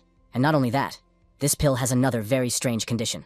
That is, everyone who takes it must exhaust all their spiritual powers beforehand, or it won't work. 1 minute of complete body paralysis is already extremely dangerous, and in a death contest to exhaust her spiritual powers on her own initiative is akin to suicide. So she thinks she has to think of something else. Suddenly Kai called her a genius. She clearly hadn't expected such harsh words from him, but now his confidence in killing the whole team at once had reached 100%. She would just have to wait and see. 1 minute earlier, he'd watched his boys fight with their opponents. Since Huanda is already defeated, and his spiritual strength is almost at its limit, so now he can use this pill. 1 minute countdown timer to restore the state. It's a shame these guys have already exhausted their chances. Yuan Yu inquired of his dear wife if she was playing cat and mouse with him. He couldn't believe he'd missed, and Juzu was already behind him. After which, the guy attacked him. He didn't understand how that was possible at all. These men must remember that to die by the blade of the first warrior is an honor. He began to mourn his late wife. He angrily asked Yuanju what was wrong with him in the first place. Juzi didn't understand what the problem was. He was the first warrior, so why ask such questions? Since his dear wife was gone, he hoped this guy would take her place. He really wanted to kiss him. It was only then that he smelled that very odor, whereupon he fell. It's so good that I gave the medicine, but now you have to be even more careful, or his ability to become intoxicated will deteriorate. Kai asked Hu Yan and I how they were doing. Meanwhile, the barrier that enveloped the arena began to fall. Hu Yan replied that they were doing fine, so the captain shouldn't worry about them. The bodies of defeated opponents began to disappear. At the same time, she wanted to announce that this round was over. But she was interrupted by Wenju, who wanted her to fight him too. It's probably the first time she's ever been offered one. They need to stop this asshole now. Kai and Hu Yan tried to stop him, saying that they knew he was the greatest warrior. So, let him finally calm down. You can't hit that girl. She quickly announced that the Fire Gods team was victorious. They would be expecting this team for the second round of the competition tomorrow at 8 o'clock in the morning, after which she quickly left. Yuanju told the captain to remember that he would definitely cover for him in the future. Kai had already realized that. Let's get out of here, or this guy will kill everyone here. Yuanyu was taken away on a stretcher, and even they heard the drunkard calling for his wife. And Yuanju shouted that the god of war was coming to fight, so he didn't know who would dare to interfere. It was only then that a realization came to all the spectators. The unknown rookie team instantly destroyed the team that had been saving up the achievement for a long time. In addition, they started to think that this fighter Yuanju was just a drunkard. They used to think that this was the most useless profession, but this guy managed to bring a person to the 40th level like this. Plus, they were curious about Jiang Kai's profession and what kind of card it was. Could it really be a cheater? Now she too understood why they were watching this battle. These guys won. Liu Jun didn't expect anything else from the protagonist. The team of fire gods would soon show them where they belong. The professor then announced that the results of the ranking were ready. Yuanju's rating level had reached SS, but Su Ai had no other abilities, so her rating remained at C. This was very surprising. After all, it had been a long time since Zhang Jun had a SS rank. If he could reach such a rank in such a short period of time without even reaching the 60th level, he could safely be sent to the Holy War Cathedral's preparatory camp to combat the influx of evil forces. The countries created national and local councils of war. They created a preparatory camp to select and train talents capable of becoming gods of war. There are two paths to the preparatory camp. The first path is on the basis of outstanding fighting ability. You need to stand out in the local qualifiers, but this path is closed to most people. And the second, if the army chooses them, then after reaching the right level of profession, the person is recommended by the army and sent for training. But there are almost no people who will follow this path. A direct hit to the Holy Saint Cathedral of War Prep Camp. Even a War Saint Cathedral in a year can't find a single person who deserves to enter the cathedral. Therefore, she didn't expect Yuanju to have such potential. After which, Liu Jun wondered what Jiang Kai's ranking was. However, Professor Li was unable to determine the rank. There are some inconsistencies in the case data. First, his characteristics are at level 20. But given that his profession is unknown, they won't take that into account for now. Secondly, his stats fall short of 40 level tops, but his attacks show incredible destructive power. Even in testing, its attack ratios reached an incredible 24,000. And it's simply unbelievable. And this gun card isn't even in the weapons database. But it also caused a glitch in the computer program. The only thing that could be said for sure was that during the battle demonstration, although Jiang Kai had shown his full glory, but his strength ran out very quickly. And as the captain, he gave a lot of leeway to his teammates. And if there's a grade to be given, it's a D grade. That's a grade these two clearly didn't expect. Liu Jun thanked the professions for their help. He will send these results to the commander-in-chief. Even Lan Lan realized that Jiang Kai's ranking couldn't be like this. It was simply impossible. Liu Jun of course understood that this guy definitely didn't have that rank. In that case, Lan Lan didn't understand why the guy didn't object. There's no fault in the professor's assessment. The problem goes in the whole system. This grading system, although it uses countless samples and collects a huge amount of data, it didn't think of something. Namely that if a person has a different path to follow than others, it is clearly wrong to measure it using this system. Liu Jun and the commander-in-chief are both very much looking forward to Jiang Kai's further performance. The next day, the guys saw that there was an apothecary here, so Hu Yan suggested they stop by and replenish their potion-making supplies at the same time. They entered the shop. The shopkeeper greeted the customers and asked what they wanted. Hu Yan asked if they had the ruby stone, magic mushroom, and bird fruit. He just had everything they needed, so the man advised to follow him. He noticed that Ai had withdrawn somewhere. After that, he saw her near the medicine cabinet. Turns out they even sell prescriptions here, but he wondered what it was. There were recipes for eternal ice poison, a green water demon, and a kiss of blood. Ai told me that it was a recipe for poisons as well. It's strange, since the guild doesn't seem to have a green water demon recipe. This green water demon is very rare.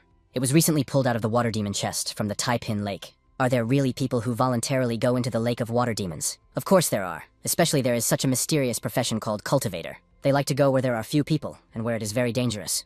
After all, maybe this time luck is on their side and they will come across the trophies they are aiming for. But the green water demon has a very strong characteristic. The process of creating it is very difficult, and it is toxic in itself. In addition, even if you can create it, it's not particularly easy to use either. So even though this recipe is rare, no one has bought it so far. So he advised to consider other options. I asked the master about the green water demon's poison. The green water demon is a deadly poison. Once a person is poisoned with it, it penetrates through the skin. The enemy must be completely submerged in water.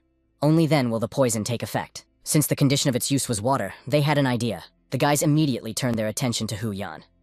The master began to claim that they were preparing a green demon at the risk of their lives. Then they successfully poisoned the enemy with it, and it's still not enough. The enemy also needs to be lowered into the water. And if the place where they will fight does not possess a body of water, then all their efforts will be in vain. But against all of their host's warnings, they decided to take this recipe. Jiangzhong City, Shenwu Private Hospital. In the chamber sat Huanda himself. The man reported that his condition had only gotten worse. The gentleman's mind was very badly affected, and he was already suffering from pre-dementia. It is necessary to start treatment as soon as possible. He will no longer visit the Devil's Star. And they will give Mr. Huang Da at least 3 months of psychological treatment. But there is doubt that psychological counseling can help this guy. Even Xiao Wei was never cured, and he could have been the future hope of the Huang family.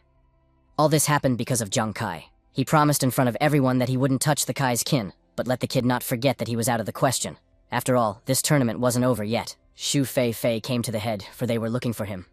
It seems that Huang Tong wants to talk about the tournament. The coming days' tournament between the guilds continued. Some teams, after seeing Jiang Kai's ability, ended up dropping out of the tournament, and the others still succumbed to the team of the Fire Gods after several hard fights. In the end, Jiang Kai's team and his team of Fire Gods entered the top 16. Hu Yan informed the captain that there was news about tomorrow's match. First of all, they were congratulated for reaching the top 16, and now, the opponents of the Fire God team would be the Demon Hunters from the Xuanwu Guild, the leader of the team, Xu Fei. Tomorrow at 8 o'clock in the morning, they should be at the arena of Shenyao City West District to take part in the match. It's that guild again. Juzi felt like he had heard about this Xu Fei before. Yuan Yu thought so too. After which, Kai reminded them that Shu Fei and the team of demon hunters were the same team they met when they were searching for the fallen corpse lord. The Huang family can't seem to keep their cool, and now Yuanju remembered those very brazen guys. As far as Hu Yan knew, this team of hunters from Xuanwu might belong to the elite. It is said that there are few who can match them in terms of combat power.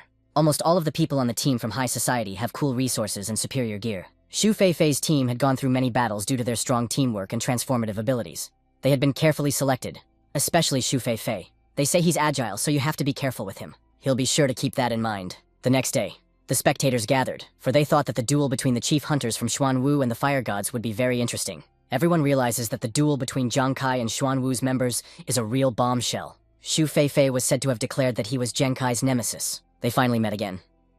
Kai probably remembers what he said back then. The men wanted to personally chop off his hands. Wenju demanded that the bastard didn't talk like that. They'll see who wins. He's tired of talking in tongues. It's better to speak the language of power. She asked the players to pay attention. This is the 36th open match and a battle of the top 16. Now, the countdown begins. The contest is about to begin. The audience has begun to count to 10. Lan was worried about her sister. Liu Jun wondered if Zhang Kai would be able to stand up to these hunters as well. She supported Juzi. The girl and the captain believed in him. The match has begun. They immediately moved to kill their opponent's team. The team of fire gods prepared to defend and attack. They were attacked by Kai first. There are a lot of them here. It's just a pity that they will fall at the hands of Zheng Kai's team very soon. The blade flew straight at Shu Fei. Two men stood up in his defense. A map appeared in the man's hand. Now he's gonna show this scumbag what real teamwork means. With their shields, they were able to block the crane's attacks. Kai didn't even seem to be surprised by this. But the others felt shocked. It was too fast. While the whole team was breaking out on offense, they were able to quickly focus on defense. Nice blocking on offense. And even if there is an explosion, these people don't have the slightest hint of panic. It looks like they'll retreat in accordance with the force of this blow. She really wanted to deal with them. Although one team member is thrown off, the others continue the offensive at lightning speed. She really wanted to taste the ferocious fire abilities of the fire god team. Even one of the spectators shouted for them to go into defense mode. The boys had to retreat so this attack wouldn't hit them. Earlier, she had heard about the names of the 4 hunters. And today was the first time Lan was watching them fight at such close range. Indeed, they are a team that has become famous for teamwork. Although the professional level of each member of the 4-hunter team is not particularly prominent in Xuanwu, but in a place like this with a lot of talented people, the team is simply top-notch. Kai wished he had his blades back. Of course, these guys are so coordinated and silent. After fighting so many battles, you don't get so hardened. But just from one attack alone, you can realize that the opponents are far scarier than any assassins. Shu Fei decided to use the super magnetic crystal. Looks like these guys have had enough of life. The audience saw a super magnetic crystal in his hands. Once again, the weapons of the fire gods team would prove useless. It seemed that this time, Zhang Kaiyu had no choice but to play his trump card. Suddenly the man told them to wait and look at the team. Why didn't the super magnetic crystal work? What is going on? It seems like this guy has also modified his weapon. He must be surprised. Did he really think that the fire gods team wouldn't prepare after they lost to the instant strike team? Before the match. How fortunate that Captain Kai kept some of those minerals in the secret palace of the sea people. He discovered that the highest grade iron ore they had obtained created a repulsive field against supermagnetic crystals, so he modified the weapons of every member of the team. Now, even if they encounter supermagnetic crystals again, they have nothing to worry about. Zhang Kai praised Huan Yu for his good work. The main character wanted to show that even the most flawless teamwork fails in the face of absolute speed. Gambler's time, activation. They began to fight off Zhang Kai's weapons. While he uses Gambler's time for continuous attacks, his 6 daggers of insane death will surely catch them off guard. In just a few days, Zhang Kai's team had already found a way to deal with the supermagnetic crystal.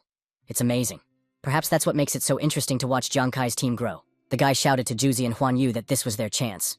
The Gambler's time will be short. This is the best moment to counterattack. How dare these punks challenge him? It seems he must show them the power of the greatest and only god of war. Juzi used an earth-shattering blow. They immediately jumped away from the impact. Juzi didn't understand where they had gone. Behind him, a whip was already lashing out. The main character used the ghost's eye trick. Thanks to this, he was able to deflect the girl's whip. How dare this guy get distracted when he's fighting him? He told Zhang Kai that the next time they met, he would die. Juzi asked how she dared to challenge the greatest and only god of war. She must be pretty gutsy. A tank immediately came to her defense to block Juzi's weapon. She will make him pay for this. This madman really has amazing reflexes. The men seriously underestimated him. Since this guy is so confident, Juzi accepted his challenge. He used his earth-shattering blow again. The rest of them made their way to the rear, wanting to kill those sitting under Zhuang Yu's shield. Zhuang Yu has never been weaker than anyone else in his life. The elder is already heading toward this beauty. Does this drunkard really think they're joking around here? The girl replied that this perverted drunkard was his problem. They had no time for such disgusting types. They should deal with these 2 useless girls. Hu Yan screamed for them to look at her. The invincible hail of death intensified. She would help too. Meanwhile, Junkai was also busy with his opponent. This guy must love throwing knives. Then let him hear that he's unmatched in speed too. It was too slow for him. The main character did not expect this guy to be so difficult. The audience wondered if anyone had ever dodged Jiang Kai's throwing knives from such a close distance. He was facing a man known for his agility, Xu Feiqiang. Even in slow motion, the man couldn't see how he dodged Jiang Kai's knives. Throwing knives were truly no match for him. Xu Feiqiang didn't just dodge Jiang Kai's knives while spinning. He used that monument to close the distance between them. He had also studied Xu Feiqian's characteristics. His basic agility was over 300. With his current equipment, it must be at least 350 or more. Jiang Kai's advantage was his agility, but Xu Feiqiang's was higher by at least 100 points. Statistically speaking, he was Jiang Kai's natural counter. Xu Feiqian claimed that since Jiang Kai had made him his enemy, it would be the biggest mistake of his life. The man used a whirlwind strike. Jiang Kai immediately jumped back and used the ghost eye trick. It may seem that Feiqiang is only delivering one strike, but with his other hand, he is clearly gathering strength. This whirlwind strike was not a simple sword thrust. And with the main character's current agility, if he focuses only on dodging, he won't be able to avoid both blows. The main character threw his throwing knives at him. Feiqiang just smiled, because this idiot had fallen for the bait. With his swords, he was able to block the knives. Jiang Kai did not expect his death daggers to get out of control again. Feiqiang wondered if he really thought that only one person could modify weapons. His pair of silver swords had been improved.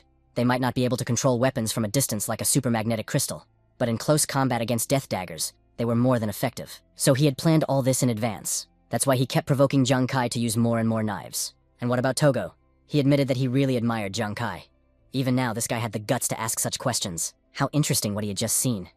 It looked like his last throwing knife.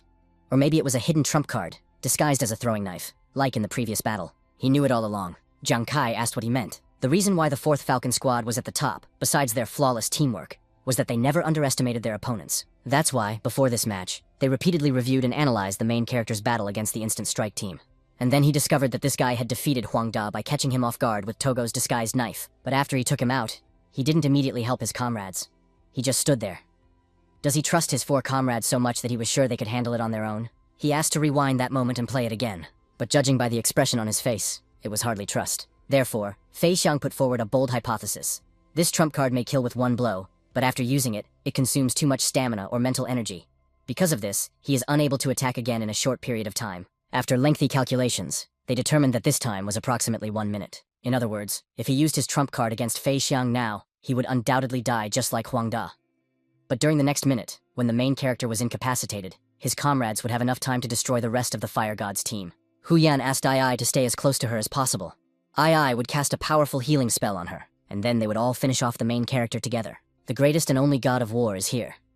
So why hasn't he fallen to his knees and begged for mercy? He dodged the blow immediately. Juicy couldn't believe he was still running. He couldn't understand how this guy dared not call himself the god of war. It would be better if this trash just died. Juicy managed to block him with his weapon.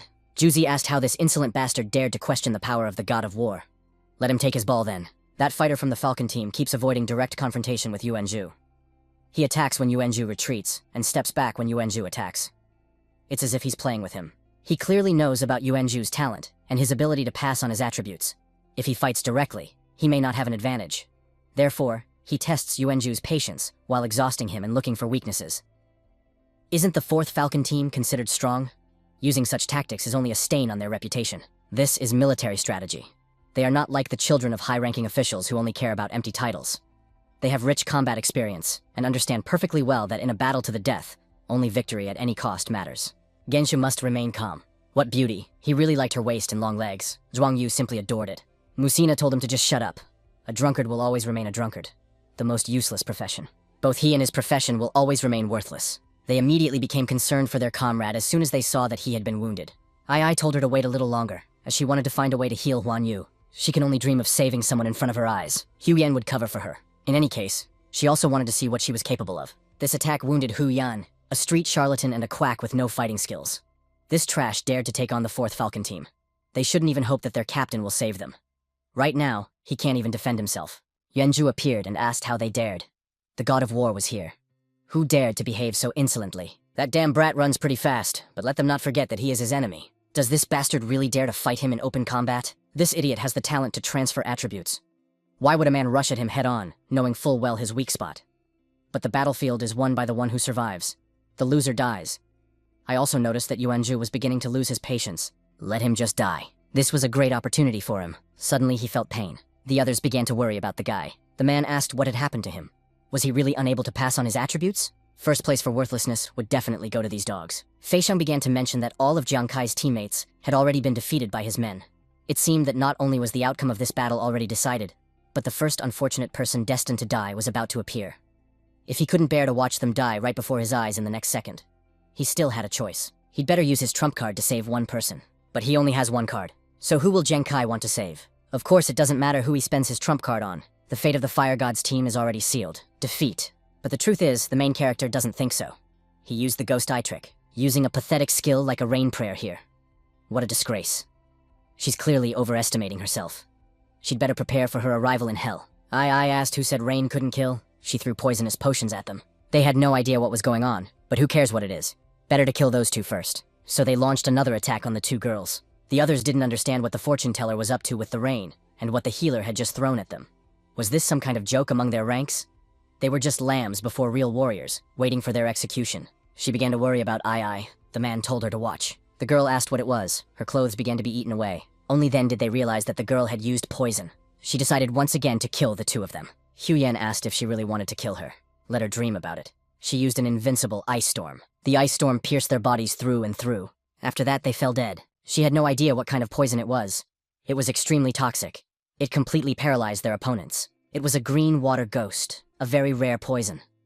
Since it requires the target's body to be completely covered in water to work, it is considered too impractical, so no one uses it. But he never imagined that it would work so well with a rain prayer. Fei Xiang couldn't understand how this was even possible. Even in battle, a seemingly useless class, a useless skill, and a useless poison can produce amazing results when combined correctly. But if he thinks that's all the Fire God's team has, he's sorely mistaken. The spectators noticed that the drunkard was getting up again. It was indeed true. He grabbed his wound. It was surprising that he was still clinging to life on the brink of death. He was just a simple alcoholic. Did he really think he could defeat a warrior? They would simply wipe out the Fire God's team and start with this drunkard. Zhuang Yu declared that he had never been weaker than anyone else in his life. Whoever this man was, he wasn't even afraid of him. Or anyone else. He noticed that the guy's gaze had changed. He looks completely different from before, when he was flirting with girls. Maybe he has a trick up his sleeve, like that doctor last time. He would make it crystal clear that this man had to obey him. He had no other choice. He became even angrier, then attacked the drunkard. The man couldn't understand how he dared to treat him like that. What was going on? He thought this drunkard had some kind of trump card, but it turned out that he was just a pervert, good for nothing but causing disgust. However, his companion told him to look closer. He was behaving very strangely. He wouldn't have said that if he were sober, so he really is drunk. The man was just about to stab him with his weapon, when suddenly Zhuan Yu appeared behind him. Why does he have such crazy reflexes? And why did this pervert suddenly start moving twice as fast after being wounded? He seems very surprised by this. Jiang Kai asked if he knew the difference between human instinct and reaction. Fei Xiang asked what kind of nonsense he was talking about. In battle, people most often react based on past mistakes, emotions, and external circumstances. The man claimed that it was just luck. But now he would smash his skull with one blow. However, instinct is the most basic animal ability. Zhuang Yu replied that this beauty was still too slow. He didn't want to hear any more of it. Let her just die. No matter how much he trained or how strong his mental fortitude was, human reactions would always be one step behind pure instinct. This guy was clearly wounded. How could he dodge every attack with such precision? On top of that, he had become even more agile than before. She couldn't read his movements at all anymore. Now she remembered that this was Zhuang Yu's new talent, drunken revelry. He had unleashed his primal power, pure physical instinct. The state of drunken revelry awakens his subconscious, shifting him from complete alcoholic blackout to the fine line between drunk and sober. Roughly speaking, it would be fun, so why not give it a try? She threw him the sword. Zhuang Yu asked the beauty if she was already tired. He was still waiting for her hot red lips to intoxicate him with a kiss. He already wanted to tear this guy to pieces. Although the drunkard's movements seemed completely chaotic, he dodged all the attacks. This just couldn't be true. Drunks were trash, the most useless class of all. So why was he losing to him? Just as he was about to attack the guy again, Zhuang Yu struck him faster. The tip of the sword was right next to his head. It was as if he was demanding that this little guy take his clothes off. He wanted to say something else, but then the man fell to the ground. It was unbelievable that this pathetic drunkard, whom everyone despised, had just defeated a warrior of a higher class. The 4th Falcon Squad had already lost 3 fighters. Could the Fire God's team still make a comeback? He called them useless and worthless. However, the main character appeared before him. Fei Xiang was clearly nervous. Hadn't he been sent here specifically for Togo, to deal with Jiang Kai? So that's his mysterious trump card. He'd better not get too excited. His fighters haven't lost yet. He cut her potion. This is really bad. Could that annoying doctor be trying to poison him? If she wants to die so badly, he's decided to finish her off first and then deal with that cowardly warrior. However, Yuanzhu shielded her with his body. She began to cry as soon as she saw that this guy had protected her. He laughed at Togo, that worthless fool who thought he was a hero. He got what he deserved. He would fulfill their shared desire to die together, like two birds in love. But only then did he notice that he couldn't pull out his sword. Yanju wondered if it was proper for the god of war to die in such a manner. He had already transferred all his characteristics to his physique. In real combat, attack and strength are closely related. Reaction and speed depend on agility. And the combination of strength and agility usually determines the outcome of a fight. But Zhu Zi used his body as bait and converted all his attributes into physical characteristics. After that, the man went further, even ignoring the pain from the sword in his body. This time, they would see where this bastard would run to now. Then he pierced his head with his sword. The man began to scream in unbearable pain. Fei Xiang couldn't believe his eyes. This was simply impossible. Jiang Kai had said so. And these falcons wanted to kill his teammates. It wasn't that easy to do. How did this pathetic team of fire gods suddenly become so strong? Judging by previous calculations, they didn't have a single chance of winning. The guy mentioned that it takes two to tango. He would make Fei Xiang admit defeat. The man demanded that he not rejoice prematurely. Today, his fighters might not be able to deal with Jiang Kai's worthless allies, but Fei Xiang would kill him personally. The most effective move at the beginning of a fight is to strike first with all the power you have. He used a fierce double slash. Jiang Kai used his ghost eye focus. What a powerful explosive force. Even if this attack didn't hit Jiang Kai with full force, the remaining energy alone was enough to seriously injure him. But that also meant he wouldn't be able to deliver a second strike right away. The main character used a through movement. He simply couldn't believe his eyes. Jiang Kai declared that he had already lost. Then he used his card. Who said he had lost? How dare this bastard mock him? He would simply kill him. The more a person is controlled by their emotions, the more mistakes they will make. Previously, the 8 Deathblades were under control, and none of them dealt a critical blow. But after Togo's Reaper card absorbed the 9th Deathblade, it dealt a 90% chance of a critical blow. Together with the bonuses from the main God's card, this blow will be his last. Reaper's card. Armor penetration plus 50. Permanently increases the chance of a critical hit by 15%. Increases critical damage by 150%. Fei Xiang had no idea how this was possible. But one thing was clear. His death was inevitable. For him, it was the end. Jiang Kai said that he had already lost. The spectators began to rejoice that the Fire God's team had won again. They had defeated the elite squad of the Zhuanwu Guild twice in a row. It was a true miracle. Even all the team members breathed a sigh of relief. She also didn't expect it to end this way. The battle was truly thrilling. Jiang Kai, as always, played brilliantly, and Yuanzhu didn't disappoint either. In addition, Ai showed herself to be unexpectedly brilliant. Usually, poisoners don't attract attention in battle, but this girl managed to prepare the most complex poison with green water and apply it directly in battle. Her talent for poisons is amazing. It's a pity, of course, that the professor and the others had already finished their evaluation. Otherwise, Ai could have received an A rank. He began to cry, not understanding why this had happened to his beauty. Then something was sprayed at him. In critical moments, you still have to rely on her. The host began to cover her body, not understanding what else he wanted. If she dares to challenge the god of war, she should be prepared for complete and utter defeat. Leading the squad these days is becoming increasingly difficult. And now she officially declares that the winner of this match is the team of the Fire God. Everyone shouted the team's name. This feeling isn't so bad. Long live the Fire God. It was quite interesting to learn about the existence of the Fire God's team today. How many days later? The Guild of the Chief God. Part of the team rushed to the main character, and he didn't understand why they were so excited. They had just been at the exchange point with Huan Yu, and heard that the materials needed to change professions to drunkard and feng shui master had not only gone up in price but were completely sold out. After all, ever since the military had abolished the professions of drunkard and feng shui master, the materials for changing professions had been lying around useless. And now it means that their classes are no longer considered useless. It seems so. All of them performed excellently in the battle against the 4th squad of the Falcons. Especially Zuan Yu. When Togo declared war in an instant, the entire hall was speechless. However, Jiang Kai believes that even in the same profession, everyone has different talents and experience. Their success is not so easy to repeat. After all, there is not a single ordinary person in the Fire God's team. Breaking news. The Leopard Squad fought the Boulder Squad. Only one member of the Boulder Squad survived. But at the last moment, the captain of the Boulder Squad turned the tide of battle and single-handedly destroyed the entire Leopard Squad. If he remembers correctly, the Leopard Squad is part of the Xuanwu Guild and is considered quite strong. And since the captain of the Boulder Squad destroyed such a team single-handedly, what kind of monster is he? AI had better not underestimate the captain of the Boulder Squad. When she has time, she must check out what he is like. If they happen to encounter each other, then they will not be caught off guard. He also has an announcement. The battles are becoming more intense, and all the squads have already suffered losses. The next enemy is also short of men, and realizing that they will not be able to defeat the Fire God, they voluntarily withdrew from the competition. So now they advance directly to the final. This means that they are advancing to the finals with a full team. They are now the only team without any losses. And it's all thanks to Kai's excellent leadership. They are lucky to have such a good captain. However, this result was only achieved thanks to the team's coordination. That's why he was able to move forward without looking back. If it weren't for these guys, he wouldn't have made it to the finals on his own, even with his strength. This is a victory for the whole team. They did a good job. There is still time before the final, so the captain allowed everyone to take a day off to rest. They were all delighted. Since there was time, he also decided to return for a short while. Jiangzhong City. His sister wanted to help her brother get there. He had just been discharged from the hospital, so he shouldn't overexert himself. The guy mentioned that he wasn't made of glass.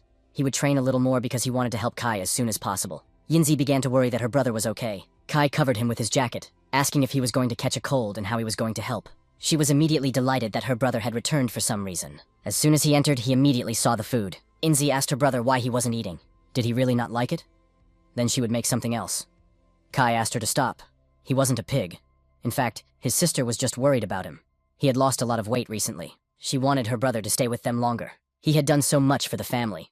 And now that her brother had recovered, Kai no longer needed to work so hard for a fleeting career. He still has some things to do, so he can't stay long. But there's no need to worry. Everything will be fine. He just came back to see how they were doing. The main character also asked if the Huan family was bothering them again. The security in this residential complex is fine. Brother Liu also often sends people to check on them. Moreover, the feeling that someone was constantly watching them had finally disappeared. Brother Liu really keeps his word. Kai should thank him when he has the chance. Now Yingzi can study at school in peace. She must have made many friends by now. Of course she has. Their little sister is not only smart, but also kind and sweet. That's wonderful. Before eating, she thought about something. Kai thought she had something on her mind. But that thought quickly disappeared when he saw that she was eating calmly. The next day, he hurried back to the Ghostly Star.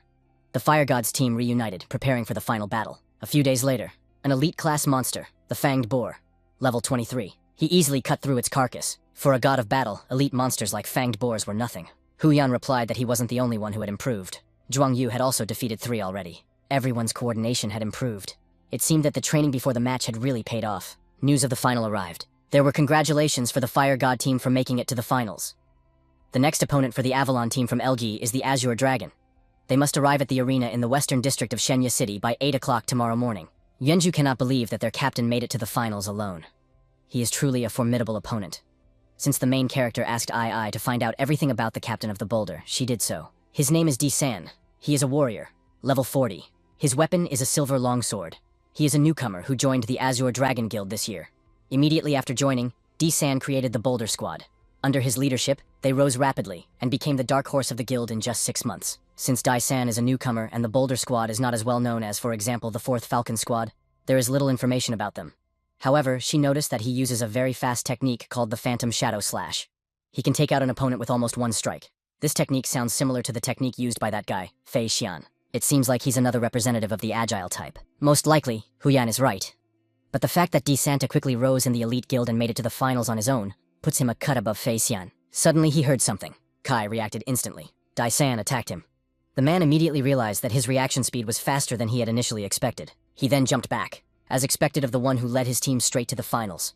The captain of the Fire God team, Zhang Kai. Yenju didn't even understand where this masked man had come from.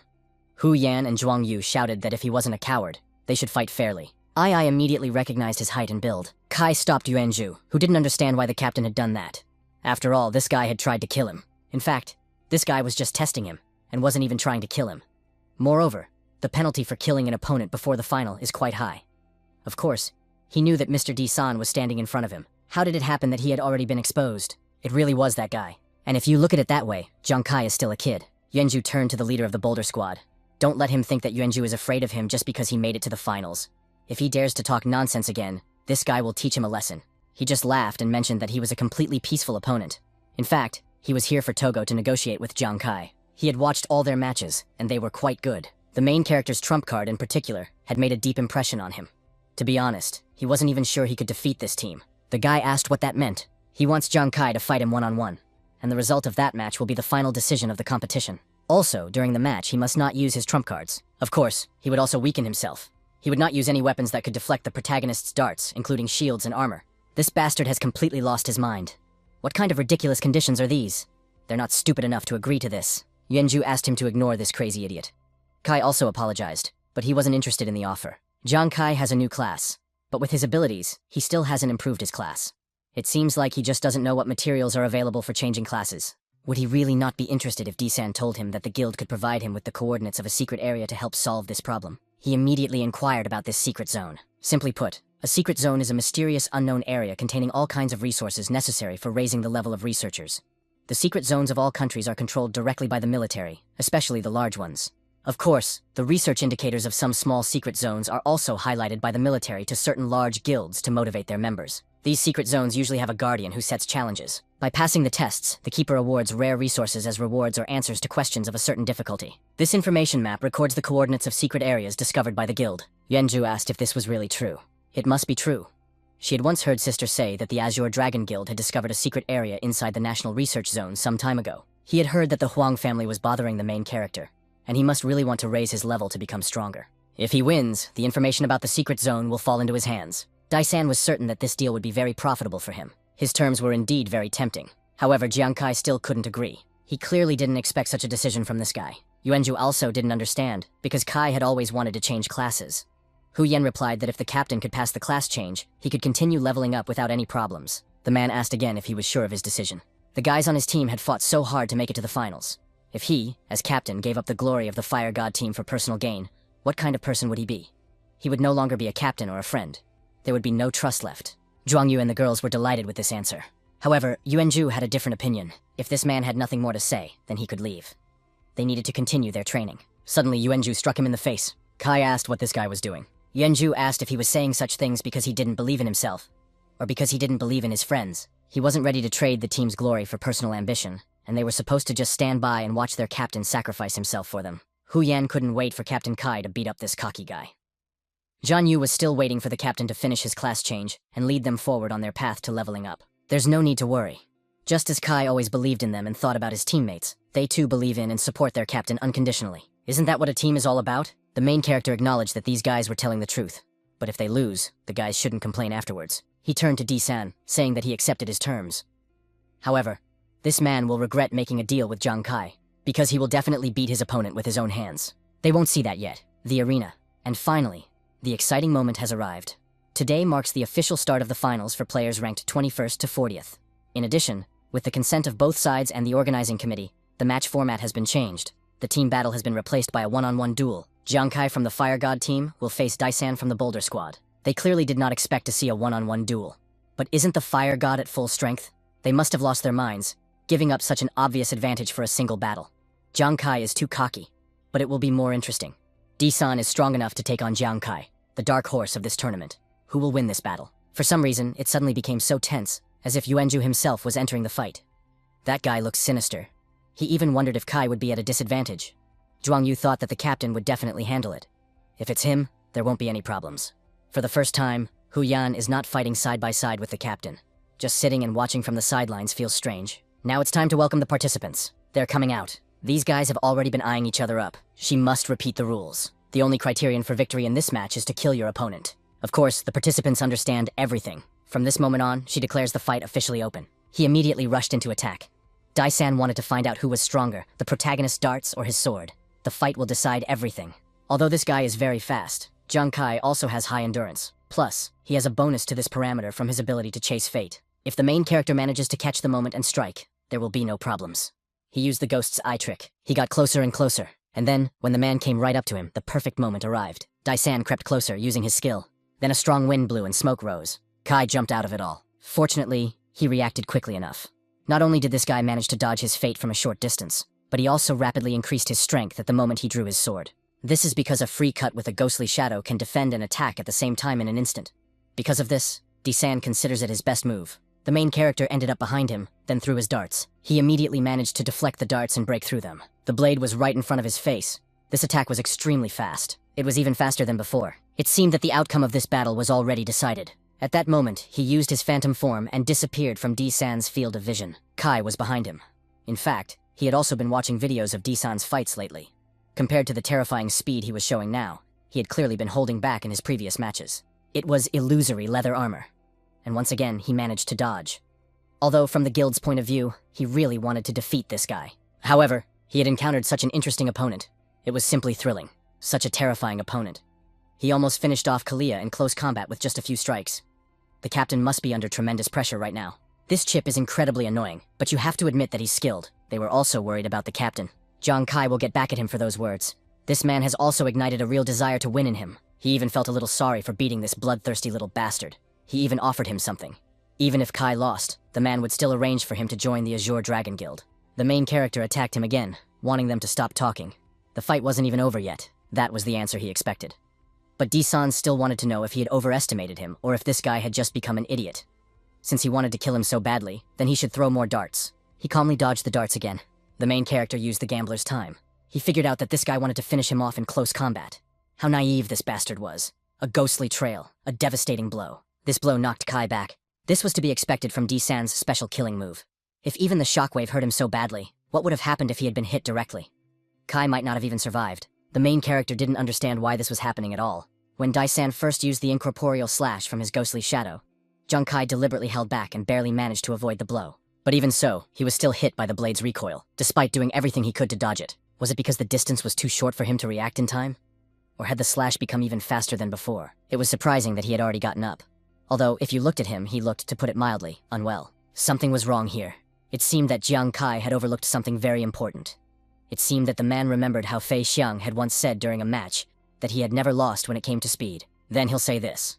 No matter how fast the opponent is, when he faces D-san, he's bound to lose.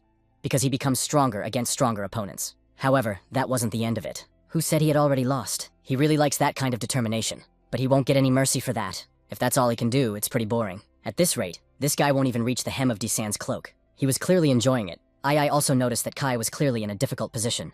The audience understood that it was also very painful. A complete defeat. Dianca finally got a taste of his own medicine. He himself had refused to participate in the team battle for the sake of some duel. What was he trying to prove? What else could he do but show off?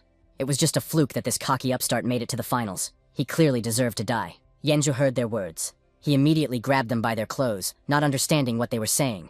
Let them repeat it if they dare to say it twice. The guys tried to calm him down. They knew it was better not to mess with punks who only knew how to bark. He just smiled. The man repeated that Jiang Kai deserved to die. And who did he call scoundrels?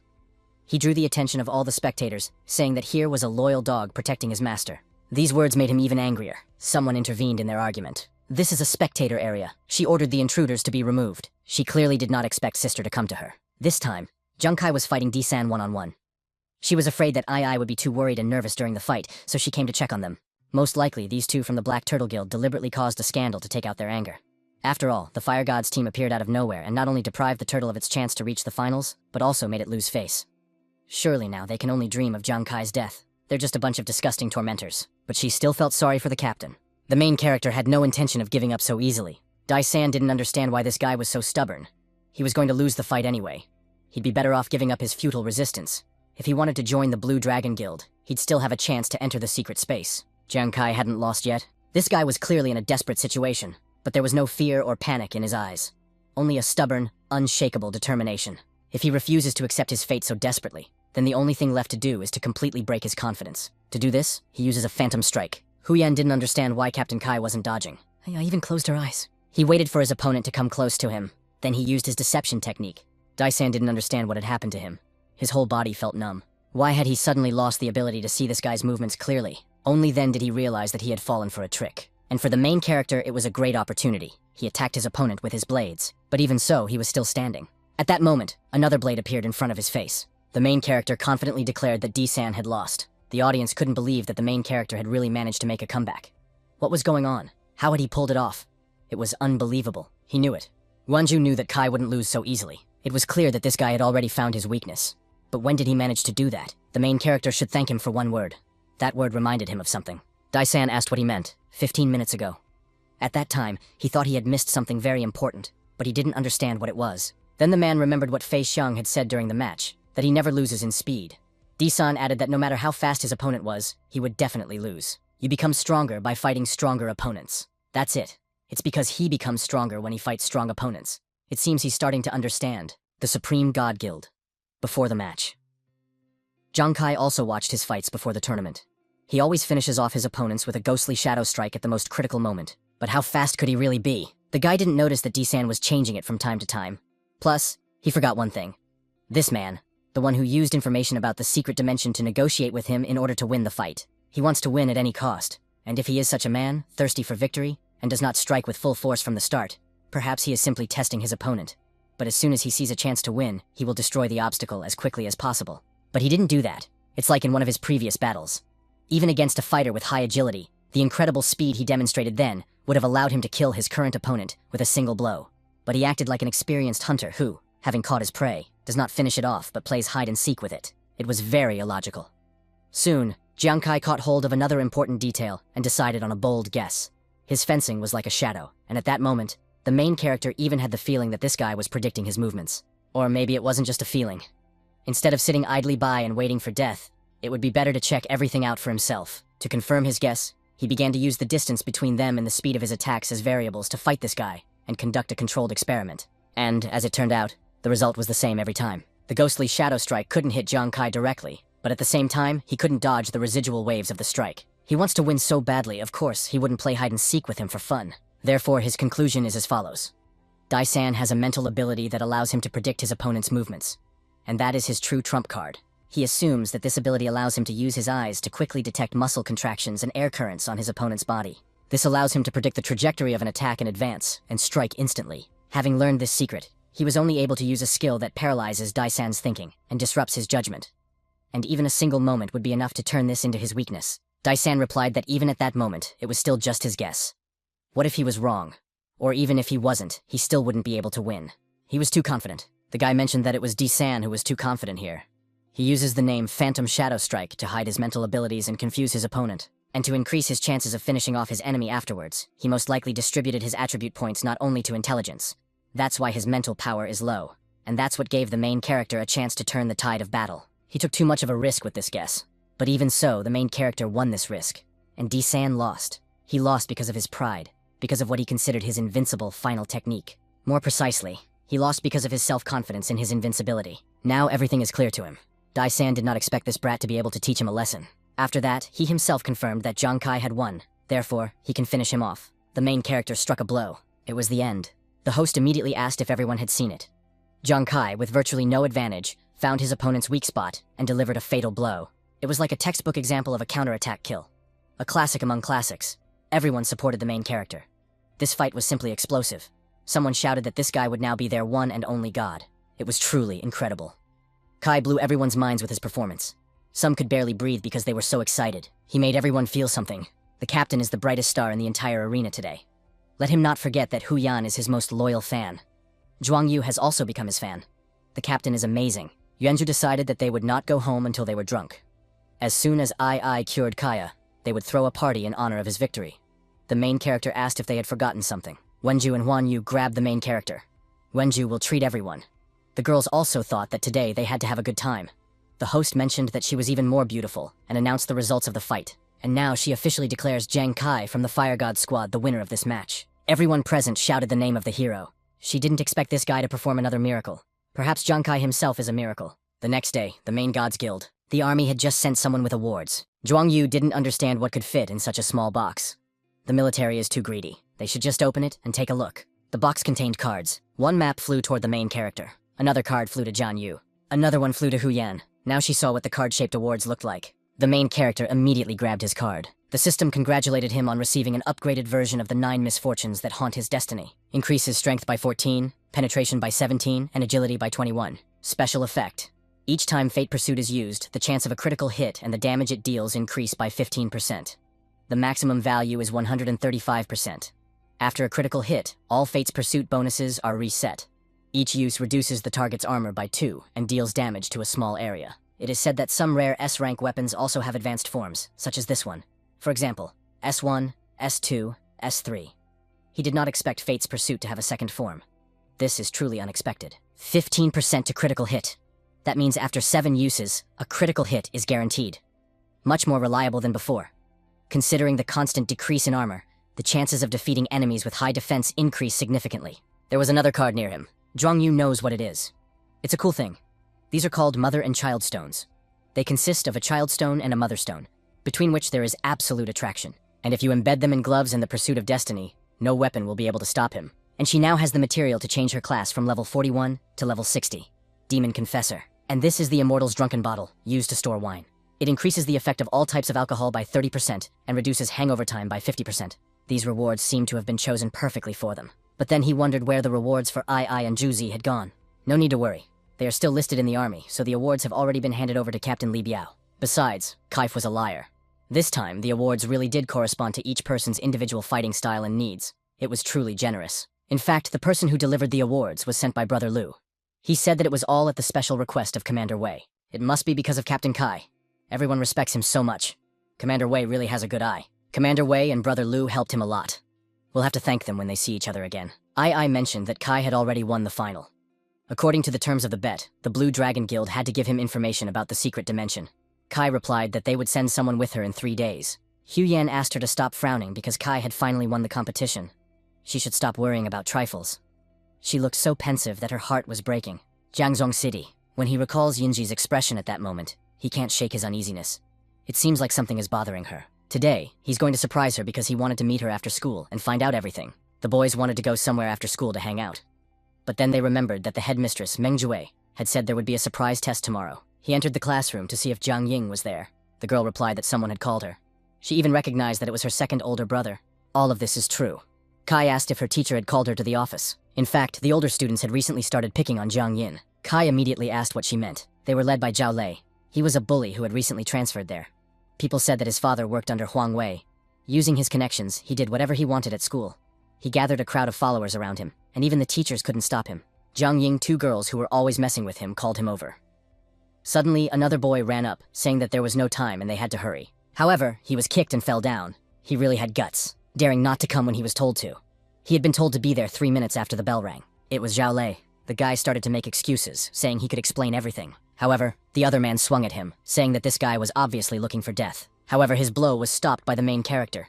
He immediately asked if he knew Huang Wei. Zhao Lei didn't understand who this blind dog was, acting like this even though he knew who he was. Jiang Kai gave his name, and mentioned that he was Jiang Ying's older brother. Therefore, he really wanted to know where his sister was. So this was the famous Jiang Kai, who didn't know his place and had managed to cross paths with the Huang family. Why should he answer his questions? Although, if he got down on his knees and begged for mercy and barked like a dog, maybe he would show mercy and tell him everything. Kai mentioned that this guy clearly couldn't handle it. How could he still be trying to act tough? Now he'll show him what real regret means. Others wanted to beat him up instead of Brother Zhao. Others began to gather, seeing that a fight had started. Who had angered this big shot Zhao Lei this time? All these movements were too slow for him. He was able to dodge each one calmly. They clearly didn't expect him to be so skilled. After that, the main character himself struck them. By then, there was already a whole crowd there. Since these damn brothers didn't know how to behave, he would teach them himself who made the rules at this school. Meanwhile, at the stadium, she was hit again.